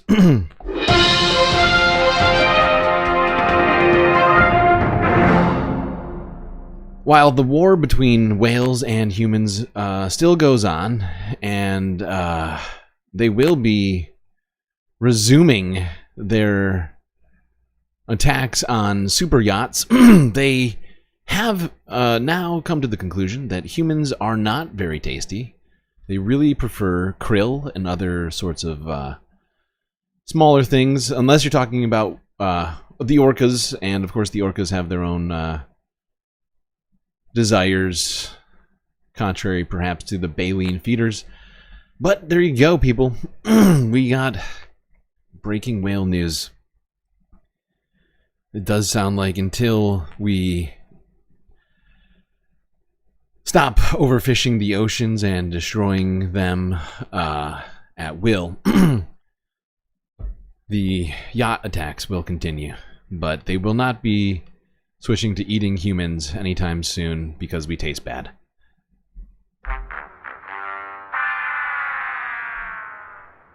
Okay, on from the whales, leaving the oceans. Let's go to space and get a view of Earth. Oh, Michael! Let that be known. Blah, blah, blah. Blah, blah.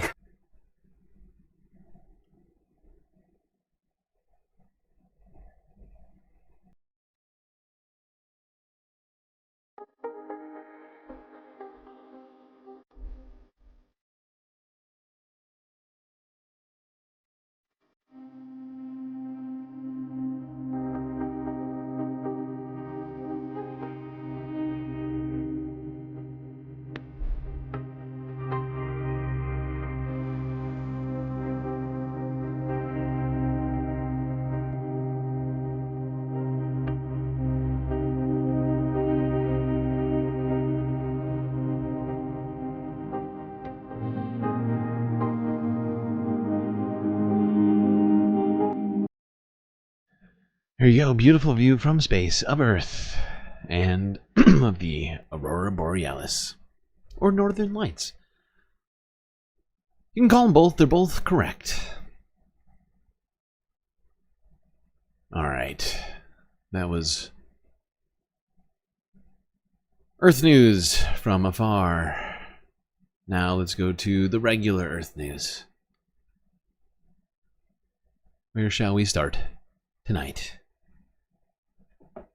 Let's go to the UK once again, a place we've been visiting pretty frequently lately, I suppose. Maybe not as frequently as we had during some of the other things that have been going on over the last year, but there's still been some things to talk about here. Now, apparently, you know, we talked yesterday, I think, about how J.D. Vance and Pete Hegseth were attempting to bring America, you know, to magify Europe in their meetings at the NATO and Munich conferences. But apparently there's a guy who is hoping to do that himself, internally within the UK, well, with a little help from one guy, Elon Musk. Well, first of all, some of the things that I say will be incorrect. That's true. That's very true. It's science. Let's go here. Var Media. Dominic Cummings wants to DOGEify the UK.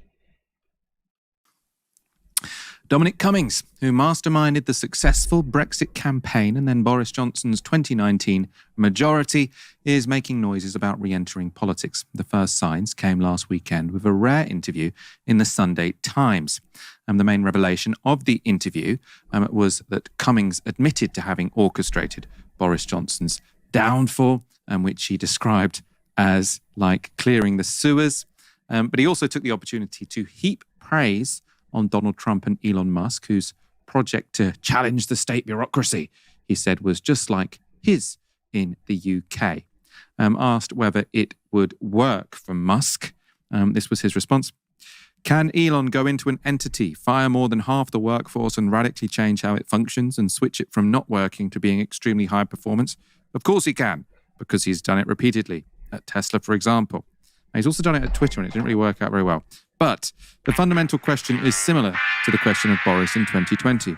How much are Trump and his political team prepared to make an effort to change these things and therefore back Elon and all the other high-caliber people going in with him?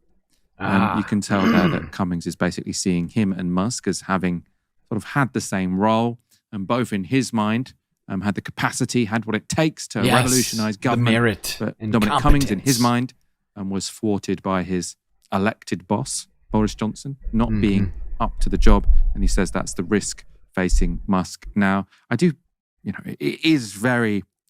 I mean, it's not shocking that the guy who was the senior advisor to Boris Johnson or was a very big part, or I remember exactly what his title was in Brexit, but I know that he was heavily involved in the Leave campaign. I think he was just doing more advising. He's got a lot of advice. But it's basically, you know, to make Britain America again. You know? I guess maybe make Britain Britain again? I don't know. What's, you know what? I guess was Britain really the first America, kind of?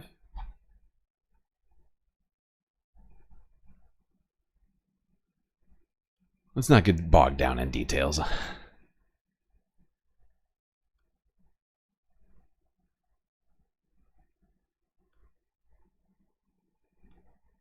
His mind useless and wasteful.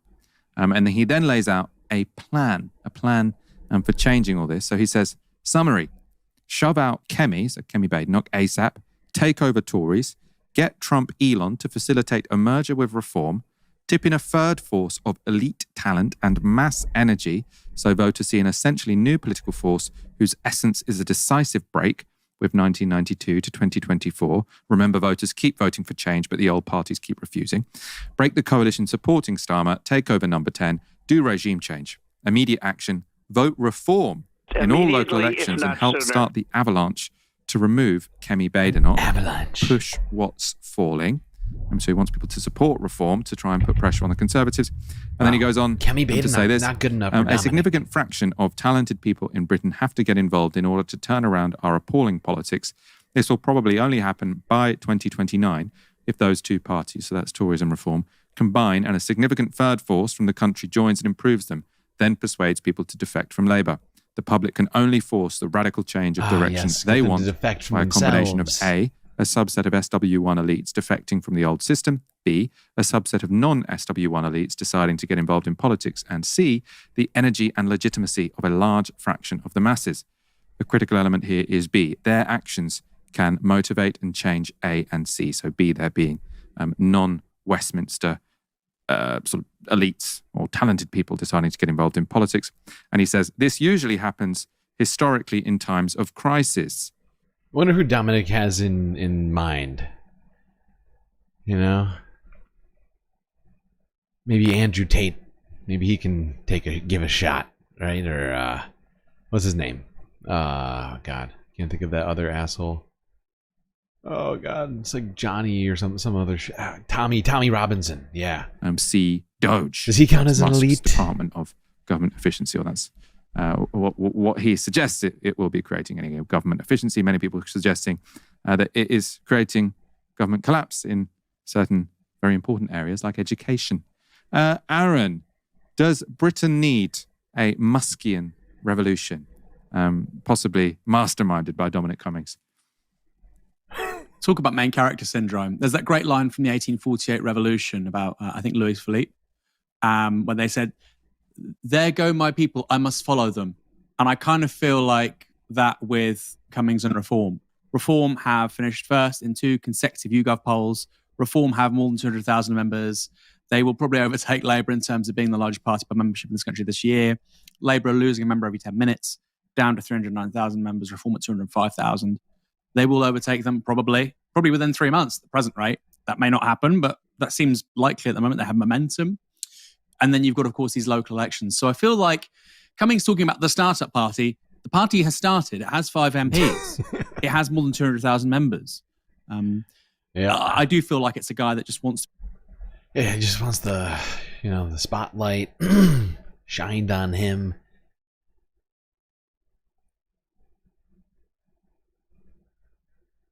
And yeah, it's like the idea that Reform is something new when it's just UKIP 2.0. You know, it's just Brexit with a bow on it. Leave UK. It's ridiculous. It's been around quite a while. Not some burgeoning thing. Hopefully, UK doesn't get Elonified. I do hope for all of our UK viewers, you'll be spared that horrifying fate. Now let's transition over to see what's been going on in Europe.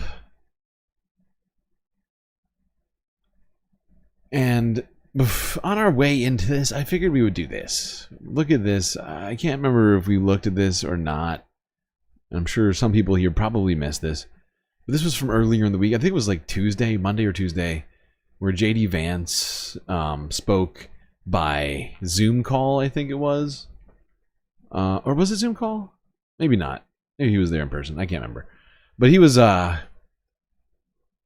talking at the AI conference in Paris. This was a clip Forbes just posted a few hours ago on this. Level playing field. Now, with the president's recent executive order on AI, we're developing an AI action plan that avoids an overly precautionary regulatory regime while ensuring that all Americans benefit from the technology and its transformative potential. Now, we invite your countries to work with us and to follow that model if it makes sense for your nations. However, the Trump administration is troubled by reports that some foreign governments are considering tightening the screws on U.S. tech companies with international footprints.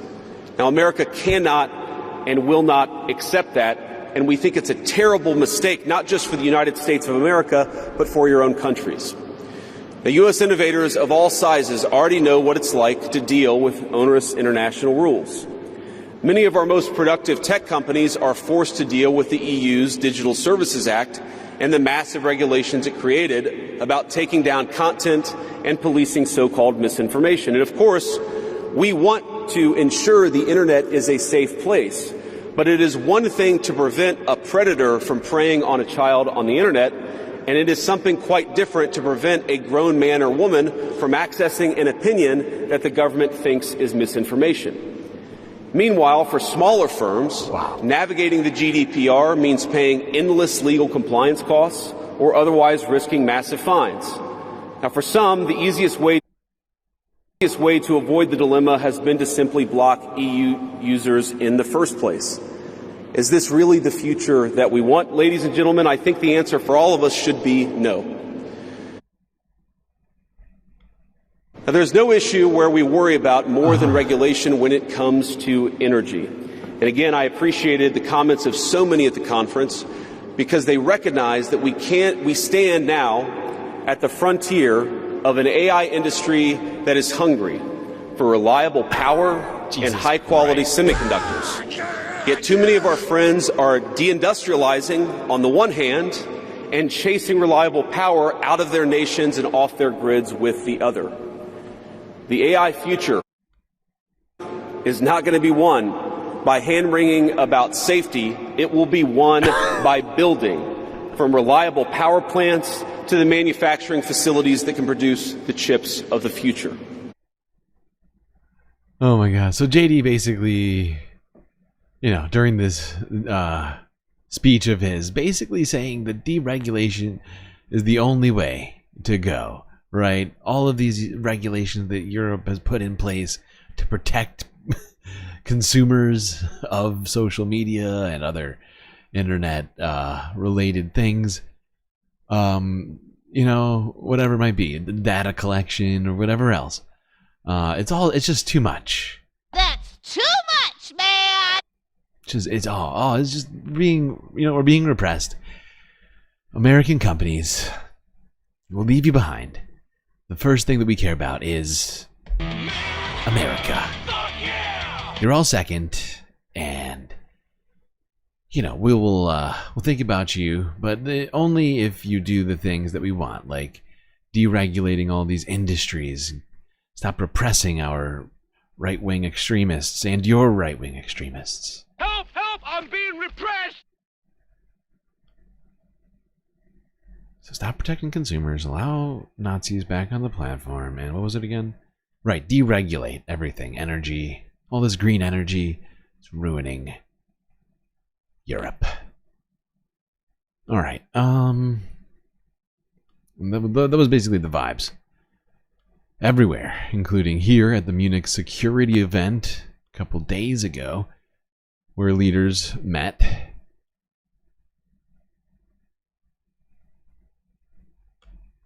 Around the dinner table. Just kidding. It is a table, though. And it kind of looks like they're about to eat. But I doubt it. You do it. Luke, just let me know when you have it running. Thank you.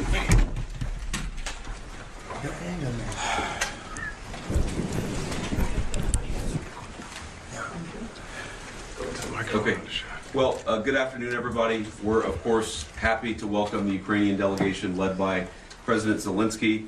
We had a number of fruitful conversations, a number of things for us to follow up and work on. And fundamentally, the goal is, as President Trump outlined it, we want the war to come to a close. We want the killing to stop, but we want to achieve a durable, lasting peace, not the kind of peace that's going to have Eastern Europe in conflict just a couple years down the road. So we had a number of good conversations about how we might accomplish that together, and certainly we'll have many more in the days, weeks, and months to come. President Zelensky. Thank you so much. Thank you very much. Very briefly, I think Vice President said everything absolutely correct. We are very thankful for American support. President Trump, we have good conversation today. Our first meeting, not last, I'm sure, and really what we need to speak more, to work more, and to prepare the plan how to stop Putin and finish the war. We want peace very much, but we need real security guarantees, and we will continue our meetings and our work, and we will be very happy to see General Kalak also in Ukraine in this closest time. Thank you, Vice President, for meeting. Thank you, colleagues. Thank you so much. Great. Thank you all. Mr. Vice Take care, President, guys. how does this move forward if Ukraine is not ready to come to the table with Putin? If Ukraine is not ready to speak with Putin at the table, how do you move forward? Will you still negotiate? Well, look, I think the way that this conversation moves us forward is, first of all, you have great members of the Ukrainian delegation. You have our incredible Secretary of State, Marco Rubio, here. We have... Oh, well, we got little Marco. We got little Marco here. Don't worry about it, little Marco. Gentlemen. That'll fix it. Okay. But yeah, Vladimir Zelensky looks pretty upset. At least that's sort of the vibe I got, and sort of exhausted in this moment. Could be just misreading things, but it was sort of the vibes I got from this discussion. There didn't seem to be a ton of agreement between the parties on what is going to happen going forward. I guess we'll have to keep our eyes out. But there has been more that's happened since then. That was from, I think that was from like yesterday, right? Yeah, we watched that one yesterday. But now let's go on, see what's been going on since then. Here's Olaf Scholz, the German chancellor, responding to some of the things that JD had said during his speech. Let's go here. Really reject any idea of cooperation between parties, other parties, and these extreme right parties. I think there is a strong consensus between all relevant parties in Germany that they won't do so. I hope this will last and continue. But it is absolutely sure and necessary to say it is not others to give us the advice to cooperate with these parties which we are not working with for good reasons, especially when looking to the history of our country. We will not accept that people who look at Germany from the outside intervene in our democracy and our elections and in the democratic opinion-forming process in the interest of the party.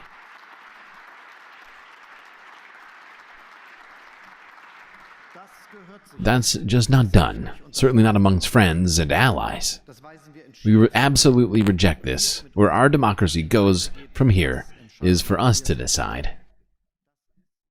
All right. Now, if you don't remember, this was in response to the things that JD had said on the same day at the podium, suggesting that Germany was essentially being unfair by not allowing the Nazi, AfD, party to be involved in their process and in the discussions, right?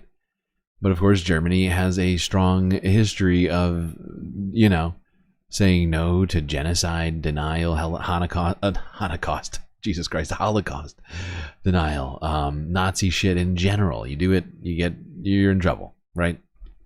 And, You know, I think it's a completely fair thing to say, especially when you got Elon Musk, who's part of the Donald Trump administration, who was making appearances at AFD events, saying that, you know, Germans need to stop being so ashamed of all of that genocide stuff. You know? Slow clap. Or is this a high five? I can't tell if this is a high five or a slow clap. It could be both. But thank you for the super sticker. Megastar, I do love super stickers. I don't think I've ever seen that one, which is why I'm not sure what to call it. But it looks like a high five because the hands are two different colors.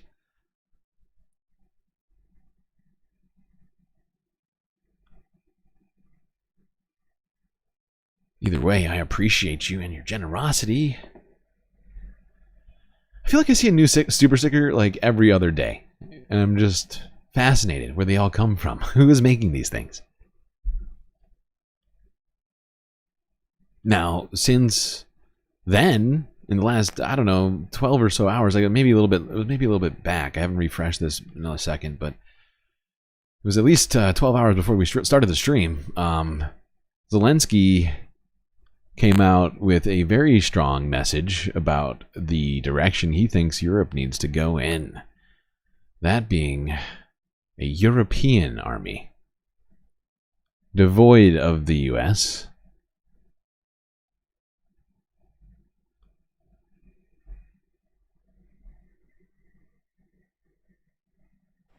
The shadow of J.D. Vance's speech still hangs over Munich, but the reaction has been swift.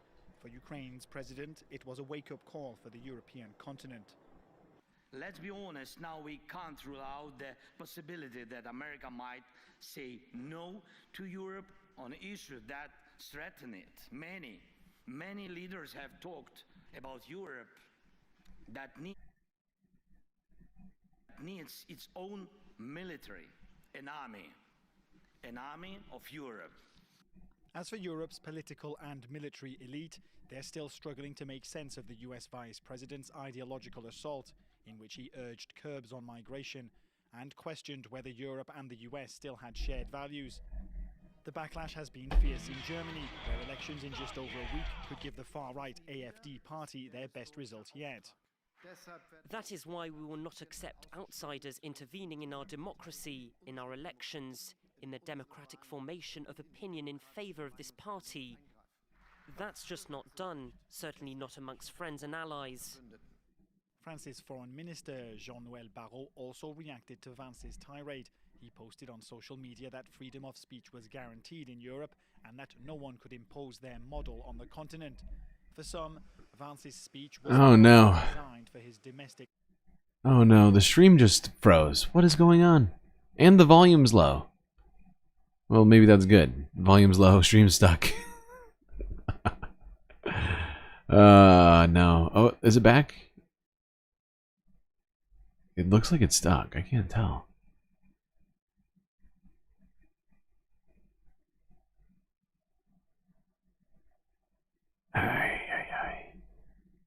Yeah, that looks stuck to me, dude.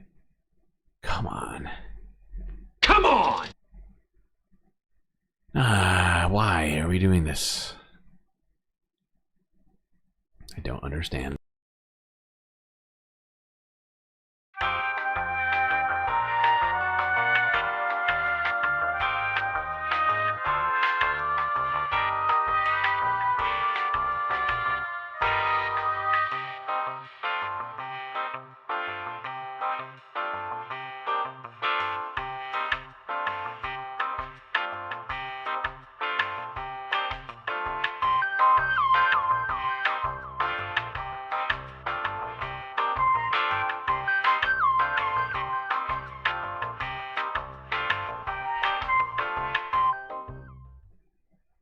All right.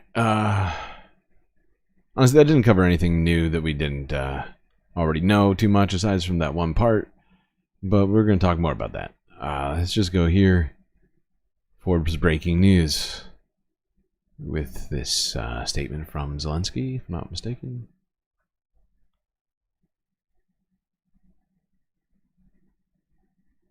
"3 years of full-scale war have proven that we already have the foundation for a united European military force. And now, as we fight this war and lay the groundwork for peace and security, we must build the armed forces of Europe so that Europe's future depends only on Europeans. Why can't we all just get along, huh? Zero Megastar just cheered 100 bits. Quick Megastar. breaking stuff. Breaking stuff, yes. Quit breaking stuff. I'm sorry. Thank you, Omega Star, for the biddies. I appreciate you. But yeah, here you have. Actually, I'll let him finish. So that Europe's future depends only on Europeans.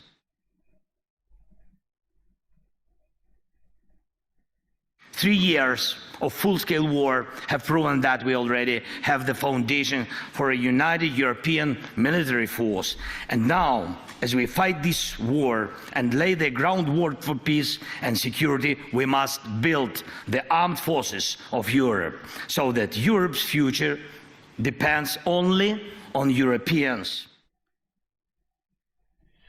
I don't know how the rest of Europe feels about this statement.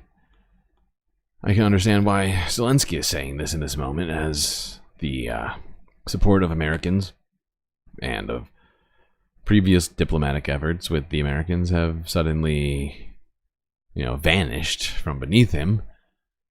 But this would cost a huge amount of money for Europe to do. That's why I'm saying we should just all get along. I mean, America has, at least up until now, been here for Europe, but this is where we're at. This is Donald Trump's sort of thing. He has a problem with NATO. He thinks that they're robbing us, even though many of them pay in just as much, if not more, in terms of percentage of GDP on their spending than the United States does. And we have people like Pete Hegseth coming out saying that we need all NATO countries, including Donald Trump himself, saying they need to start spending 5% of their GDP on defense spending, even though the United States doesn't do that, and we shouldn't, because it would get us up to about $1.4 trillion for defense spending if we were to do that, which would be utterly fucking crazy. I feel like I'm taking crazy pills. And what we need is diplomacy, all right? I don't know if what's been going on really counts. Maybe it does. I don't know. Hasn't been great. Having Donald Trump just speak with Putin alone rather than including Ukraine, who is going to have to agree to this ceasefire deal for it to actually happen. Maybe they should be involved. I would say the same thing with, I did say the same thing. We're talking about wood. I did say the same thing when Donald Trump did this with Benjamin Netanyahu very, very recently. It's not that long ago that I was saying this exact thing about Donald Trump unilaterally or bilaterally without Hamas or Palestinians at all involved in those negotiations, just hanging out with Benjamin Netanyahu here in the States, regardless of the fact that he's a war criminal. Just based upon that. What in the fuck? Why? Of course, because he's picked sides, that's why. And what that means for all of us, well, I think it's starting to certainly sink in with me. I don't know about everybody else. But he's being pretty clear. He's drawing lines. Supposedly, Narendra Modi is going to be coming next to the White House. We talked about that yesterday, and I think the day before.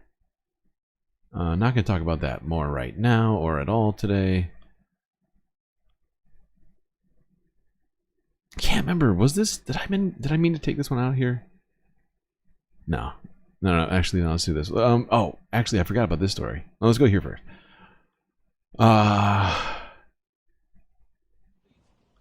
Ukrainian. Please hold.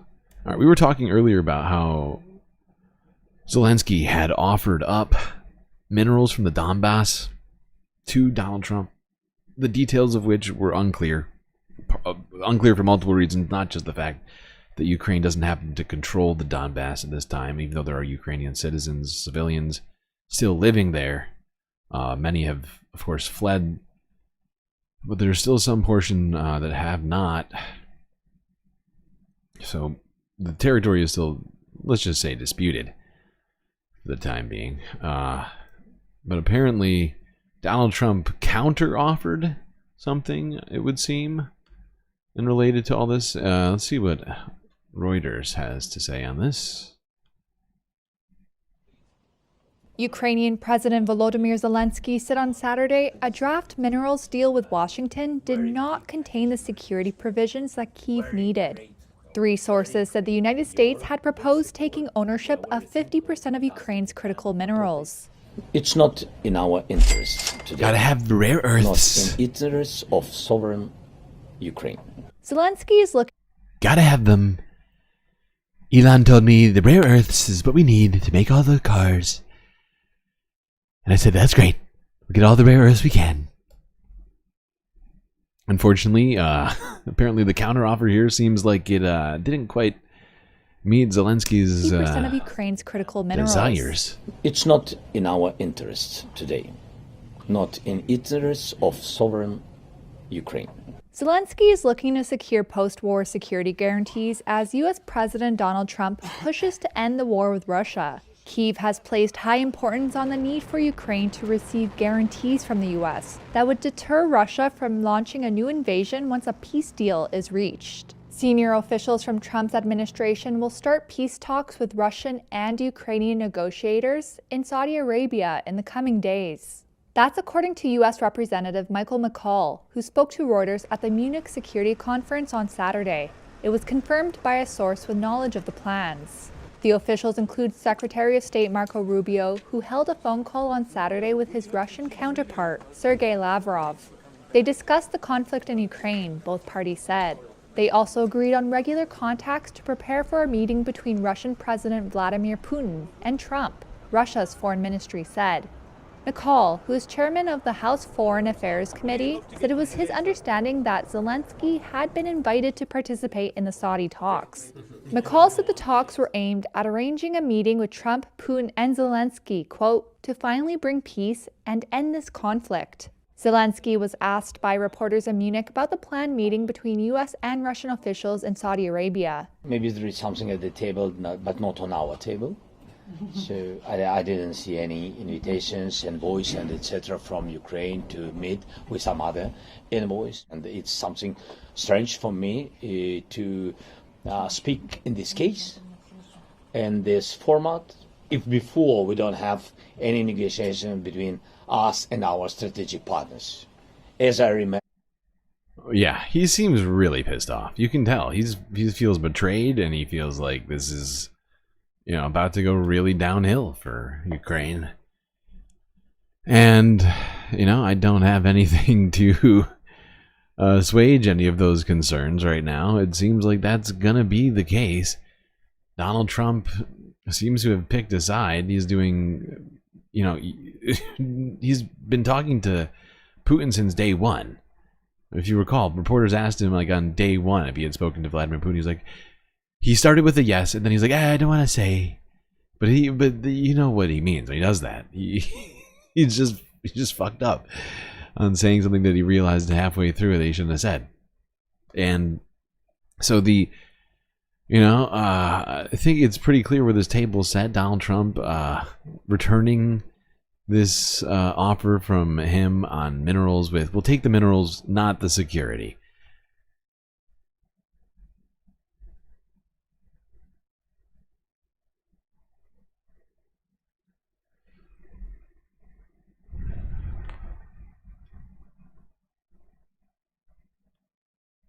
I can't remember if we saw this or not, so we're just going to go to this. But I think this might be the same clip we watched earlier of Olaf Scholz. Or is this a different one? I put these out of order. German Chancellor Olaf Scholz delivered a strong rebuke to J.D. Vance on Saturday after the US Vice President attacked Europe's stance toward hate speech and the far right. Speaking at the Munich Security Conference, Scholz defended German political parties' decision to not work with the far-right Alternative for Germany, or AfD, pointing out its links to Nazism. Yeah. Ein Bekenntnis zum Nie wieder ist daher nicht. Yeah, this is we already watched this one. Well, not this one, but we know. We already went through that. We don't need to to be reminded so shortly after it. All right. Now, let's go here to Serbia, a place we've been going to a lot lately, considering the size of the country. But of course, there's been protests there. Just humongous protests. Streets filled, bridges blocked. You know, these have been going on now for, feels like weeks. There's been so many, like either Baltic, like former Yugoslavian, or former Soviet countries where there's been like a bunch of these sorts of protests. You know, we've gone from one to the other. And, yeah, this has all been in relation to what started with a train station collapse and sort of morphed into a criticism of government corruption. And over the last day, thousands of Serbians have led a massive protest once again against their government. And also, I believe today is Serbian Statehood Day, so it's kind of lining up with all this as well.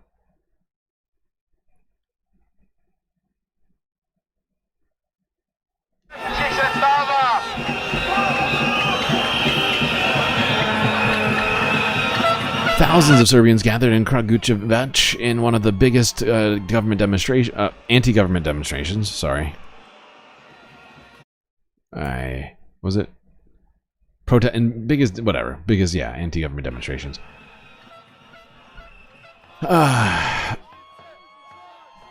Protesters blamed the deaths of 15 people in a newly renovated railway station on government corruption.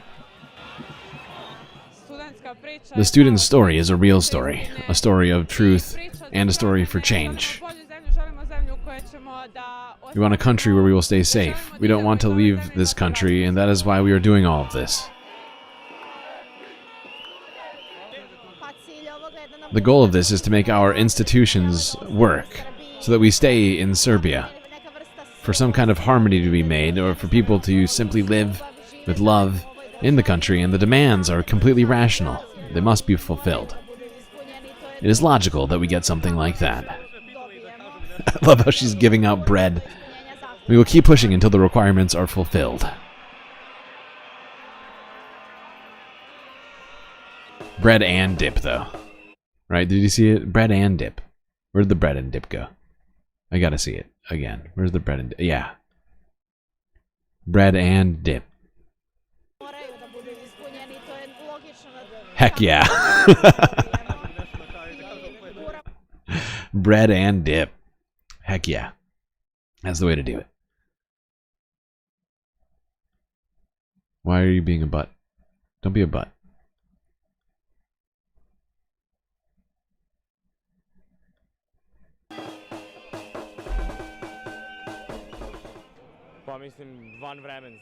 This is timeless, simply put. I have lived in Kragujevac.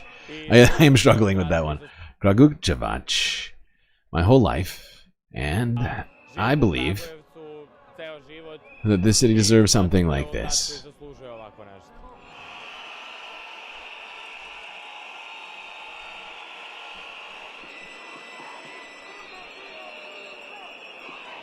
We put our personal ideologies aside because what we're doing here is bigger than all of that. We're trying to build a country, we're trying to make the institutions function, and our house is burning right now, so we cannot really think about furniture or anything special in such a way while we're trying to put out the fire. We have neither the will nor the capacity to think of anything in such a way.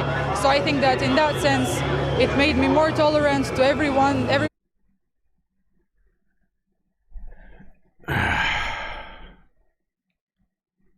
Well, it's good to hear people are being more tolerant of each other to protest together. Do I have another one of these? Oh, we do.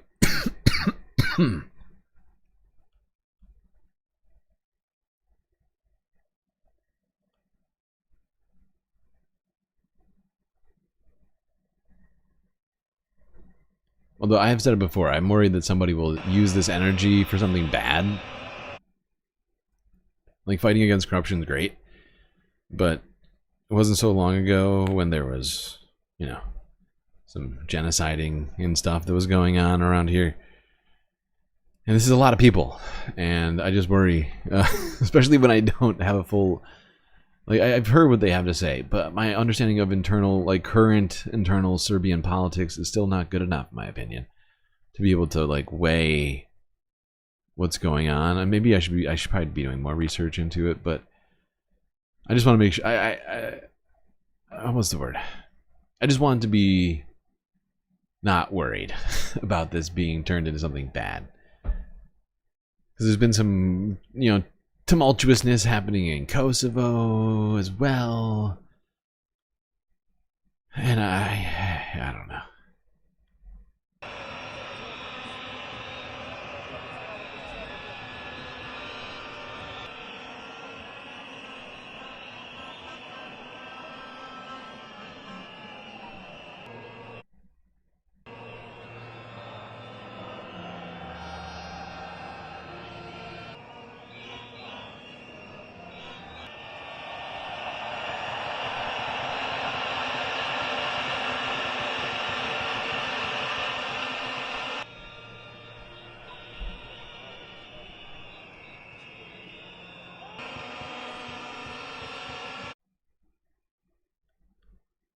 Okay.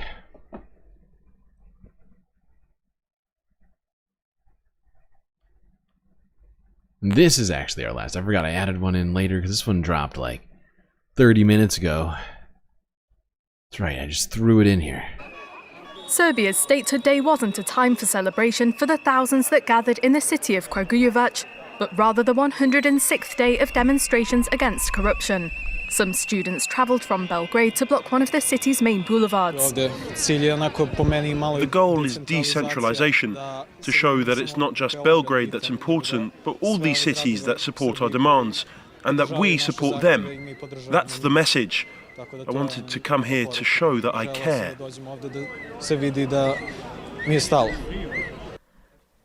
It all started on the 1st of November when the roof of a recently renovated train station collapsed, killing 15 people. And what started as a tragedy could now threaten to bring down Serbia's president, Aleksandar Vučić, many viewing the event as a symbol of corruption at the heart of the state. Yeah. Protesters are asking that authorities publish for more of the situation, the mayor of the city where it happens resigned, as well as I believe the prime minister, because they have a president and a prime minister, if I'm not mistaken. About the station's reconstruction works, dismiss charges against protesting students, hold police accountable for violence against demonstrators, and provide for a larger budget for higher education. It may be student-led, but the movement has received support from all generations. This is the least we can do for the students. They have woken us up. Serbia's prime minister recently resigned in an attempt to de-escalate the tensions, but protesters continue to ask for fundamental political changes in a country that has been dominated by Vučić since he came to power as prime minister in 2014 and then president 3 years later. Addressing his supporters on Saturday, Vučić insisted he would hold his ground. I will fight harder than they ever thought possible. I will fight with more strength than ever before. I will fight with more energy and more ambition than ever before. I will give my utmost. Now I'm telling you, their coloured revolution has failed. Their coloured revolution has failed. NGO Transparency International ranks Serbia as having the second highest level of corruption in Europe. Okay. That's going to do it for Serbia. Now, let's go to Africa. I got a few stories in Africa here to talk about. Let's start in Nigeria.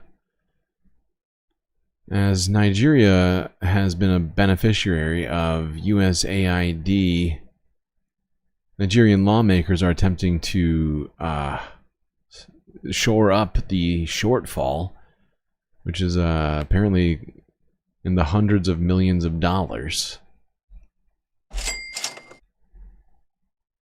Let's go here. Well, shifting gears now, the fallout from President Donald Trump's move to put a funding freeze on the U.S. Agency for International Development continues. Nigeria is trying to cushion the blow. Lawmakers today approved an additional $200 million for the health sector as part of its 2025 spending plan.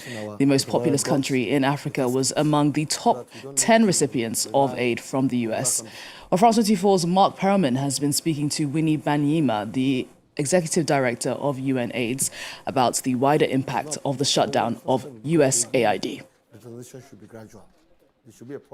We, UNAIDS, have estimated, having looked at the impacts on the ground and looking at the figures that we monitor, that if the support the United States government has been putting in is not replaced, we already have 630,000 deaths last year, but we could have 6.3 million more deaths in the next 5 years. There are 20 million people who are alive today because they are swallowing some tablets every day and coming directly from funding of the United States government. If we do not quickly find a way to fill this gap, they could die. But let me say this also, it wasn't normal and it was very risky to depend so heavily on one country. New innovations, new treatments for prevention in particular have come online, are already being rolled out in the rich countries, and we were making plans to have them rolled out in Africa and other developing countries. An injectable that can be applied twice a year, an injection twice a year, has 100% efficiency in protecting people from being infected. Girls and young women in Africa are the most infected. With this injection, we could reduce new infections to zero. We could be on our way to ending AIDS. Wow. So we keep saying to the American government, this is not the time to pull out. No, it's not. This is the time to stay and get your company, Gilead, Oh. which is the innovator here, to roll out, to make its huge profits on new treatments, new prevention tools, and end AIDS. Oh, it's just that easy. But instead of ending AIDS, we're making sure Gilead These roses makes may as be many, red. excuse me, very rude, makes as many profits as possible. That's great. I love that. As well as, you know, the fact that all this fucking aid is getting cut off. That's not getting them to to make Gilead, because those injections you're talking about currently cost like thousands of dollars, but it only costs them, I think, like $20 or some ridiculous number to make them. And you know, it's insane that we haven't forced these companies to do it first in America, right? To even do that. They won't even do that. And let alone the places with the most prevalence of AIDS. I mean, why are we not enforcing that? Because of profits, of course.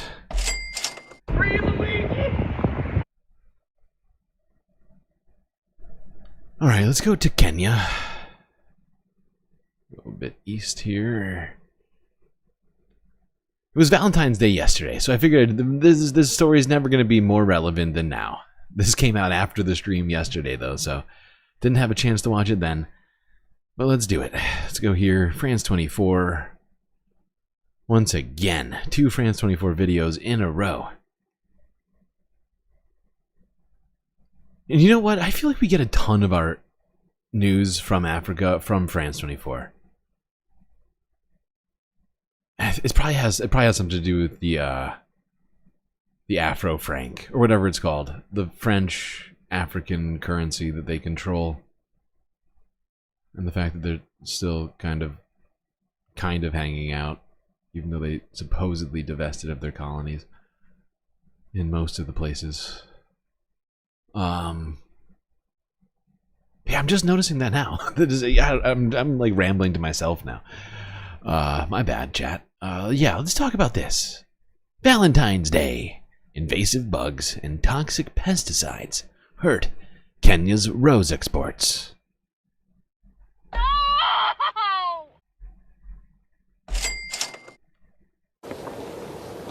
These roses may be red, but Kenya's flower industry is feeling a little blue. These symbols of romance, which make up around 66% of the country's flower exports, are now facing a pest control problem.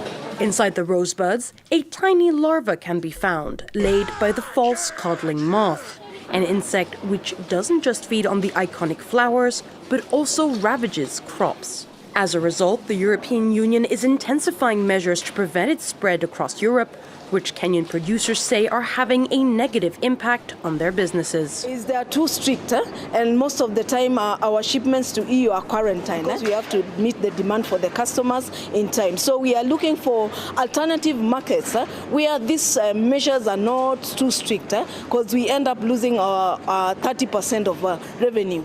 And the moth is not the only challenge that Kenyan farmers are facing. The use of pesticides to minimize losses is also generating pushback from the EU, which imports over 30% of the country's cut roses. A 2020 study by the Route to Food Initiative found that nearly half the pesticides permitted in Kenya are banned across the bloc. Farmers who want to export to Europe have to stay within the bloc's pesticide regulations while also trying to control the moth populations. We are having a tough times to monitor the regulations and the rules of the EU. With the weather conditions now, we have to use that, otherwise we will not manage to get our production what we are targeting. Despite... Yeah, well...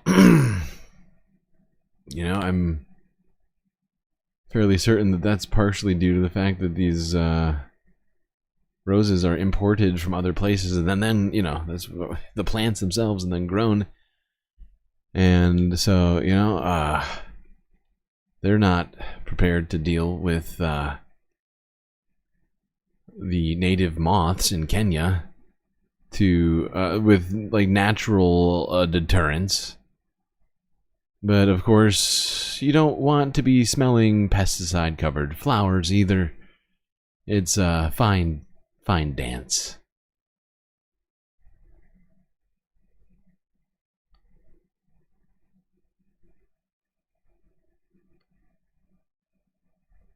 Now, let's go to the sort of the big situation that we've been talking about in Africa recently. That's been the advance of M23 rebels through the eastern part of the DRC.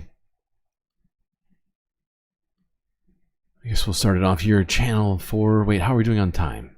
Oh, we're actually going pretty quickly. Only 5.5 hours in. How did I blast through these? We had at least 75 videos here today. I'm like operating at peak galactic efficiency right now. Yeah, unexpected considering how tired I am today. Starting later than usual, just feeling worn out. No idea. All right, yes, to the Congo.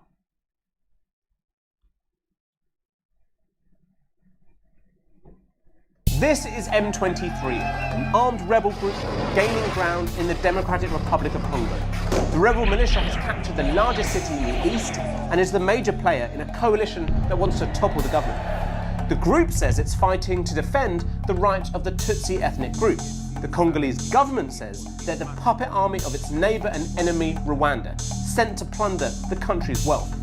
While some in the DRC are celebrating M23's victories, many are suffering, with millions displaced in recent years as they flee the fighting. We're going to tell you what's happening in the DRC, what's really driving the conflict between M23 and the Congolese army. The fucking tent camp was huge. Good God. And how the outcome of the war could have implications for millions of people across the region. This is M23 and the battle for the DRC explained. The M23 group received a hero's welcome from some of the residents of Goma after seizing the city, and they've promised to keep fighting. Having taken Goma, close to the Rwandan border, their soldiers are now heading south to the city of Bukavu. The group claim their ultimate goal is to take the capital of the DRC, Kinshasa, some 1,600 miles away. M23 isn't a new militia, and this is a region which has seen brutal fighting for decades.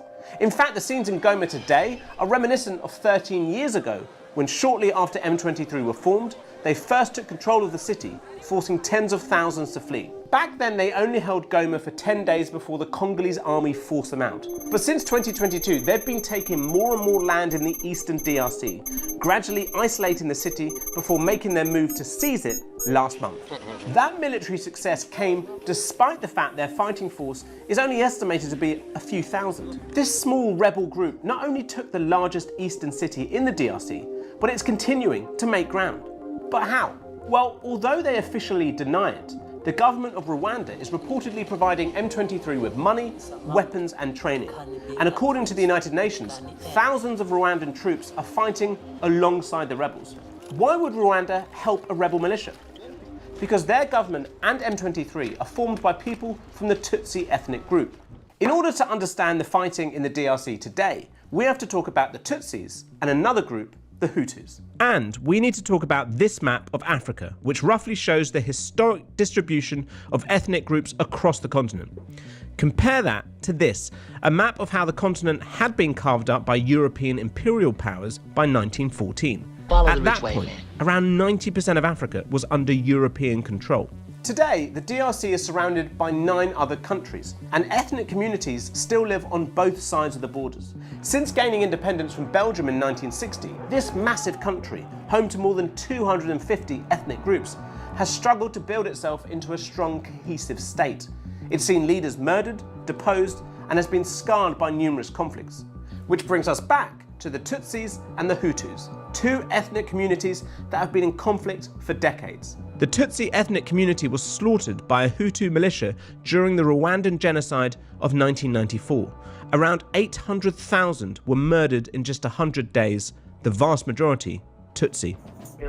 Following that atrocity, the Tutsis gained power in Rwanda and forced approximately 2 million Hutus to flee across the border to what was then called Zaire, but is now the DRC. The Tutsi government in Rwanda continued to view the Hutus as a threat, living just over the border. Rwanda staged 2 separate invasions of the DRC, with the fighting lasting from 1996 to 2003. Millions were killed in that conflict. But the fighting in the east of the DRC never really stopped, as Tutsi rebel groups continued to clash with the Congolese government. Eventually... Okay. Just figured we'd watch a little bit of that channel. Actually, since we're moving so quickly, I might as well watch more of this. But I figured it was just good for some of us who maybe have either forgotten our history or never learned about any of this to get acquainted with this, as this seems to be sort of progressing in a bad direction. I don't know. I could be wrong. But I think we're going to be talking about this more in the future. In 2009, on March the 23rd, a peace deal was agreed by rebels and the Congolese government. One of the terms of the agreement was for Tutsis, including the rebels themselves, to be integrated into the Congolese army. But in 2012, 300 Tutsi soldiers believed that the deal had been broken. They deserted the Congolese army and formed a new rebel group, M23, named after the date the peace agreement was originally signed. And shortly afterwards, the rebel soldiers took Goma for the first time in 2012. M23 says it exists to protect the CIA involvement was a crime. Are you talking about the coup that they tried to do? What was that, like 2000... Shit. I can't even remember now. Oh my god. I think I know what you're talking about. Although I feel like they've done more than one thing here in Congo. Community, and the Rwandan government has backed them because of that. But there's something else that might explain Rwanda's support and M23's desire to take control of the DRC. And it's what lies buried deep in the ground of the Congo. The DRC is home to huge mineral deposits. In fact, it has more than half of the known reserves of cobalt in the world, a crucial metal at the heart of the global green revolution. used for lithium-ion batteries, which can be found in everything from smartphones to electric vehicles to national power grids. In 2022, the DRC exported $28.5 billion worth of goods, and the top 4 items it... Wait, was it last year? I was just like Googling it. I was like trying to remember when it was. It feels like it was way longer than that. Was it really last year that they tried? Or was there? I think there was 2 of them though, right? Wasn't there one in like 2006 that we tried? My history here is lacking as well. Exported were all Yeah, I think mineral we actually deposits. talked about this But that's on the just the stream. tip I'm of like the just iceberg. remembering There's it now. also huge deposits Like of the lithium, American who gold, got captured, diamond, zinc, who had and like coltan. CIA and at the involvement. moment, the DRC is only mining a tiny fraction of the reported $25 trillion worth of untapped natural resources that it sits on. And that potential for huge sums of money is a major motivation for groups like M23. The DRC government has accused Rwanda of stealing its mineral wealth, claiming that it loses about $1 billion a year from theft, with minerals smuggled over the border. And the United Nations has said that Rwanda uses M23 as a way to extract minerals and export them for profit. And they also say M23 make close to $1 million a month by taxing the mines they control, helping them to pay their fighters and buy their weapons. With such huge riches at stake on both sides, it's a recipe for sustained conflict. But what does this all mean for the people living in the east of the DRC? It means a life that's never been at peace. More than 6 million have been killed since the mid-1990s, and the same number have been forced from their homes in just the last 4 years. In Goma, the United Nations has said the recent M23 assault saw around 3,000 killed and a similar number injured, with M23 forces using heavy weaponry. M23 strongly denies targeting civilians. The UN reported that hospitals and camps for displaced people have also been bombed. And there are individual cases of violence and devastation. As DRC authorities fled Goma, at this jail, prisoners started a fire and broke out, but some did not make it out. Women were burnt to death, their bodies barely recognizable to families.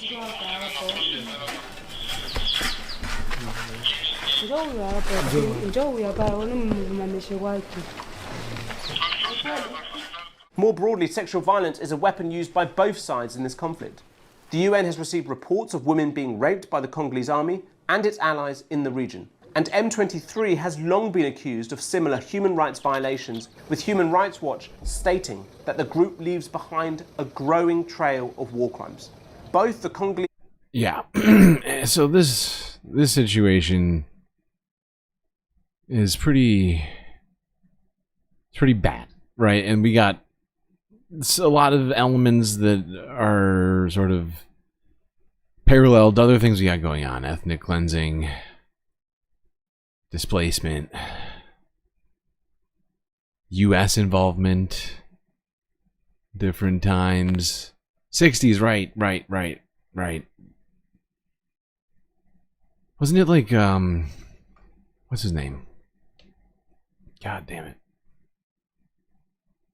Lumumba or something?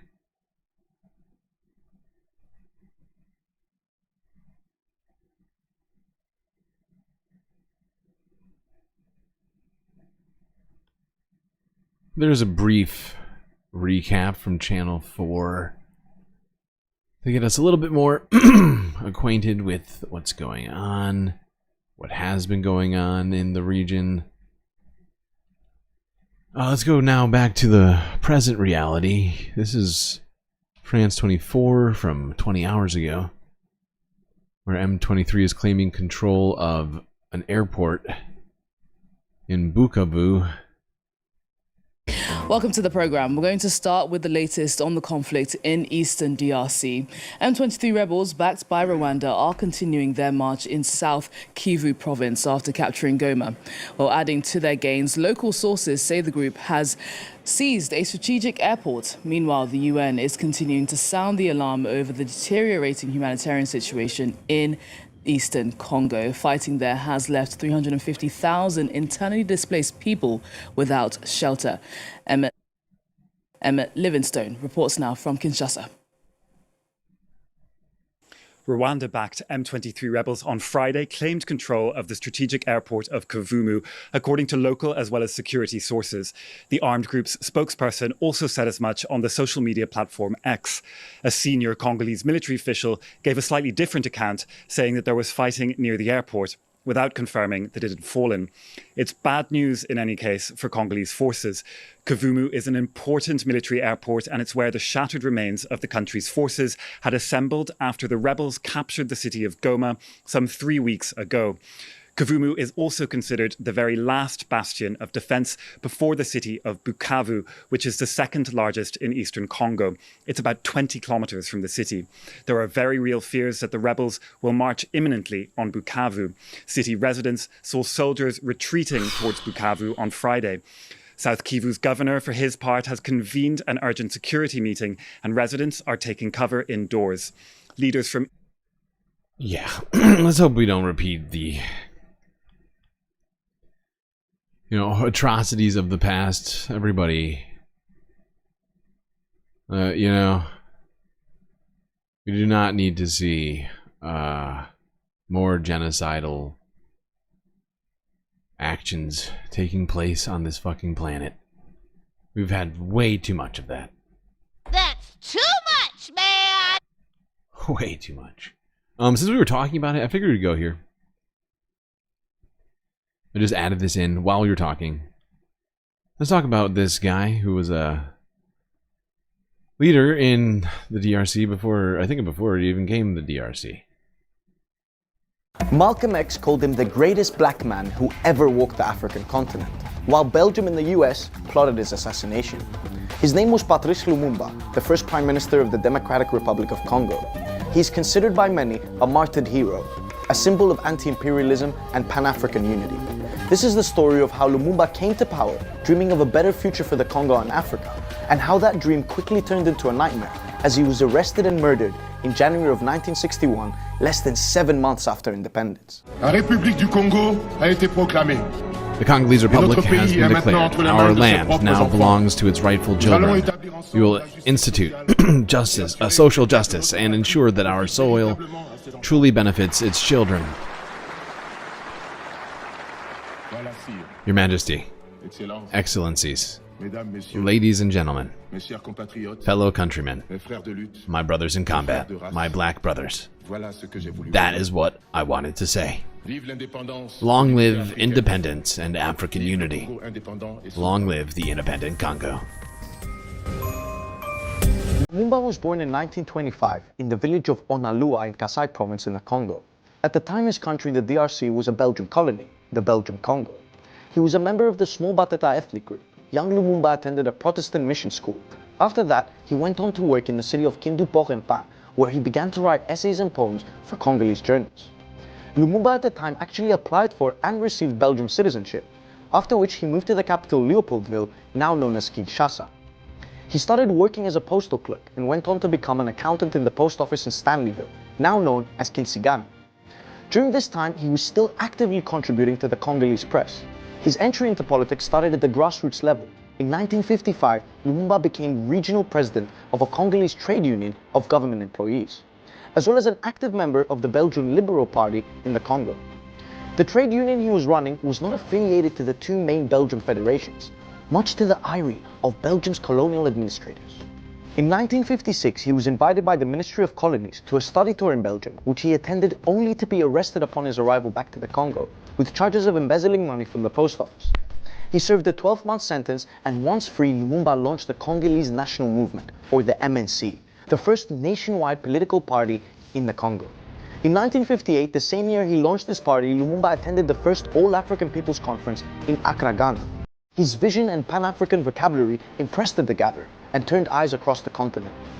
Taking notice of the nationalist fervor on the rise across Africa, and with anti-colonial independence struggles at full throttle, the Belgian government announced local elections in December 1959. Lumumba's MNC wanted to boycott the race, deeming it an illegitimate Belgian attempt at installing a puppet government. Many Congolese boycotted in protest, and the Belgian authorities responded with repression. 30 Congolese were killed in Stanleyville, Kinsigami, and Lumumba was arrested on charges of inciting a riot. The MNC changed its tactics and decided to join the election race. They claimed a sweeping victory with 90% of the vote and demanded the release of Lumumba in order to discuss the formation of a government and national independence. Their demands were met, and Lumumba became the first prime minister of his country in 1960.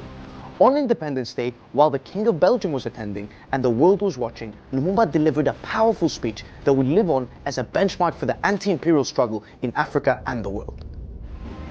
L'indépendance du Congo. Our independence proclaimed in accordance with Belgium, a friendly nation with which we are on equal footing. No self-respecting Congolese can forget that we fought to win.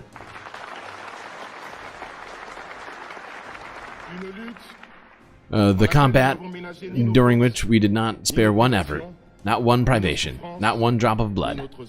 Immediately after Congolese independence and the start of Lumumba's prime ministership, units of the army rebelled, largely because of objections to their Belgian commander. Belgium sent in 6,000 troops, announcing that they were in place for the protection of Belgian nationals in the country. A day later, a man named Moise Tshombe took advantage of the power struggle and proclaimed the secession of the mineral-rich province of Katanga from the Congo, with support from the Belgian government and mining companies. In reality, it was a treacherous move. The Belgian troops protected and supported Tshombe's rebellion. They had moved in to secure its colonial cash cow and undermine Lumumba's rule. Running out of options, Lumumba reached out to the United Nations to expel Belgian forces and help restore internal order. Lumumba requested UN troops to suppress the rebellion in Katanga, but the UN forces were not authorized to do so under their mandate. The United States and France also refused to budge. Frustrated with the West, Lumumba tilted the balance and reached out to the Soviet Union, requesting planes to fly his army to Katanga. Lumumba, a skilled statesman, also assembled African heads of state in Leopoldville, Kinshasa, asking for their full support in his efforts to quell the rebellion and unify the DRC. Lumumba's ambition was to free the Congo and Africa of foreign colonial influence. He advocated a theory of positive neutralism, meaning that his administration would focus on returning to African values rather than using any imported ideology from the East or the West. But by turning to the Soviet Union, he had now crossed the Cold War red line, and the presence of Soviet military in the heart of Africa, gaining influence in a resource-rich country, made Western powers uncomfortable. To put it in perspective, the US had actually used uranium from the Congo when it dropped bombs on Nagasaki and Hiroshima. So the Congo was very important for the US and its Western allies. But Lumumba's problems did not end there. Internally, he was up against President Kasavubu, who did not approve of Lumumba's actions and wanted a moderate, pro-Western approach in policy. The president fired Lumumba from his position on the 5th of September 1960, after less than 3 months in power, and placed him under house arrest. Lumumba rejected the dismissal on legal grounds, and the two were trapped in a power struggle. A few days later, Army General Mobutu Sese Seko, backed by Belgium and the USA, stepped in and took control of the government. Mobutu reached a working agreement with Kasavubu, and the UN had decided to recognize the legitimacy of the Kasavubu-Mobutu government. When Lumumba... Well, there you go. Everybody getting together to stop people from having their own democracy. Especially when it gets in the way of mineral wealth. You know, that's when it goes too far. That's too much, man! Giving it to their enemies.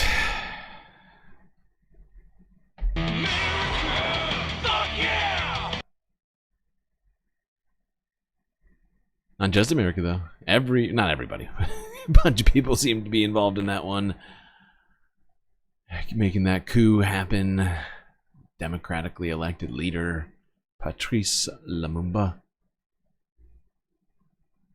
Now let's go to see what UN Chief Antonio Guterres and others had to say in regards to what's going on here in the DRC, and they're warning against a regional war.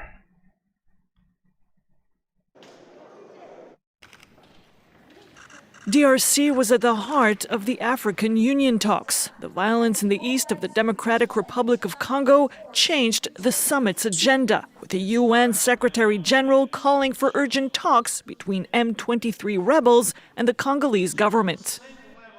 Regional escalation must be avoided at all costs. There is no military solution.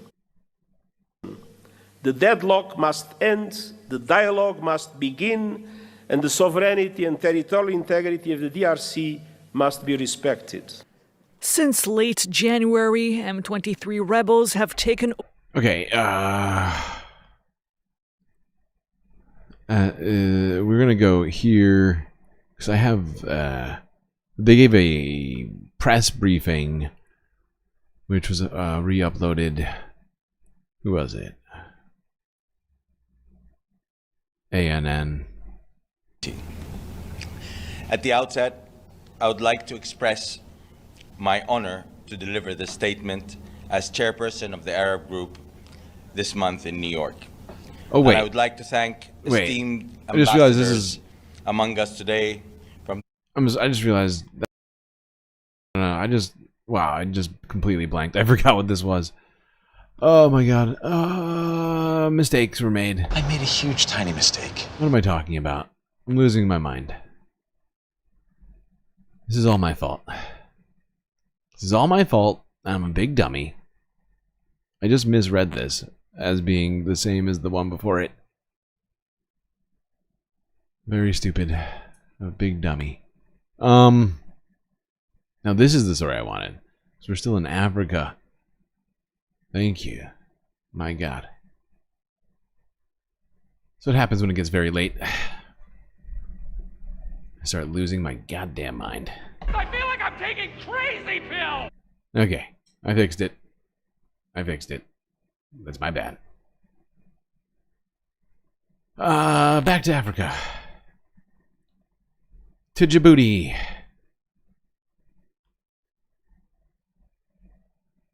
Apparently, there's been elections in the African Union Commission, which is something we've been talking about recently. This is an important election, considering what we most recently talked about relating to the African Union.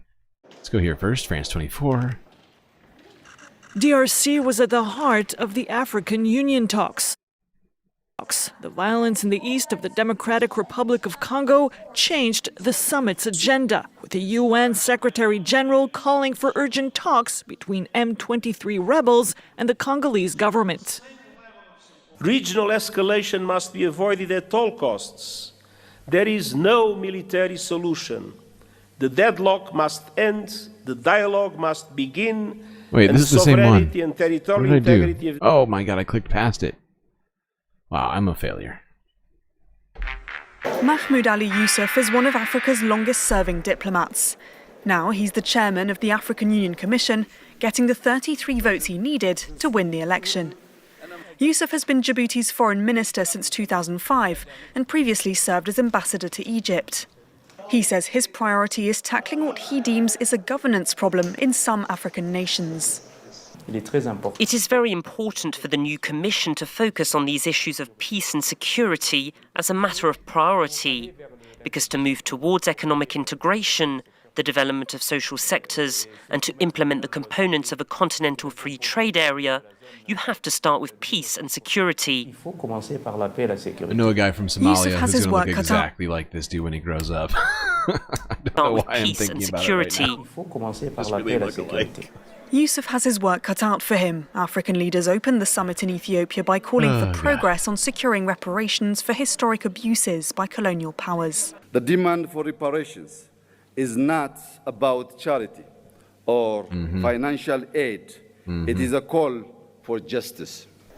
But regional conflicts have overshadowed the summit, particularly fighting in the Democratic Republic of Congo, where rebels have entered the eastern region's second largest city.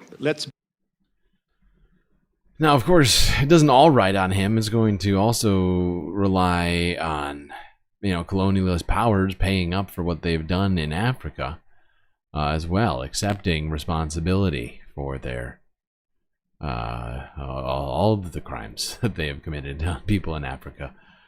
And that should be interesting to see how that all goes. But it is an important election because having a strong, focused leader in this fight for reparations to all the, pretty much all of Africa has been affected by Western colonialism. Clear This will be solved if there is effective Africa unit and Africa diplomacy to solve the problem. Yusuf will also have to grapple with the devastating war in Sudan, as well as huge development aid cuts ordered by US President Donald Trump. Okay, that's it for Africa. And you know what? I'm just going to take another early break. Although we still have to finish the rest of the content, don't you worry. We got another half coming. But it's almost 6 hours. I've just been taking early breaks today. I'm breezing through content. Like, you know?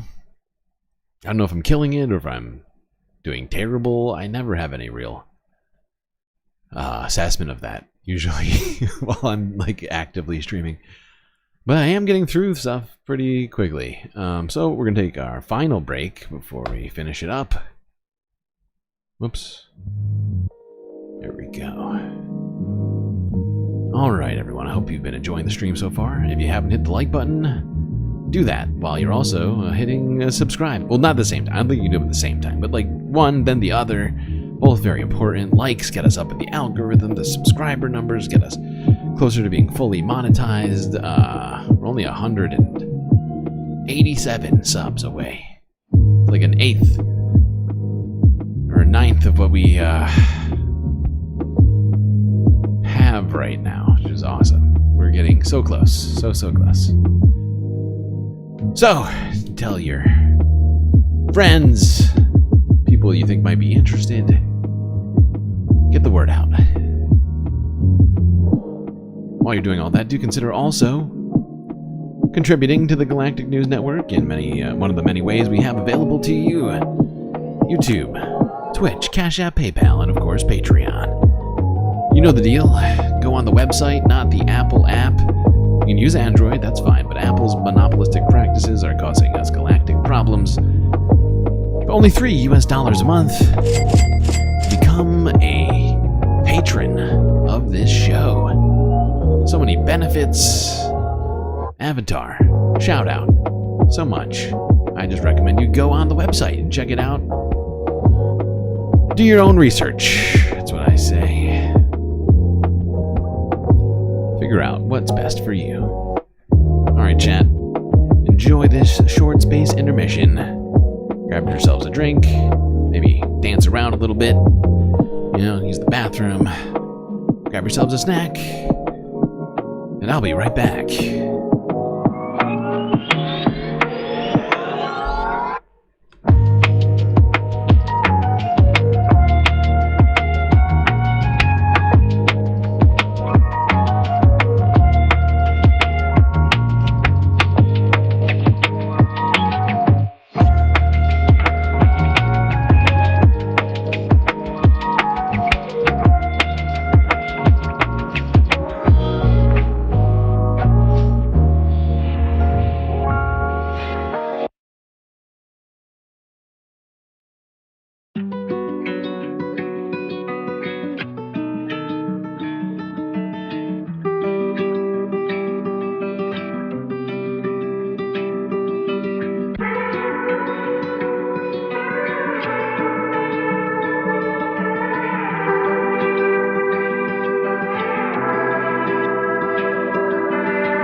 talking that whole time, and nobody could hear what I was saying. It's terrible.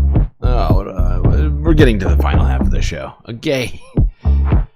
You know what it is. You know what that sound means. Let's get to it already. Enough of me talking. Let's hear what these guys had to say at the UN Security Council, something that I believe the United States is no longer a part of, thanks to Donald Trump, in complete contravention of basically everything we've been doing for a long time. But yeah, you know, who needs that? By the way, Jerry, I did mean to, I saw this message way back, and I just thought of it just now. But I did, in fact, mean to write Saturnday. If you go way, way back, I know you found this stream like halfway through, but there was a time where I was only labeling these streams by the day, and wouldn't title anything that was in them, like I am right now, Saturnday, Late Night Space Radio, Galactic News Network. It was faster, and it was faster today. But it was intentional. We would make little space puns, Saturday, Moon Day, just for fun. It's how Sunday Fun Day became a thing. I was like, I need a name for Sunday. I was like, oh, perfect, Sunday Fun Day. That's just waiting for me.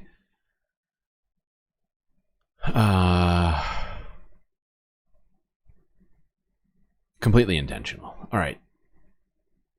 Now, we talked recently about how Arab leaders were planning to get together to discuss the future of Gaza, the rebuilding, Donald Trump's insane suggestion of ethnically cleansing the region. And this was the Arab group speaking a day ago at the UNSC. At the outset, I would like to express my honor to deliver this statement as chairperson of the Arab group this month in New York. And I would like to thank esteemed ambassadors among us today from the Organization of Islamic Cooperation and the Non-Aligned Movement as well. The displacement of Palestinians in Gaza must be unequivocally rejected.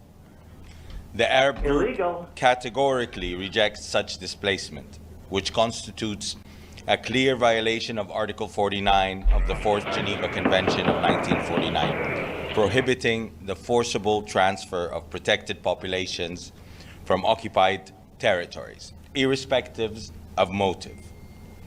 We commend the international community's firm stance in rejecting these proposals and reaffirming their illegality under international law.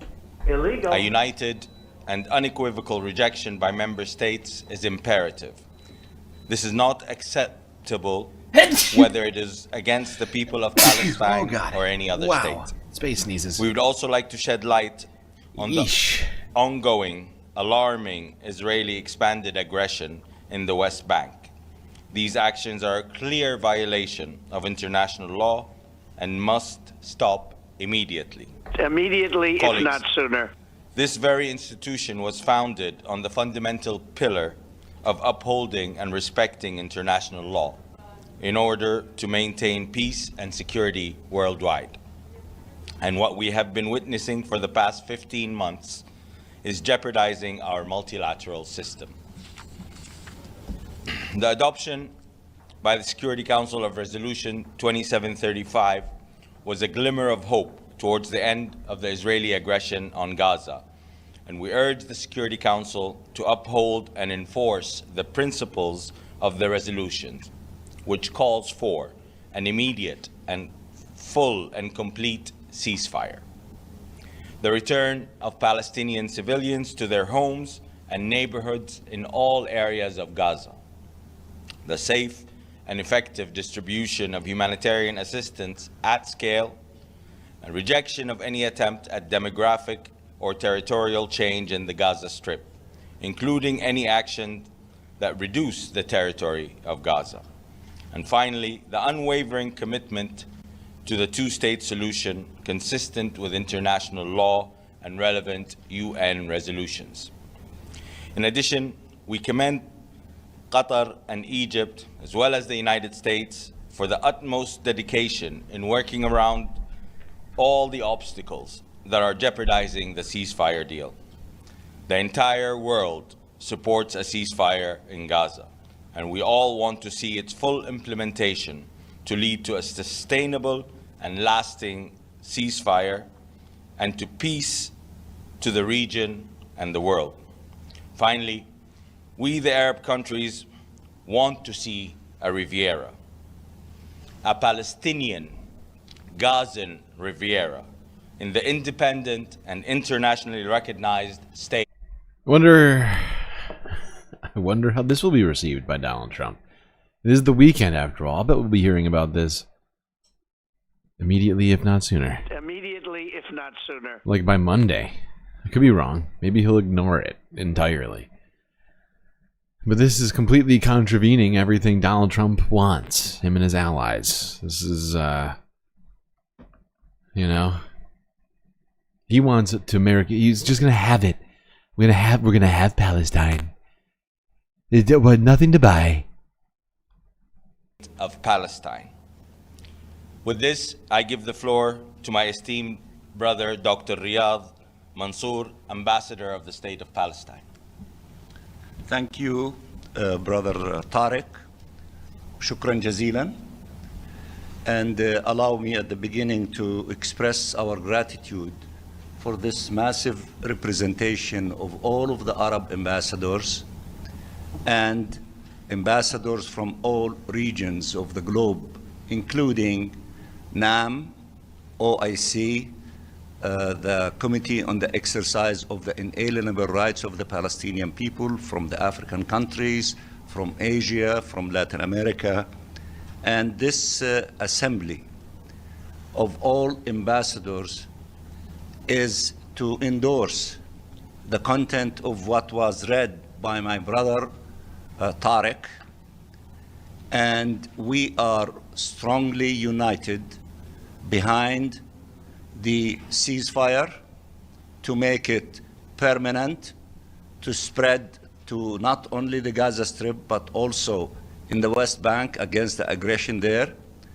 and for the Israeli forces to leave the Gaza Strip and to leave the occupied West Bank, beginning with the northern part of the West Bank, and the full implementation of all provisions of the agreement through the 3 stages. In addition to that, we are united behind the implementation of Resolution 2735. It was adopted by the Security Council. No one voted against it. We want to see the implementation of that resolution as well. We had a large Arab delegation that met last week with the President of the Security Council. We conveyed this sentiment along with our rejection to the ethnic cleansing and forced transfer of the Palestinian people outside their homeland, especially those from the Gaza Strip. And we are very grateful for the Chinese ambassador who conveyed the content of our meeting, including we extended an invitation to the Security Council to come and visit the land of the State of Palestine, including the Gaza Strip. We also had yesterday a meeting of all the Arab ambassadors with all of the European Union ambassadors in their offices. It was a very powerful meeting. It was a very constructive meeting, and we converged our positions on many important issues, including the ceasefire, the implementation of the stages, and the implementation of 2735, and honoring and respecting international law, and also to oppose the violation of provisions of international law as it relates to the crime against humanity of forced transfer. There we go. Arab leaders at the UN Security Council making it very clear, including Riyadh Mansour, among others, their resolute and unified, unanimous decision and desire to have humanitarian law upheld I don't want reality. To avoid at all costs the forced transfer of people in Palestine to somewhere else. And, you know, ensuring the already very frail but necessary ceasefire deal.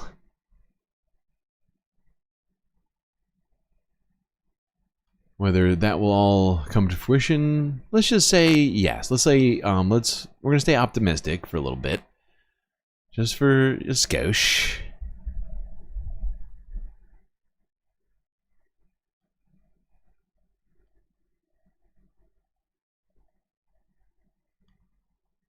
All right, did you enjoy that? All right, good. Just kidding, I'm not about to ruin everything, but let's just remember how things are in Palestine right now, and how much aid is needed, how much rebuilding is imperative in this moment. I let this one in here because this was quite recent. We watched it yesterday, but, you know, sometimes there's certain stories that I just leave in. You know, I think they probably did 3 of 75 videos in here were from yesterday. This is one of them. Here's the Associated Press. It's from a day ago in Gaza City.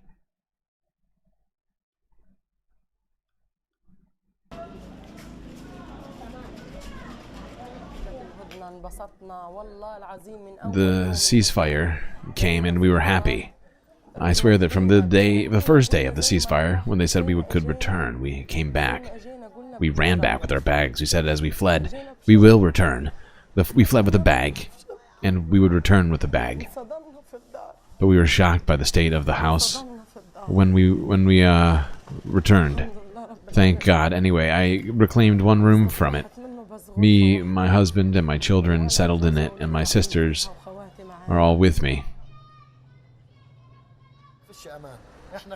There is no safety. We are afraid that the war will be back and we will return again to the south. As you see, the situation, a person does not have money to return anywhere. It is better for a person to die where he is. There is no safety at all. We do not want war. We want the situation to return better than before. We want the Arab rulers to stand with us and feel for us and our children. Our children are gone. Our young men and women are cut off. A woman no sooner gives birth than she and her son are bombed. This is injustice. We do not want war.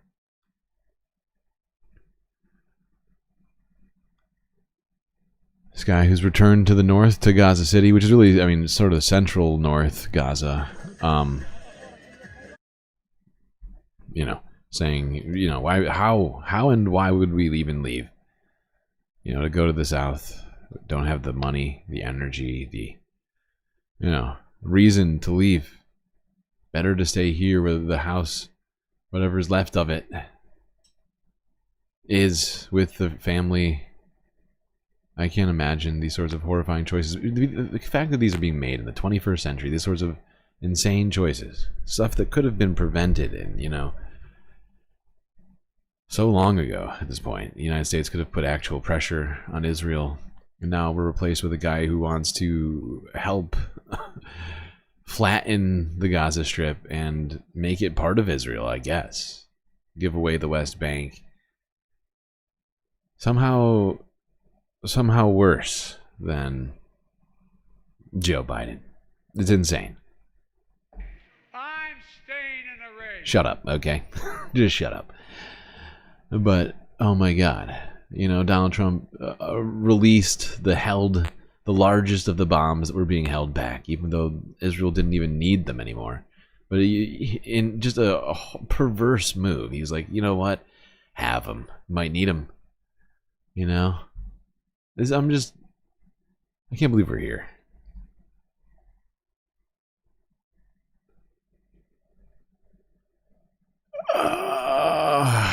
Punch me. Alright, let's go to the hostage releases, which have been going on over the last 24 hours. Yeah, maybe that'll lift our spirits. Here's Forbes breaking news. This is video showing Red Cross official signing a paper with Hamas members, or at least a Hamas member. Oh, wait, what? Hold on. This is in the wrong order, isn't it? Whatever, too late. Wait, no. Yeah, no, what happened? Oh, it's right here. What? How did I skip over it? Okay.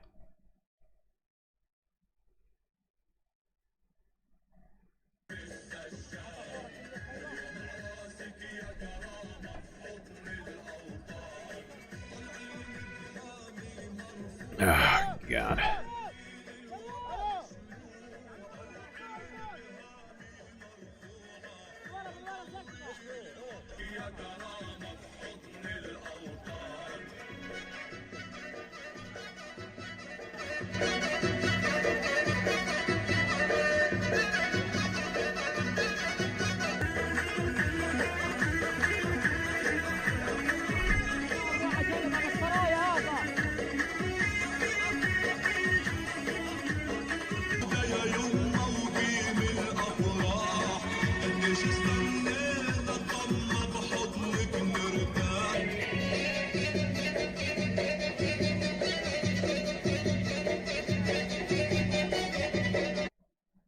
There you go.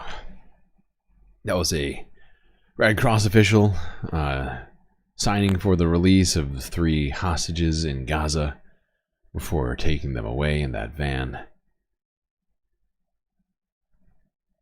Back to Israel.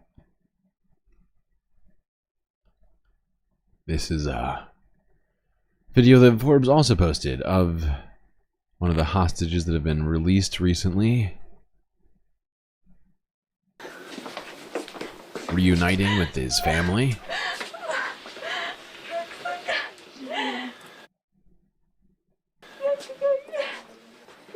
Clearly overwhelmed, as you can see.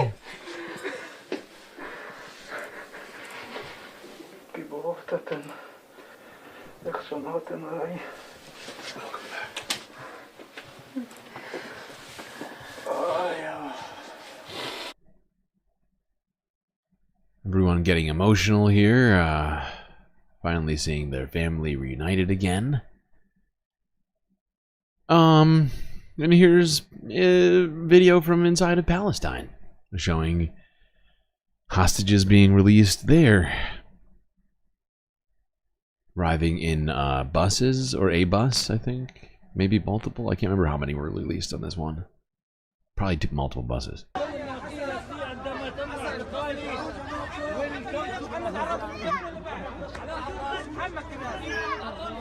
This dude's so happy to see what I assume has got to be one of his relatives hugging him through the window. This dude just picking up what I assume it's got to be his little brother or something. I mean, oh man. Even after all that. This kid's not going down to touch the ground, I don't think. That's it. You're coming in the bus with me, kid.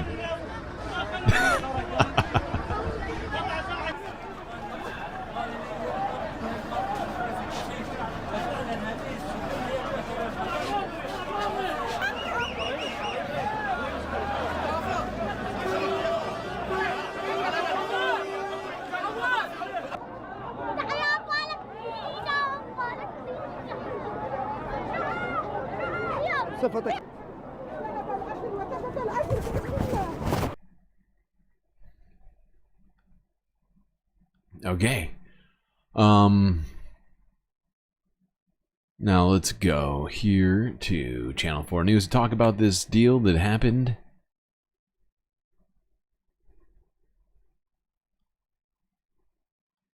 A few days ago, there were real doubts that this hostage release would happen. No kidding. This precarious ceasefire would persist. But Hamas quietly set aside its threat to suspend releases, Israel flirting with, then walking away from Donald Trump's demand that all remaining hostages be released today. And so, as scheduled, 3 men, Sasha Trufanov, Sagui Dekel-Chen and Yair Horn, all dual Israeli nationals, went through what have become the familiar final rituals of captivity on stage in southern Khan Yunis. Notably, there was no gauntlet of angry crowds to negotiate, the men seemingly in much better shape than the emaciated captives released last week. Watching on in Israel, the family of the Israeli-American Dekel Chen celebrating his freedom after 498 days. For the supporters of Yair Horn, relief shot through with fear for his brother Eitan still being held.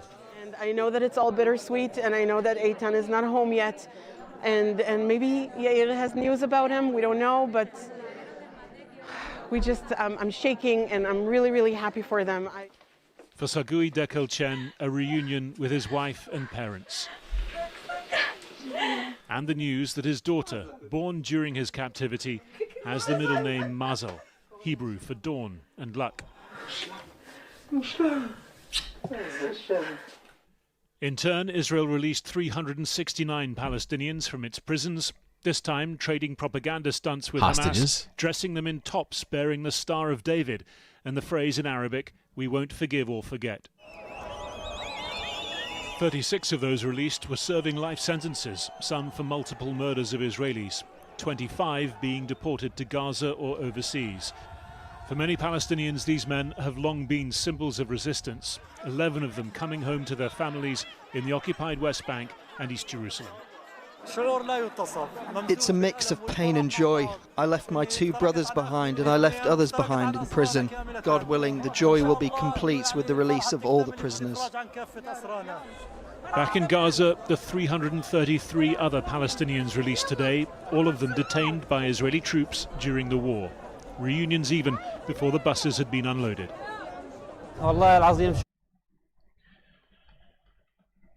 But yeah, Israel doing a bunch of propaganda there, like as if they haven't done enough up to this point. You know, the Hasbara taking a new performative, what do you want to call it? Element.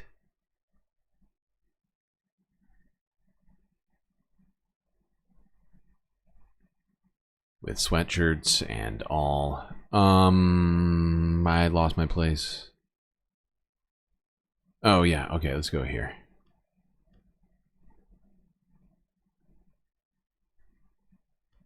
Shouldn't be lose my place. We're getting down the list. This time, the 3 Israeli hostages released by Hamas and the Islamic Jihad were dual nationals.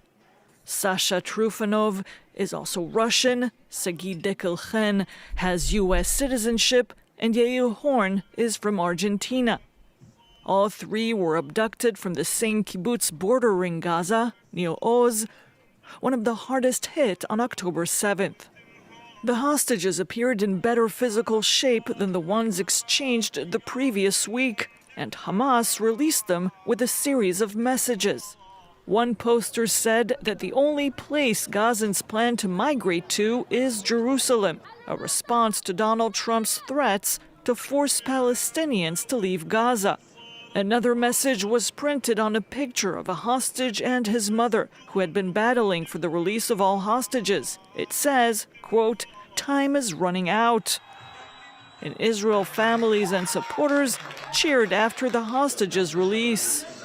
There are no words to describe how excited we are, how much we've been waiting. These girls have been waiting, and this whole wonderful community. We're waiting for everyone, until the last hostage. 70 hostages remain. All right. Well, contrary to what we all thought might happen after Donald Trump sort of threw gasoline onto the fire, you know, with Hamas saying that they were pausing the ceasefire deal and the release of hostages.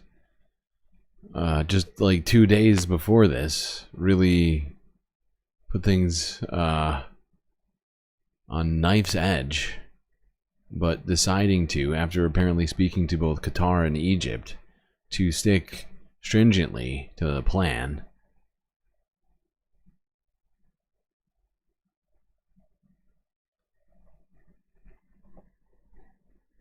And I honestly hope it works, because I don't want to see the ceasefire deal unravel and have this conflict continue. Like, you know, I haven't given Donald Trump credit for any of this yet. Everyone knows this around here, I think. But if it actually gets done under his presidency, I'll give him some credit as long as credit is due. You know, and but right now, like, I'm still like, dude, this is only seemingly getting worse. The rhetoric's getting worse. Everything about it's getting worse. The U.S. ethnically cleansing and just having Gaza without paying for it. I mean, regardless of paying for it, we know what that is, and it's just insane. That's what we're talking about now, right? Ceasefire deal being upended by talk of just further genocide facilitated by the United States more than it has up till now somehow. Donald Trump not ruling out boots on the ground. Just insane.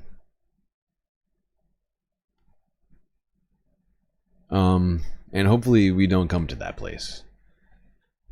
You know, we heard Riyad Mansour, we heard Palestinians over and over again over the last week saying that they're not leaving now that they've, you know, attempted to move back to the different piles of rubble that Israel has left behind. The remaining buildings that, you know, I hear that all, like, some estimates like between 30 and 40% of buildings are left in all of Gaza. How does a population of what was over 2 million going to suddenly manage to habitate in only 30-40% of the buildings? I don't know. I think we do know, actually. It's going to need to be tense for some period of time until reconstruction efforts actually go underway.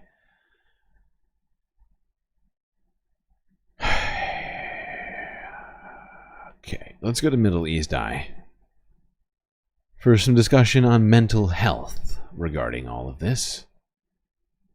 Specifically, the mental health of Palestinians. No, I'm sorry, it might not fix your mental health, but we got to talk about it. My name's David.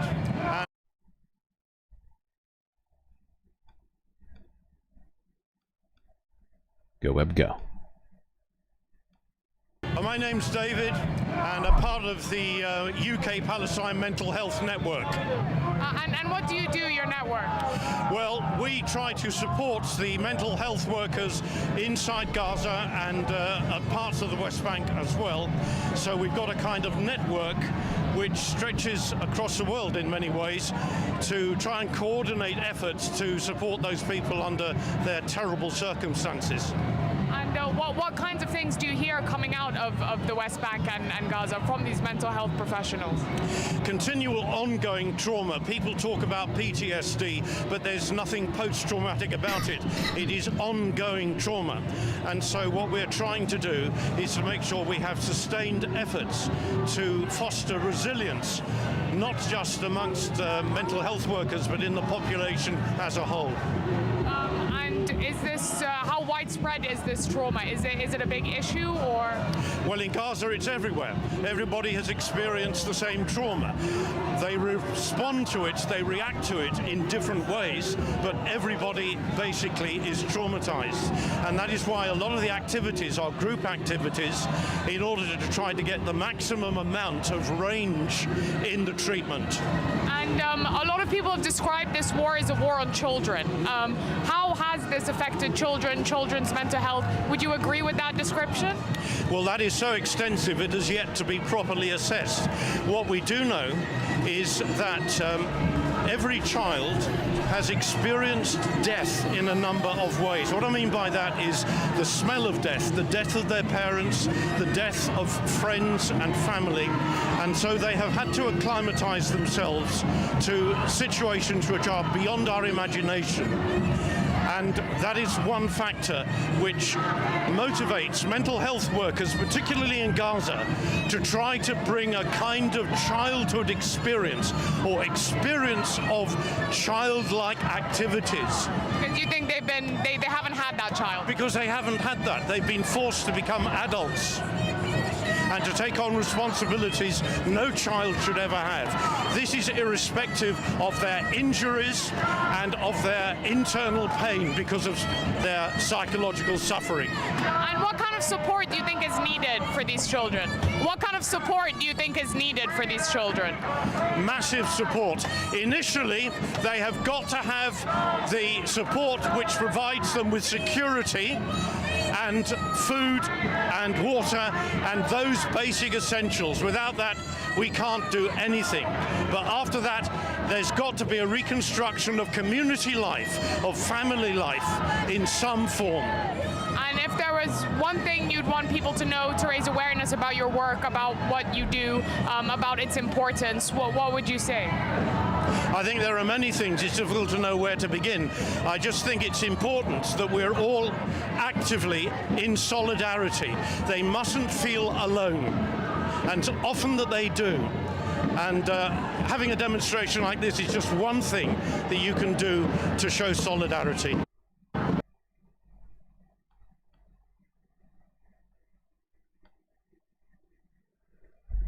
Yeah, and we've talked about what this is potentially going to be. I mean, I feel like we haven't spent nearly enough time on it. We've certainly talked about it in the past. What sorry about that. What this is going to do to this generation of children, right? Aside from the physical effects of having been starved.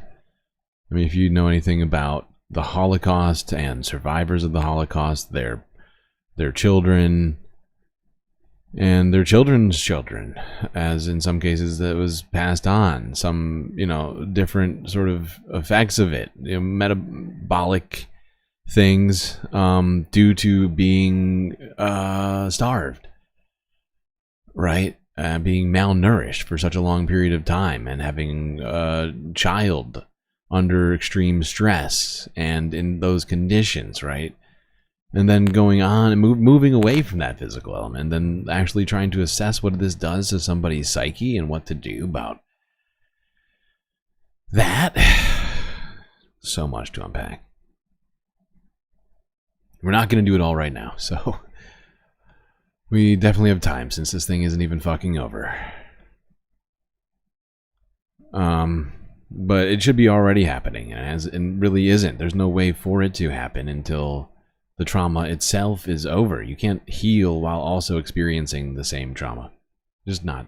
I'm not a psychologist, but I'm pretty sure that's how it works. Let's go now on here. This was the site after people got off of the buses wearing those sweatshirts.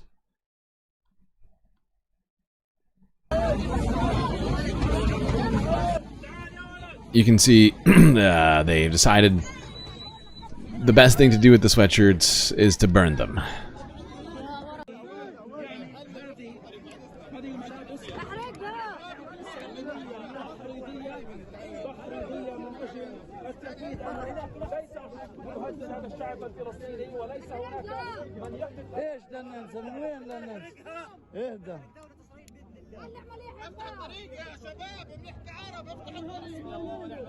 يعني عبارات تهديديه ملابس ايش رسالتك الان؟ ولعت احرق هيا نتنياهو هيا ياخذ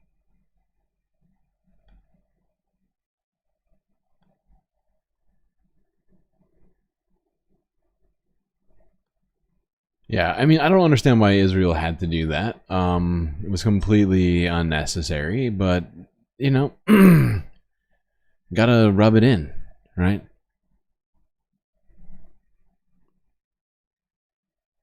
And this was the, I think this is the final one we've got. Not entirely, we still have a few more to look at, but, so the final one we got on Israel, and this is just showing the helicopters carrying the hostages to Tel Aviv.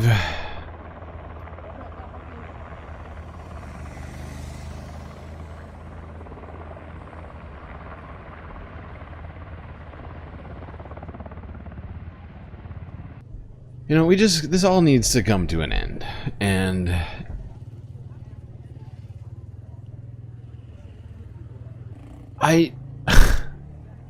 I don't know why we've allowed this to go on as long as it has. It is such a failure of international law. All those American, whatever you want to call them, ideals that were supposedly spreading around. Just a failure on so many levels of just protecting humanity.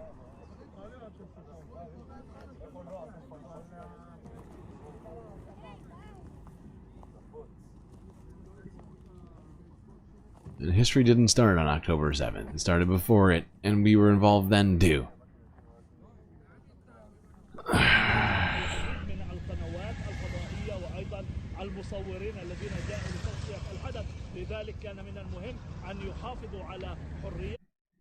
Alright, let's move on from that one. I think that's enough. What do we got next here?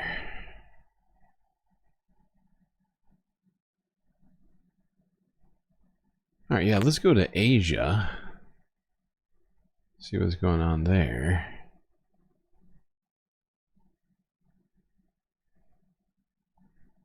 Where do we start? Oh, let's do this. This is our segue into a different discussion, which I found quite shocking. When I heard this, I thought this was another... This is like the 5th or 6th story that where I thought it was going to be like I was going to look down and see an Onion logo and be like, ah, haha, you got me again, Onion. Well played, well played. You know what I'm thinking.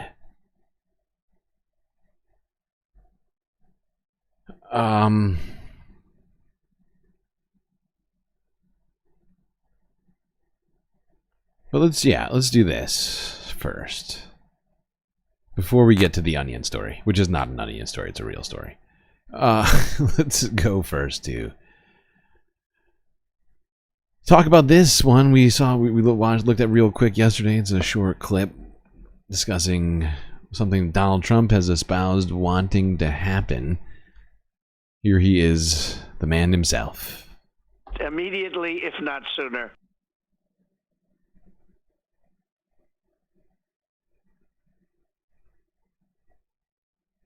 Come on, go Web, go.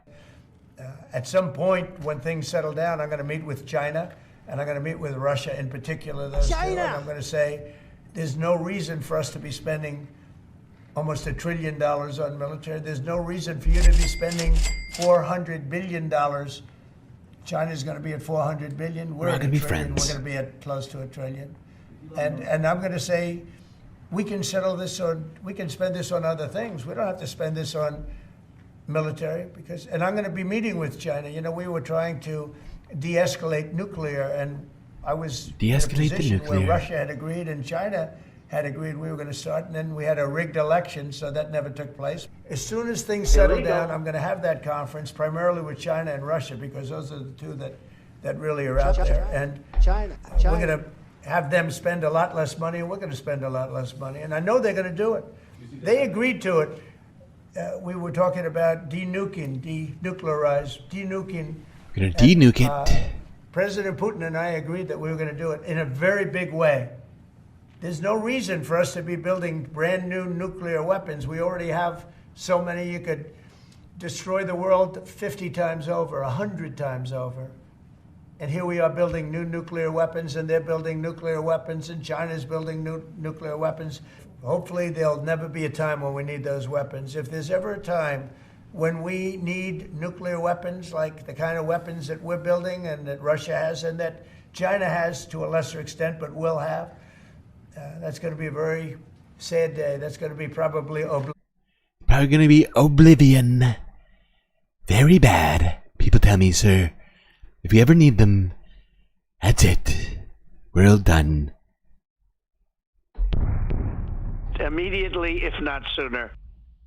But yeah, Donald Trump here saying a bunch of stuff. Much of it I was not expecting at all, suggesting that somehow the United States didn't need to be spending $1 trillion on defense, while his own defense secretary is out saying that we need to be spending 500 billion more than we currently are, which would get us up close to 5%. We're going to denuclear ourselves, and Russia and China, although there's other countries that do have nuclear. But he said during this little rant of his that we'll just focus on us. Everybody else, no worries. No bringing up Israel, North Korea. I think France has a few.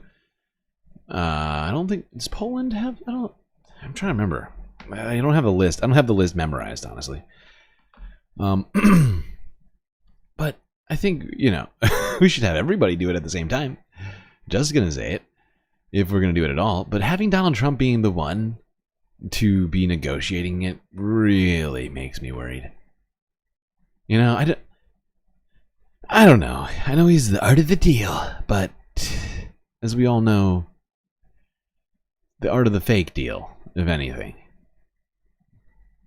Well, first of all, some of the things that I say will be incorrect. Yeah. Got guys like that running our government right now. And I'm all about everybody lowering their defense spending. Russia, China, United States, of all places. It sounds fabulous, but it just sort of contravenes everything that his own Secretary of State and Secretary of Defense were kind of saying all week, and it wasn't weekend. When did it start? Friday? I can't. Whatever day it was.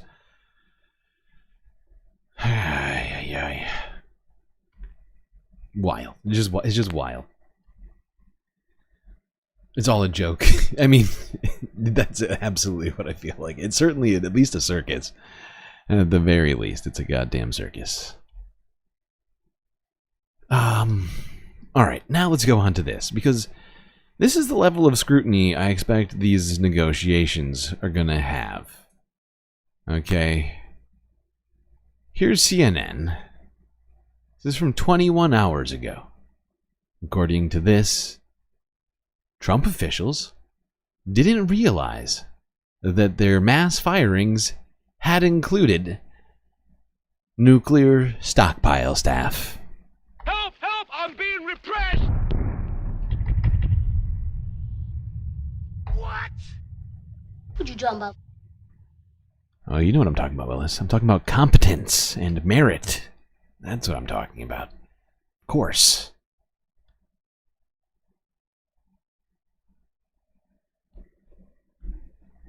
I mean, what?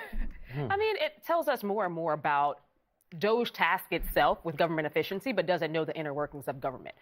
These are people who are not government employees, have never served in any level of government before. These are individuals who are slashing and dashing in whatever way that they can.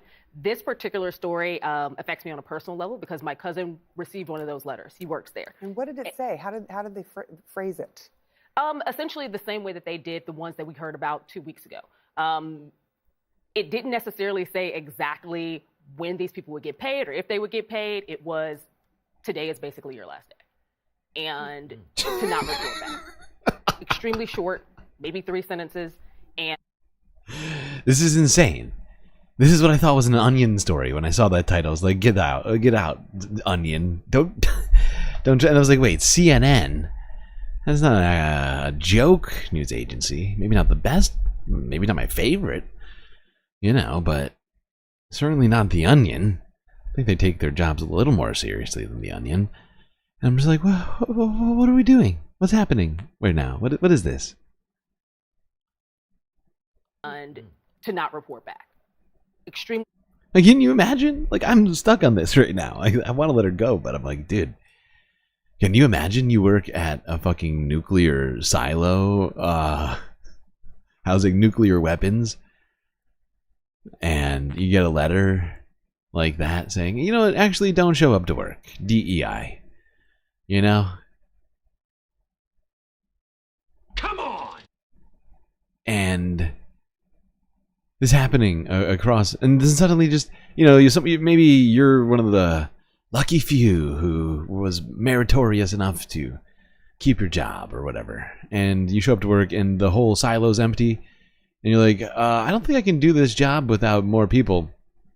It's like efficient, and you got Elon Musk now, like on all the monitors and whatever else. And it's just his face is going, we're going to make government efficient again. It's great. It's going to be great. Well, first of all, some of the things that I say will be incorrect. Short, maybe 3 sentences.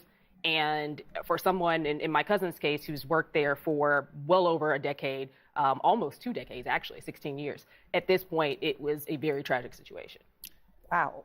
Okay, let me ask you this, because we just saw this rather extraordinary press briefing with Elon Musk standing, the president sitting, and he said, you know, I'm going to make mistakes. I might sometimes not say the true thing, but, you know, you guys will tell me that I'm making mistakes, blah, blah, blah.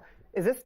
She's literally quoting this right here. Well, first of all, some of the things that I say will be incorrect. I knew it was worth it. I knew when in the moment, I knew I had to clip that sound clip. You were here. Some of you were here for it. It was so worth it. It's really coming in handy at this point. Really, really is. Sometimes not say the true thing, but, you know, you guys will tell me that I'm making mistakes, blah, blah, blah. Is this just a big freaking honking mistake that is affecting potentially the nuclear stockpile and the lives of those who have been working there as experts? I swear. Y'all just really go have these people, these conservatives screaming at me because they're going to say, that's a Republican who disagrees with something that the Trump administration did. Now, when it comes to, my larger problem is the attacks on the federal government worker, as if, for one, they don't pay taxes, and that they're not voters. Like, there's this characterization of federal government workers as lazy. So all of this is kind of built into that. And so this very indiscriminate number, these people exist at these agencies for a reason. What I would like for the Trump administration to do, even in explaining Malik with a hot take. This whole transparency argument, is to do an assessment. Hot take. Government jobs are necessary. Malik, a black American for Trump, saying government jobs are actually important. Okay, Malik, I do see you. Please continue. Is to do an assessment of what it is that you need. I am very skeptical that they've been able to do an assessment to see what they need at these agencies. Oh yes. Before we just need way to ruin it. Here, yes, another 400 here. Way to ruin it, Malik. You started off good and then you died. You're like, oh, but we should still have Elon go in there and check what stuff we need, what stuff we don't. You know, get rid of some of those redundancies at the nuclear silo. Yeah. Are you sure? Bonk. Wake up, buddy. What are you talking about? There is an impact to that. And so what I want to hear from the Trump administration is we've covered all our bases, and it seems here, at least with this particular story, that they didn't. Oh, yeah, just make this. Well, as the other Republican, I'll do you a solid and stand with you on this one. Okay. Oh, look at that. But it is the... Wow. Two Republicans in the same room agreeing. What is happening? Risk of the burn it all down approach, and it's the risk of using ignorance as a tool. You know what I've realized it is? There's certainly it's threatened their like egos in a way, right? Because I feel like Republicans see the nuclear stockpile in the United States as like this big phallic sort of, what do you call it? Like in their mind, like this sort of, like in their mind's eye, they can see it. And they're like, oh, this is protecting me right now. This is my freaking grab. This is my go-to here. Like when I try to go to sleep tonight, I'm like, oh no, Russia's coming, China's coming. China. We need more nukes. And then I think about the stockpile, like actually we're fine. And then I drift off into sleep.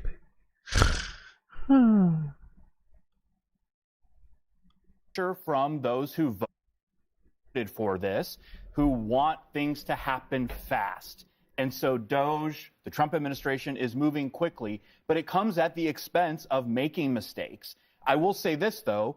We also saw that this is kind of like, zero-based budgeting in a way, right? Where you have to justify some of these agencies and their responsibilities. Members of Congress, nothing is a sacred cow. Members of Congress made calls, they complained, they made the case, voila, it was fixed, and they reversed it. Maybe we'll see that happen with some other. I love his naive, intentionally naive optimism. Well, well, maybe we should not. This is not Silicon Valley, okay? You don't break things and then ask forgiveness later. You don't.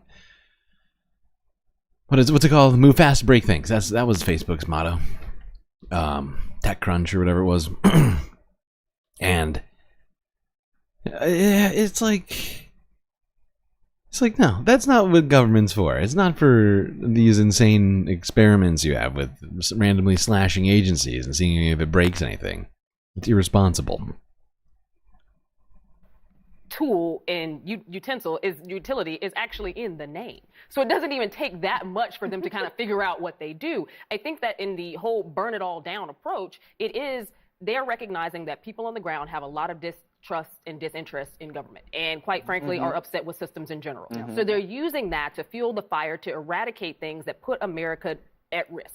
And when we talk about things like this, we're talking America's national security. For the Republican Party, which is run on the safety and protection of the United States and being a leader of the world when it comes to our military, to ensure that they are hurting people in this process where we know what our adversaries are doing. We know that they want to attack America's greatest weakness, and many of them cheered it on when President Trump got elected because they recognized his folks don't know what the hell they're doing.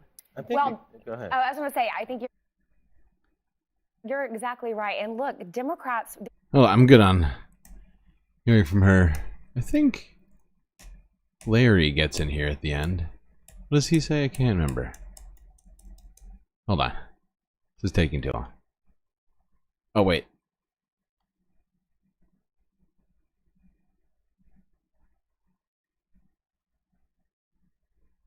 There. Over protecting middle-class workers and the working class and that sort of thing, unless they work for the government. Then they don't count. Then they're not real Americans all of a sudden. Then their jobs are disposable. You can cut them off immediately. That is a different type Immediately, of elitism if not sooner. that has now crept into, the right, where there's an elitism against working class people who have civil service jobs. When I was growing up, for black people, people of color, civil service jobs is one of your only ways to get into the middle class. You were told, my father was told to be a janitor when he was in school, and he was brilliant. He actually went back to school, became a doctor, but he was a probation officer for years. And that wasn't necessarily your ceiling, but man, was it a way for people to, have middle class lives, send their kids to school, all these types of things. Generation. Yeah, yes, but those jobs are important. They're in jobs, and also people feel good about working civil service jobs many of the times. Many times they get really good benefits from doing those jobs that you can't get in the private sector. To have it white. Yeah, but that's Donald Trump and his associates are kind of reveling in the chaos that they're creating. I wonder when it's going to finally click for his voters that he's not here for them. He's here for one guy and one guy only, Donald Trump. Anybody who's in on it.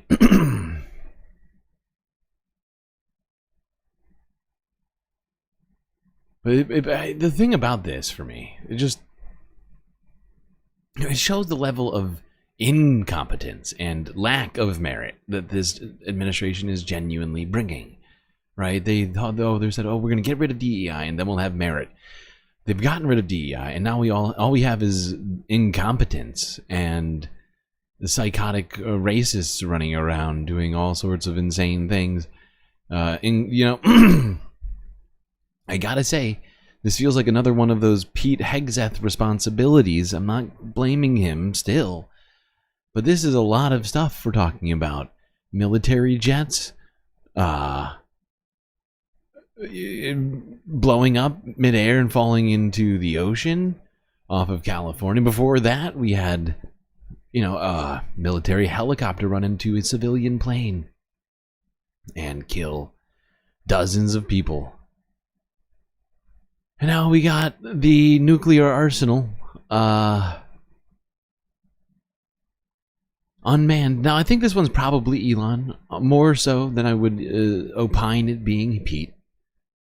But You know, you would think if we had a competent Secretary of Defense, he would have said, hey, you know, some of these cuts you want to do, they remove the workers from our nuclear arsenal. But no. And so I guess, I don't even know to what degree they were left unguarded. You got to assume there was at least maybe one person in the building. But, I mean, it's insane. This is insane. We're told this is all competence. Oh my god, that was our second to last video? How do we get there already? Wow, everybody. Wait, I think we might actually have... Wait. I think I have more than that, right? No, I take it back. I lied. Well, first of all, some of the things that I say will be incorrect. Ah, God. That's right. This added some...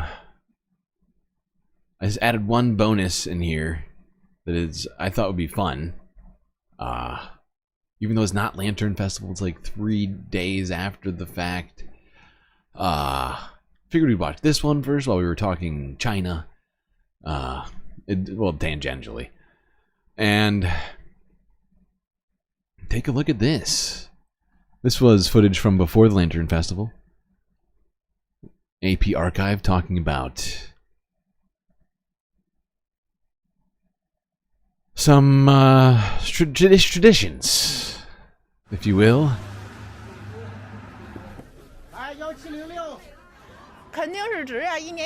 Of course it's worth it. It's only once a year. Yuan Chao are delicious. Wait, what did she say? I'm sorry.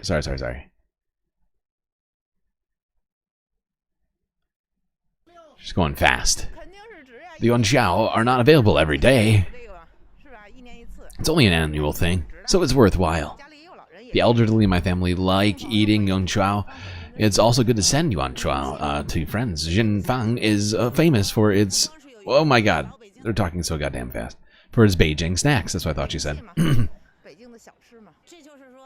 It's not only a nostalgic sentiment for native Beijingers to buy Yuan Chao. The flavor of them makes you want to come back here every year to purchase again. I don't know why. If you have to ask, then I think it tastes like the Yuan Chao in our childhood. The Yuan Chao here remind me of that. My favorite flavor is black sesame. In my family, my father likes the 5-nut flavor, and I bought some for him. I bought about 1.5 kilograms today, including for my family and friends.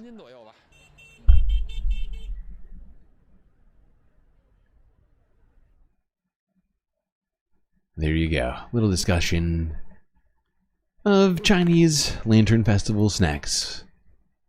Once a year treat. But this one happened while we were on one of the breaks. And this story is horrifying.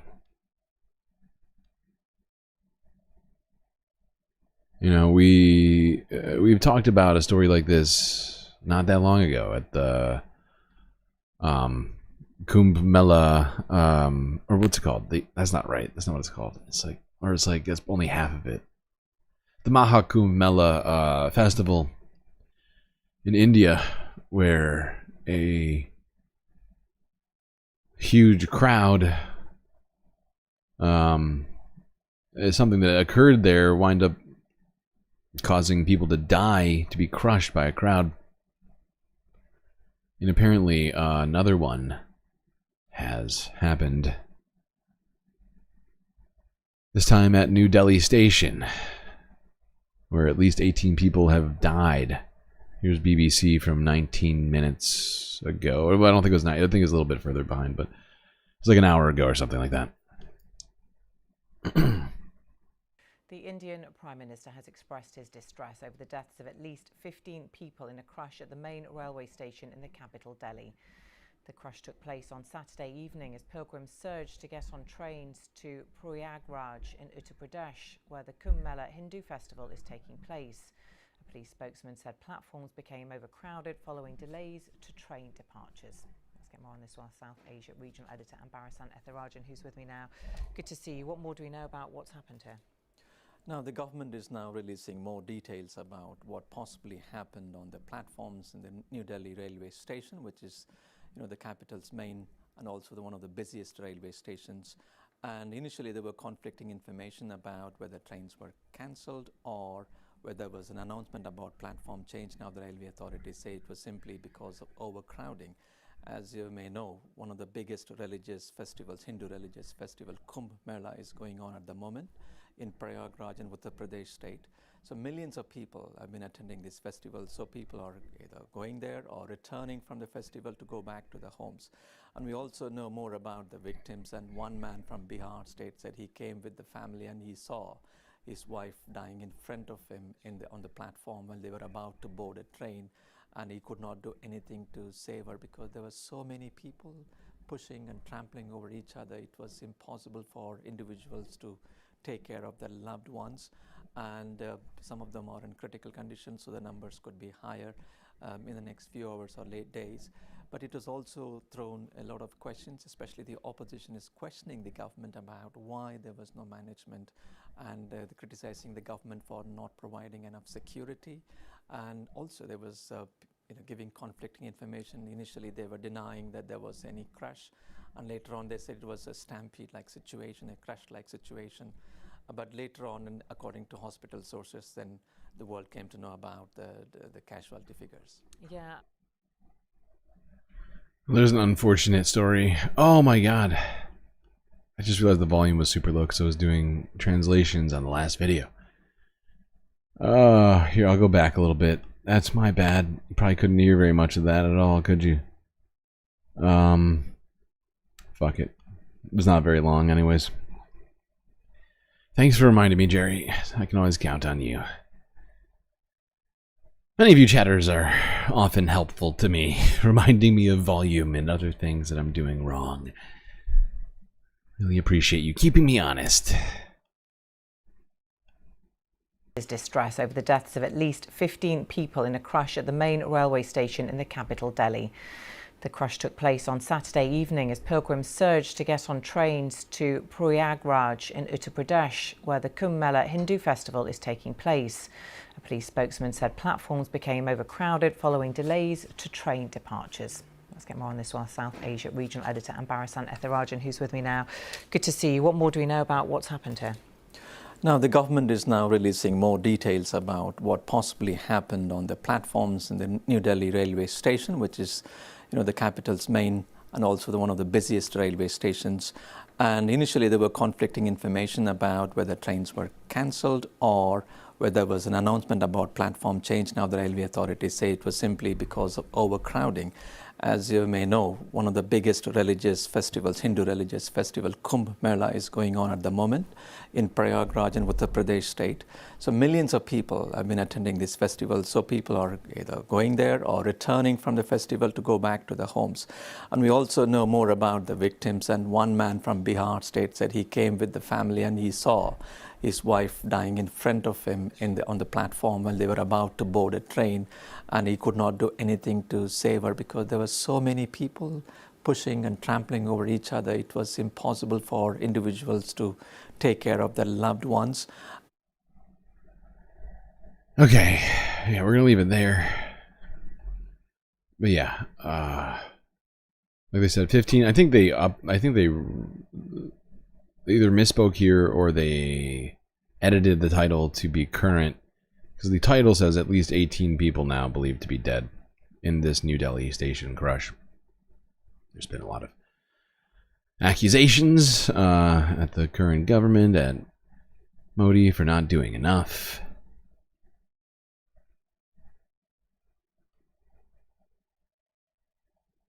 Alright, last video. Don't worry, we'll still have an after stream, so not over yet. But the end of the content is coming. Let's go to South Korea, where we've got one Secretary of State, Little Marco, making an appearance. Wait, don't worry about it, Little Marco. Gentlemen. Secretary Little Marco, what do you got?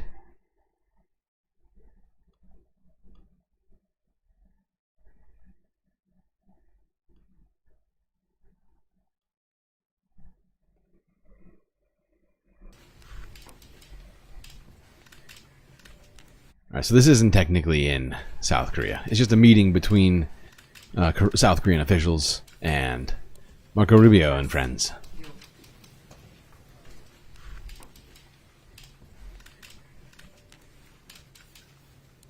Thank you, press.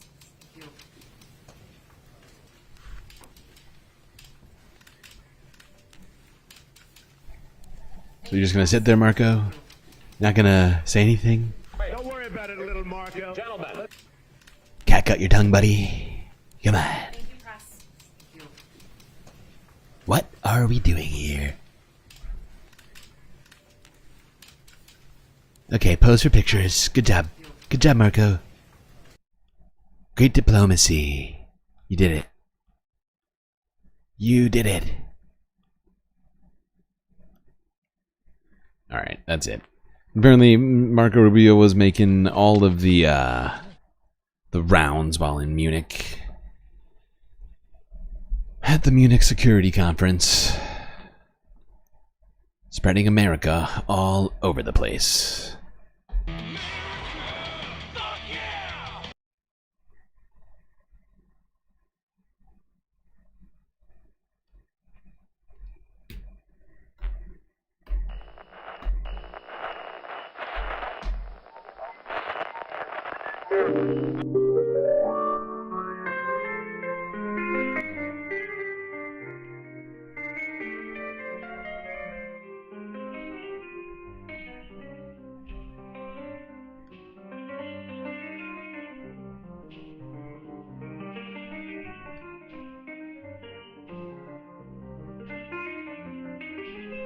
Well, looks like we got through another one, Chan. These streams have been going for nearly a year. Which is a long time on Earth, but in space, it's even longer. Thankfully, we had each other to get through all of it. That's gonna be it for me tonight. Till I see you next, you stay classy, Galactic Stream Nation.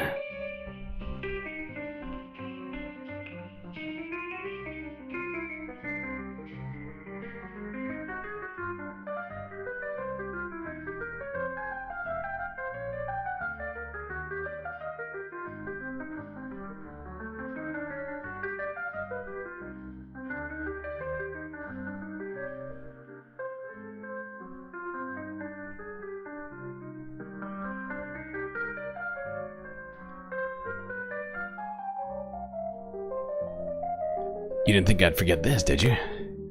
These are, of course, your galactic patrons.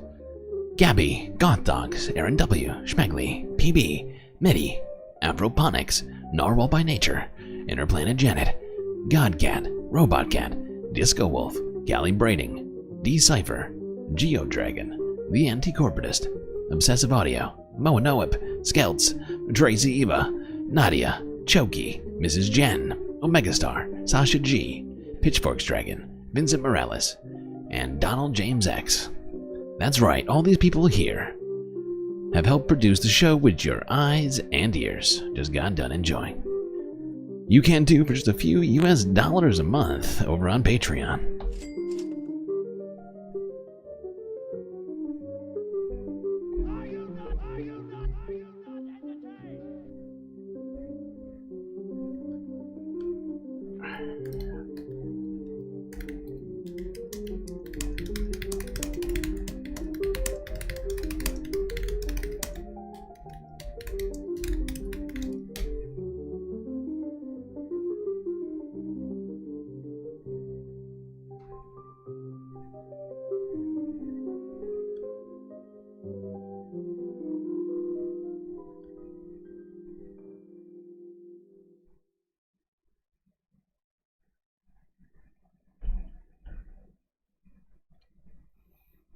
Oh, battery dead. Son of a bitch. We'll talk later about this. Now, I'm seeing ones in chat, which means only one thing I can think of. That sweet, sweet late night after hours galactic chill stream. Feels less super secret, though. Day after day. Seems like more people in the galaxy know about that. And or maybe it's not enough people yet for it to have lost its secret title, but it does seem like maybe it's become the super kind of well-known Galactic Afterstream.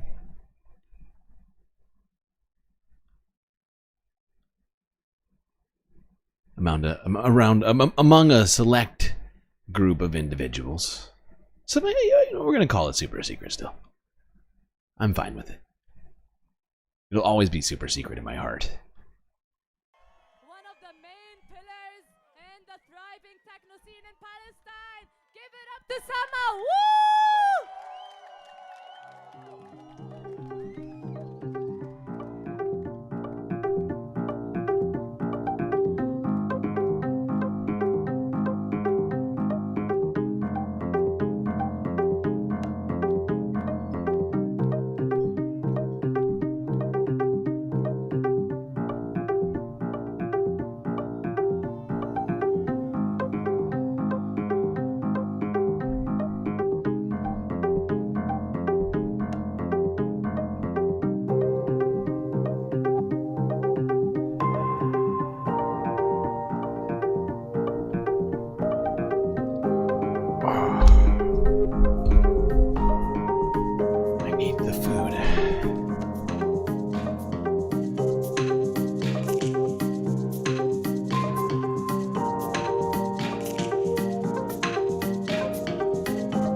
Thank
you.